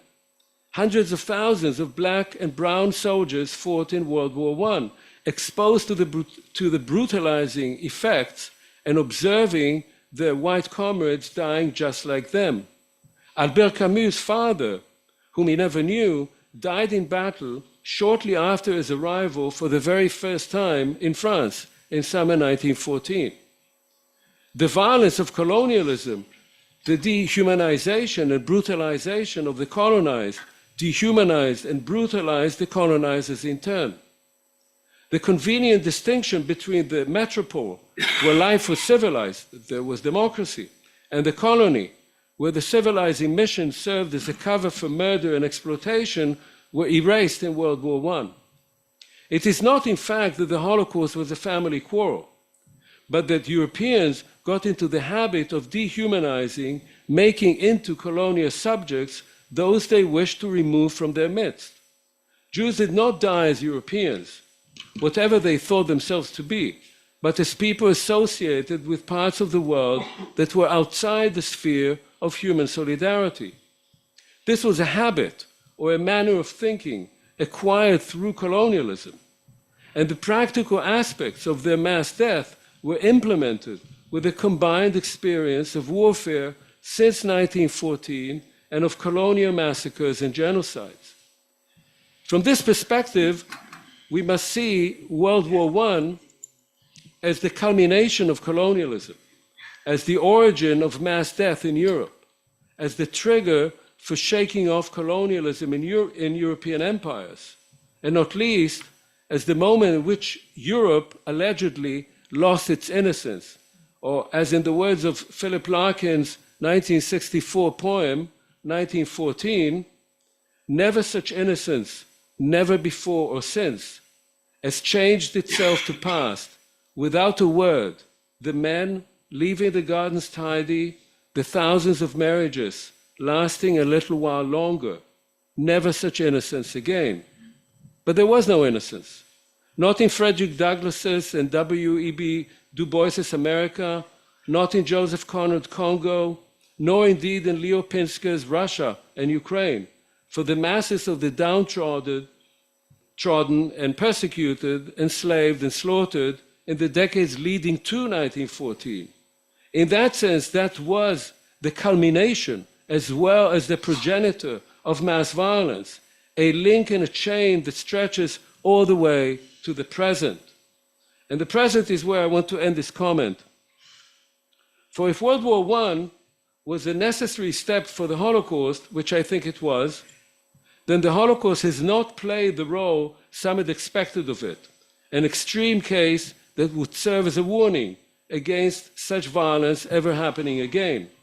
In fact, it has often served as an excuse for other cases of mass murder, which were not seen as quite measuring up to its standards, standards of mass murder that have become fixed in our minds, just like the Western Front of World War I. But the Holocaust has also served as a license for violence, even as it can be used to deny the very nature of the violence unleashed in its name. This is what we are watching at the moment, with horror and anguish in Gaza. If World War I was supposed to be the war to end all wars, then, and World War II ended up with solemn pledges of never again, Israel has made the Holocaust into its instrument of destruction, and under its present leadership has been carrying out genocide of others in the name of protecting its people from another Auschwitz. We have come a long way from the Judenseelung of World War I, which sought to make sure the Jews were fulfilling their patriotic duty to the Kaiser, to the destruction of Gaza under the name of genocide prevention by soldiers educated to believe that the post-Holocaust Jews, that as post-Holocaust Jews, they have a right and a duty to eradicating all those they perceive as their enemies, as human animals, and that no one can stand in their way or level moral arguments at them. This too is a legacy of 1914-18 and all that followed, not least the rise of fascism and the destruction it wrought on Europe. I'm sure there are Israeli troops on the ground right now who could repeat the words of Pierre Teilhard de Chardin without missing a beat, and would post them on social media, merely replacing the word front with Gaza. Gaza enchants me. The unforgettable experience of Gaza, in my view, is one of immense freedom. No one, apart from those who have been there, can know the memory charged with wonder that a man may be left with. War left a tear in the crust of banality and convention. That's the quote. I can only conclude with Annette's sage words. In genocide, not only weapons, hunger, rapes, and hands kill, but also words kill. They are at the heart of fake news, of alternative stories, and denials. This operates with the animalization, an animal you can hunt and kill, the reification of the enemy, a thing you can destroy, then the cruelty of tortures in an apocalyptic racism. That's the quote from Annette. It is this legacy of the Great War that we are yet to be liberated from. Thank you.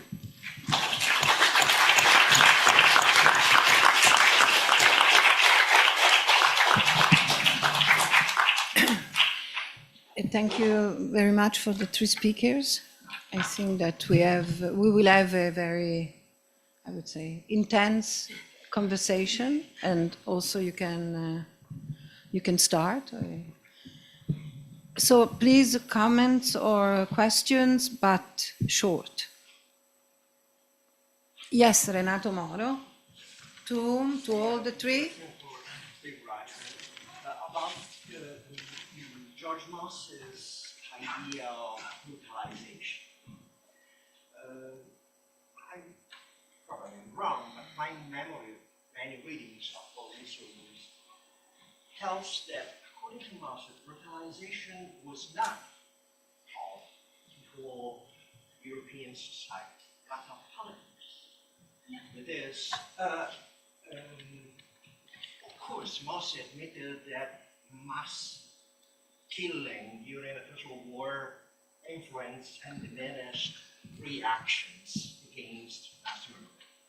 But the main point was brutalization of politics. So in this sense, my question is, don't you think that what you said about militarism and fascism is really not in contradiction, but a consequence of this view that is militarizing politics is one of the main features of fascism? Wait, because I'm picking up Paul, Marianne, and Atina, and the second term.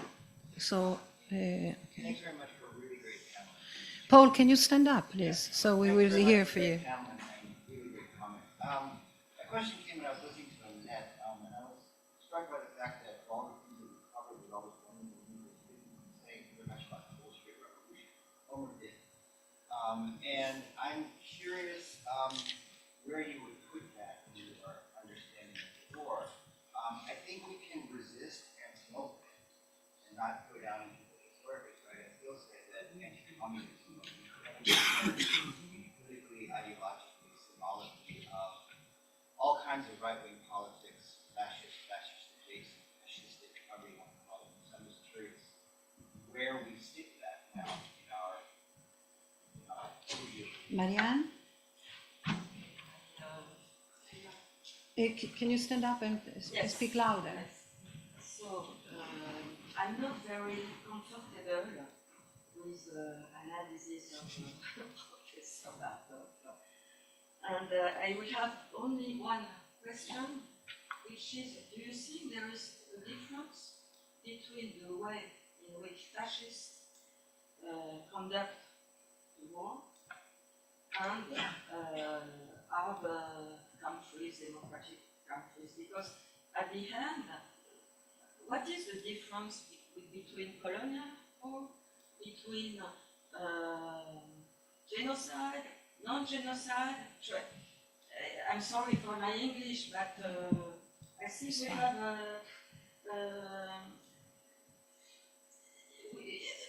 I don't see the complexity in your analysis. I'm sorry, je ne sais pas si vous comprenez le français, mon anglais m'amène à caricaturer un peu ce que je voudrais dire, mais j'ai le sentiment que, bon, à la fin, on est historien pour établir des nuances, et là on a l'impression que tout est en tout, qu'il y a une espèce d'immense continuité dans l'histoire de la violence. Or, je regrette, même si à la fin des morts sont des morts, les processus ne sont pas les mêmes et les mots ont une utilité. Thank you. Atina, the second two. Okay.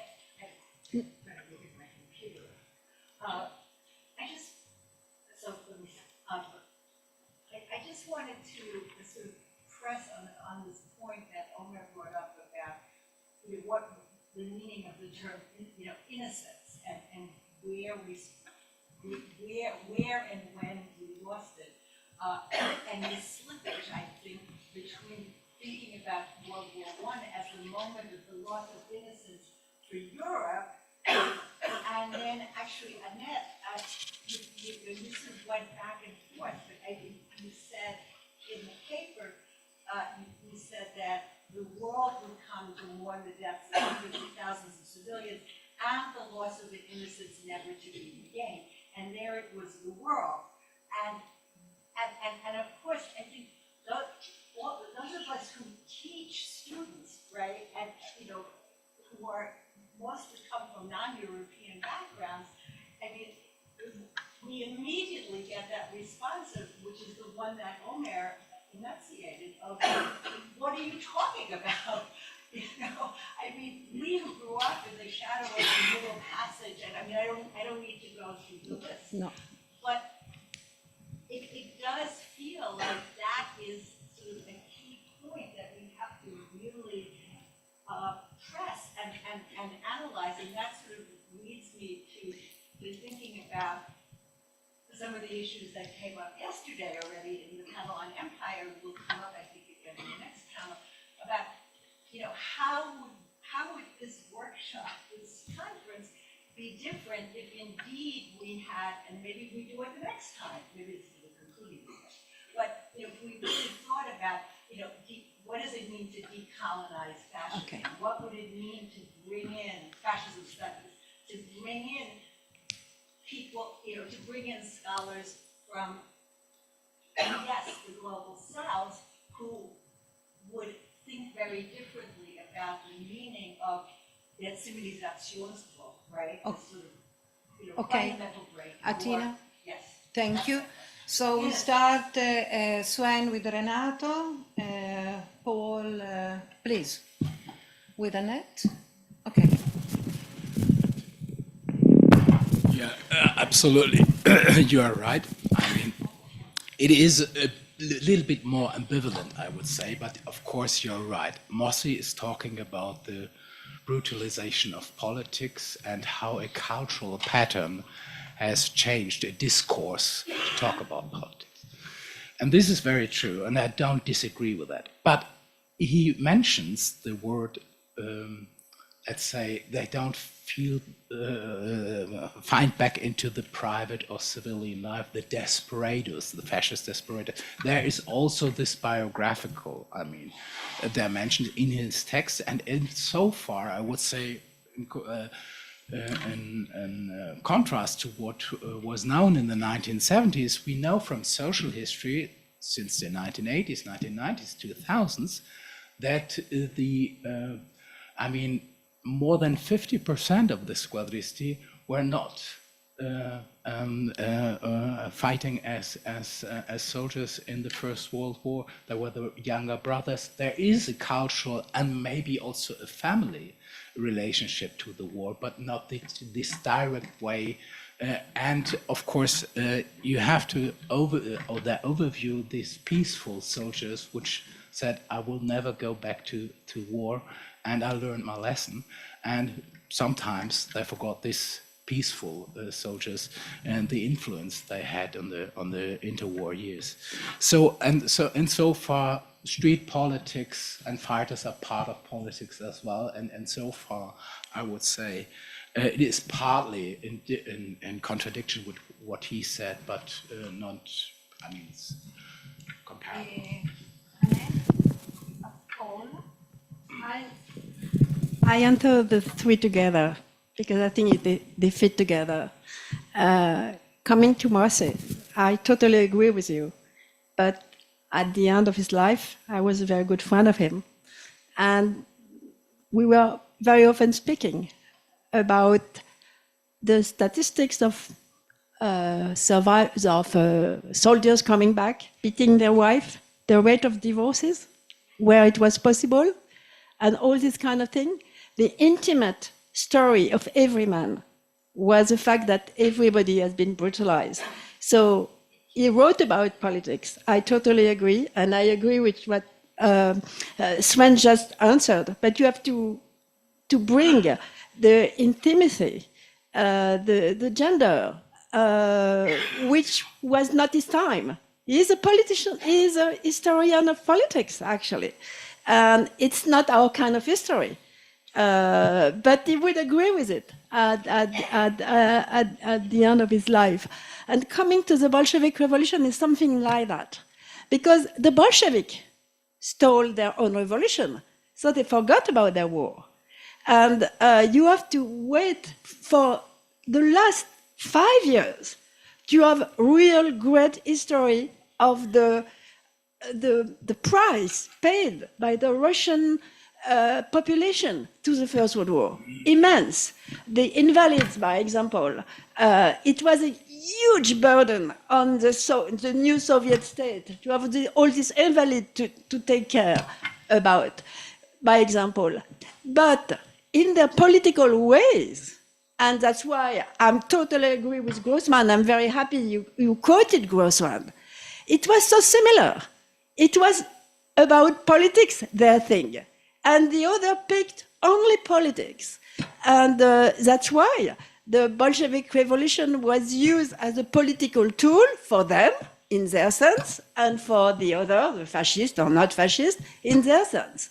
And it makes completely sense, because they did not want to see what was really the First World War, especially on the Russian territories.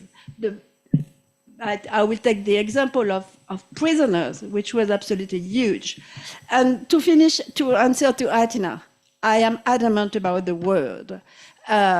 Because when you think about colonies, if you say the awful French and the awful British, they were treating them badly. No, they have agentivity. As Homer said, they wanted something new. They wanted their liberty. Ho Chi Minh, who was a poor laborer at the time, came to Versailles and said, we want to be free.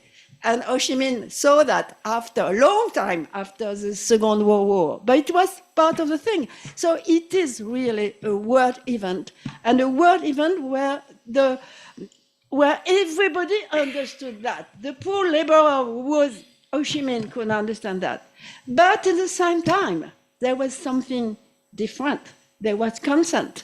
And when you speak about the father of Camus, the Algerians the French in Algeria, the colons, like the father of Camus, they were so happy to fight for their motherland, the Australian. They did the 20,000 kilometers around the world to come and fight in Europe. And all this, they regretted. And after that, they had lost their innocence, and they were ready for peace. But all things that you said very well stopped the peace. But the innocence was finished, definitely.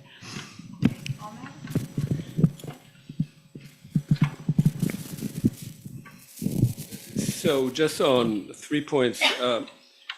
One on those who were the political soldiers of Nazism or fascism, and many of whom did not serve in the war. I mean, I think we have to remember what it meant to be a young lad growing up in wartime.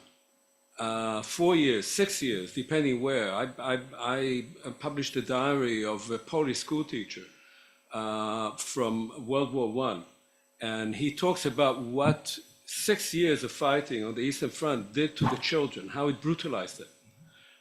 And so, yes, many of them did not serve in the war. Some of them, as Robert Wall writes, the fact that they never quite made it to they were preparing to go to war and that the war ended on them already created a particular mentality, but also the fact that the war itself, the events of the war had a huge brutalizing effect on society that most of us have not lived in wartime. We don't know what it feels like. And we tend to think that there were those who were fighting and those who were not. And those were wars in which there was a much closer, as Annette was saying, as Sven was saying, the connection between the home front and the front was very close. So I would say that as one comment. The second on, so how do you make distinctions? What is colonial war? What is total war? What is fascist war? What is genocide? It all seems like it's all the same, right? War is terrible. Now, so I certainly don't support that view that war is terrible. There are wars and there are wars. The German army in World War II fought totally different wars in different places. The same army, the same soldiers fought a different war on the Eastern Front, where they were massacring vast numbers of civilians, prisoners of war, and in France, where they were conducting a pretty civilized war. Prisoners of war under German, under the Wehrmacht, taken by the Wehrmacht, Western prisoners of war had a very, very, very low rate of death. Normal rate of death, just as if they were not prisoners of war. And Soviet prisoners had 60% rate. So yes, there are different wars, but you need to see a trajectory. And there is a trajectory. You need to know, how do you get from one place to another? How does that happen? And you can't start by saying, okay, there was fascism, and then fascism did horrible things. Where did it come from? Where were these mechanisms created? So there's all kinds of ways of thinking about it. Was it that the German army, when it was sent in 1914 to fight against the Herero, just came and said, we are going to destroy you. They issue a Vernichtungsbefehl. There was no such thing in Europe at the time, but once you invent this idea, you may import it back into Europe, right? So there are mechanisms of change over time, and you can see that happening in various armies, and you can see it happening from one war to the other. I would say that World War I creates a particular view of how you can use vast numbers of soldiers, and as I said before, as Menschenmaterial, you think of, you have 10,000 soldiers here, 100,000 soldiers there, you can send them to die. That creates a particular way of thinking. It creates an administrative way of thinking. It creates a bureaucracy that can then be twisted into one that does not apply to soldiers, but applies to civilians, particularly civilians that you decide for other reasons have to be eliminated. And in genocide, in modern genocide, this is precisely what you see. You see genocide is always carried out as a war. Everybody wears uniforms, everybody has a hierarchy. Everybody thinks that they are actually doing a military thing, even though there's no danger for them, they're safe. Now, on the last thing, on innocence, what Atina was asking, I would, or saying, I would say, yes, of course, innocence depends on the eyes of the beholder. But it's not even that Europe was innocent. Of course, it wasn't innocent. It was either ignorant or denying. This is what Heart of Darkness is about. It doesn't want to talk about it. And the peculiar thing is that until today, often it doesn't want to talk about it. After it's all over, after all those millions of people, say, under King Leopold's Congo, up to 10 million people died in that empire, people don't talk about it as if it didn't happen. And when you try to see the trajectory from then to now, the fact that we can talk about fascism as completely unconnected to the kind of words of slavery, exploitation, and genocide, as if they happen in another universe, that's another discipline. We don't talk about it, let them talk about it. That to me seems a very strange way of doing history in the 21st century. Thank you. So the last 4 questions, and I really don't want a comment. Seriously, questions, and so they have to speak. Okay, so offer, Anke, and Mark, and you. You in particular, because yesterday you spoke for something like 10 minutes. I'm just talking about you. I remember. Sorry to say that. Okay, Alfred. Okay, I'll be brief. An innocent question. Just to complicate the connection between fascism and war a little bit. When the Nazis gained political power, this is a time where there is a strong public sentiment in Germany against the war. Very strong. It seems like, the pacifists say, we want the war. And after 1933, there are some very ardent Nazis that believe that, the militarism is part of the rhetoric, but it doesn't have to be about war. And there are some organizations, Nazi-backed organizations, that see themselves as anti-war organizations and talk with British and American activists and so forth. And we all know the propaganda about Hitler gains everything without a single shot and so on and so forth. I know. My question is, how do we introduce that into the narrative? Can we imagine some kind of fascism, some kind of Nazism that doesn't go to? So please anche Mark and the gentleman with the white jacket.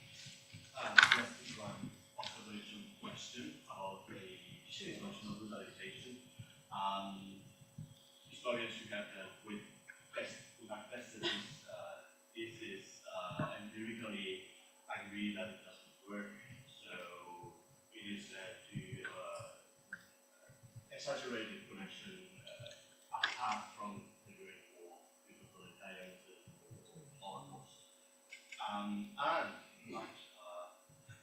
Moses introduced that notion in his book, that came from an article that was rejected by peer review, and if you look at it in Moses' papers.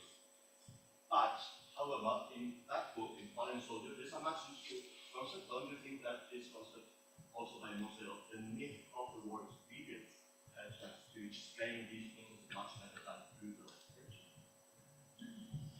Mike and then on the Bible. Comments. I'm going to cede my time to the Honourable Member in the White Thanks. All right, so that was fantastic. I think because as Professor Barkov said, it points us back to the conditions of fascism. One second is recommendation 2, the definition of Michael Howard of fascism, which is something that resides deep in the hearts and minds of men, something that we're born with and have to be educated out of. And so that's my question here, is if we can reduce war in general, First World War in particular, and in turn fascism to a crisis of bourgeois masculinity. Thank you. Mark, do you want anyway? Well, yes, please. Yes, okay, thanks. I very much enjoyed the tension that emerged between whether or not we're talking about the war as a generative force or as something that calls out the stories in the post-war period as the powerful refractive forces. So where we're laying the emphasis on the power of interpretation of politics of the process, or whether we're laying it on the raw facts which are generating history in the world. So I thought was excellent and remains as a tension. My worry is, it refers to sort of Omar and Tina's comment, that in every age there's something which we're very differentiated about, and there's something which we're kind of morally simplistic about. And I worry that colonialism and the colonial past and decolonization is the thing that we're being simplistic about. And I feel like yesterday's imperial panel made us think about how different the empire is done and how different colonial relationships are. And I worry that we risk creating a new flattening story if we have the colonial as the simple sort of evil start in this, and the war is refracting that. I think if we're going to bring colonial past, which I think we should, then we have to be as careful and as differentiated about that experience and that refraction as we are being about the war and its relationship to the war period. So, Annette, Sven, and Omer, 5 minutes, they will address the 4 questions. I answer Mark first, because I cannot agree more. We saw it yesterday already, but it is obvious. The colonies were so different. The way the colonialist powers were treating the population were so different that just to put the colonies all together and to say what happened with the Herero is the root for the Holocaust, because also Goering's father was there, I think it's a pure idiocy that my dear German colleagues invented in the last 20 years. So I cannot agree more. I don't want to say more about that. But we have to be careful that we are historians or anthropologists or sociologists. And there are things, there are documents, there are facts. We cannot just do beautiful theories which have nothing to do with what happened on the ground during or after the war. And thank you to remind that to us now about colonies, but it's true about everything. For the myth about the myth of war experience, I totally agree with you. Actually, it is in my written paper, but as you saw, I skipped a lot.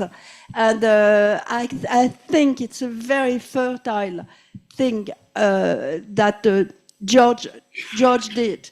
And that's why he was, I said he was an historian of politics, but he was also an historian of culture and thinking. And this idea of the myth, it is something that definitely is very important. He has been working a lot about Langemarck, by example, and this now the new historian of Nazism go back to that to understand what was behind it. And to finish the answer about author question. Sorry, I think that to understand who wanted war or not, you have to see that after the First World War, the one who won the war were exhausted. And if they accepted so many things from Hitler and the Germans and the Italians before, and if they didn't take any Jews as refugees, it was for the same reason. They didn't want to have any more problems. They wanted to stop that. And all were veterans of the First World War. I agree with you, the youngsters were not at the front, but all the officers and all the politicians had been veterans. And so these veterans had seen the catastrophe of the First World War, and this is something they did not want. And if Germany could be so good at war, it's because they lost the war. And when you, because of the losing of the war, first you are totally out, and most Germans were pacifists. And to my knowledge, it is with a strange defeat, my hero being Mark Bloch. It is after the strange defeat that the Germans changed their mind. Not after Poland, after France. They won France, so they could go on with war. And it is where they finished to be pacifist. So it has to do and not to do with the First World War. Thank you. Next, Sven and Ahmed, please. Okay, two remarks. The first is, once again, on this biographical question. I mean, of course, you are right. There is a biographical dimension. The heroism taught at the schools. They read newspapers, they play the war, they play battles, and so on and so forth. They were influenced as kids during the war. But you miss an important point. If you think they are traumatized during the war, they reinvented the war after the war. And this is an important process. I mean, if you talk about the SA, this is in the early 30s, and 90% of them were younger than 1902, and they reinvented, and the myth of the fallen soldiers, they think about that themselves. We are the new fighters. We are fighting for the First World War has not ended. We are fighting for it. So on this kind of reinvention and this cultural dimension, you miss if you only think about the biographical dimension. The other thing is, as far as colonization is concerned, I would say one important or interesting point in this respect could be that the ratio, for example, I mentioned, is this large-scale raids of the National Socialists in 1933 and 34. You will understand if you look how they invented the razzia, and this was important that they looked at what has happened in Algeria around 1900, and they learned from it the asocials, the homosexuals, the prostitutes, publicly propagated as security risks, and that they learned the SS, the police officers, from the colonial situation and made it police repression could be understood in this colonial sense. That's asocial behavior, cleansing the streets, as Goering put it, in the beggar riots in September 33, and so on. The early razzia in the National Socialist regime can be understood as somehow as a colonial part or a background, let's say. Yeah.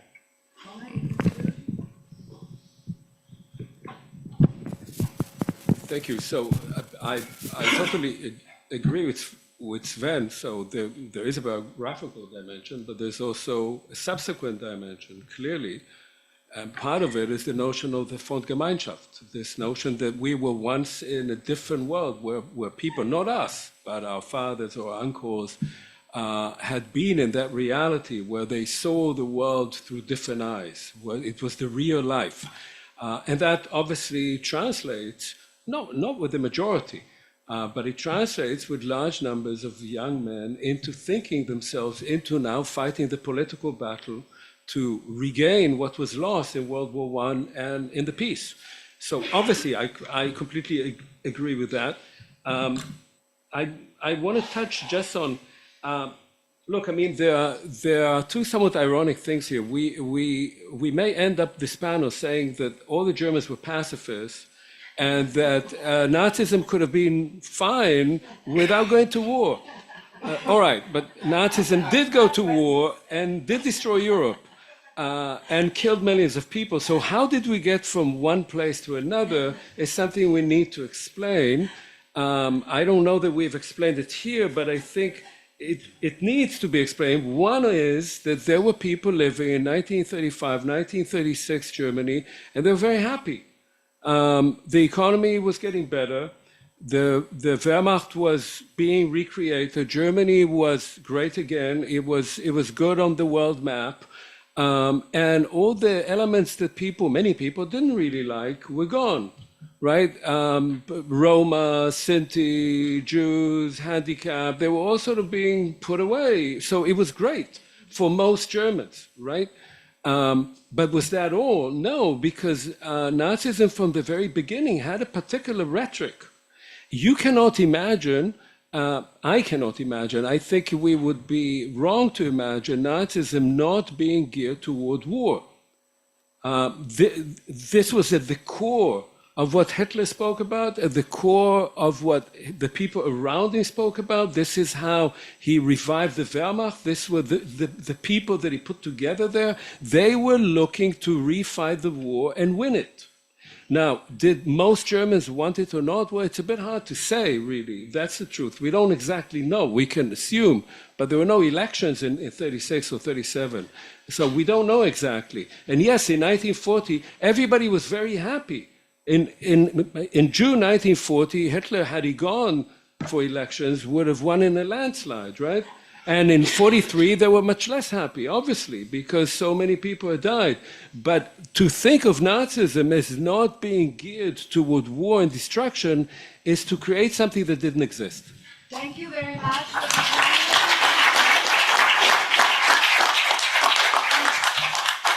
We reconvene at 3, no? Do we want a coffee break or not? An hour for lunch. Okay. Wait, I will be I have no idea. Oh, it's right outside. Good, thank you. Okay, thank you so much. Yeah, it was fun. Yeah, we need some energy in the room.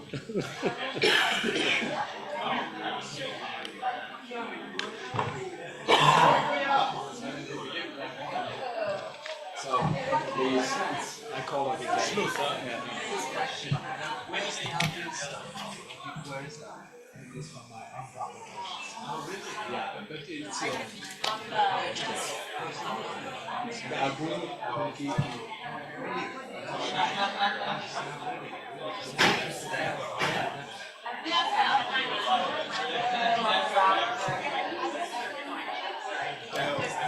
Nobody wants to talk about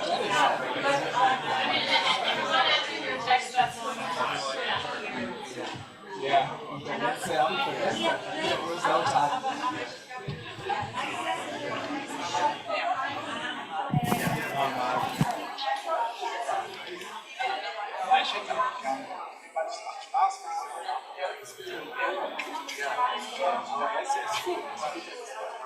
I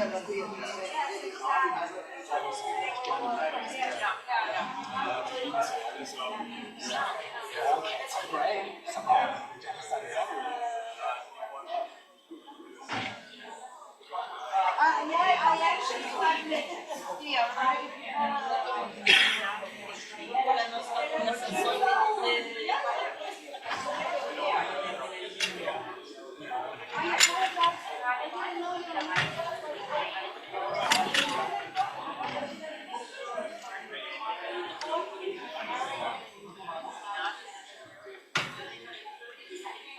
Eric, do you know what to push to stop? Do you know what to push to stop a live stream? I have no idea.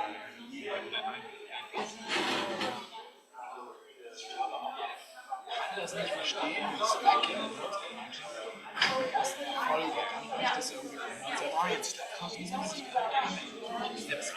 I know, like everybody keeps closing. Helen is there's like people checking and copying.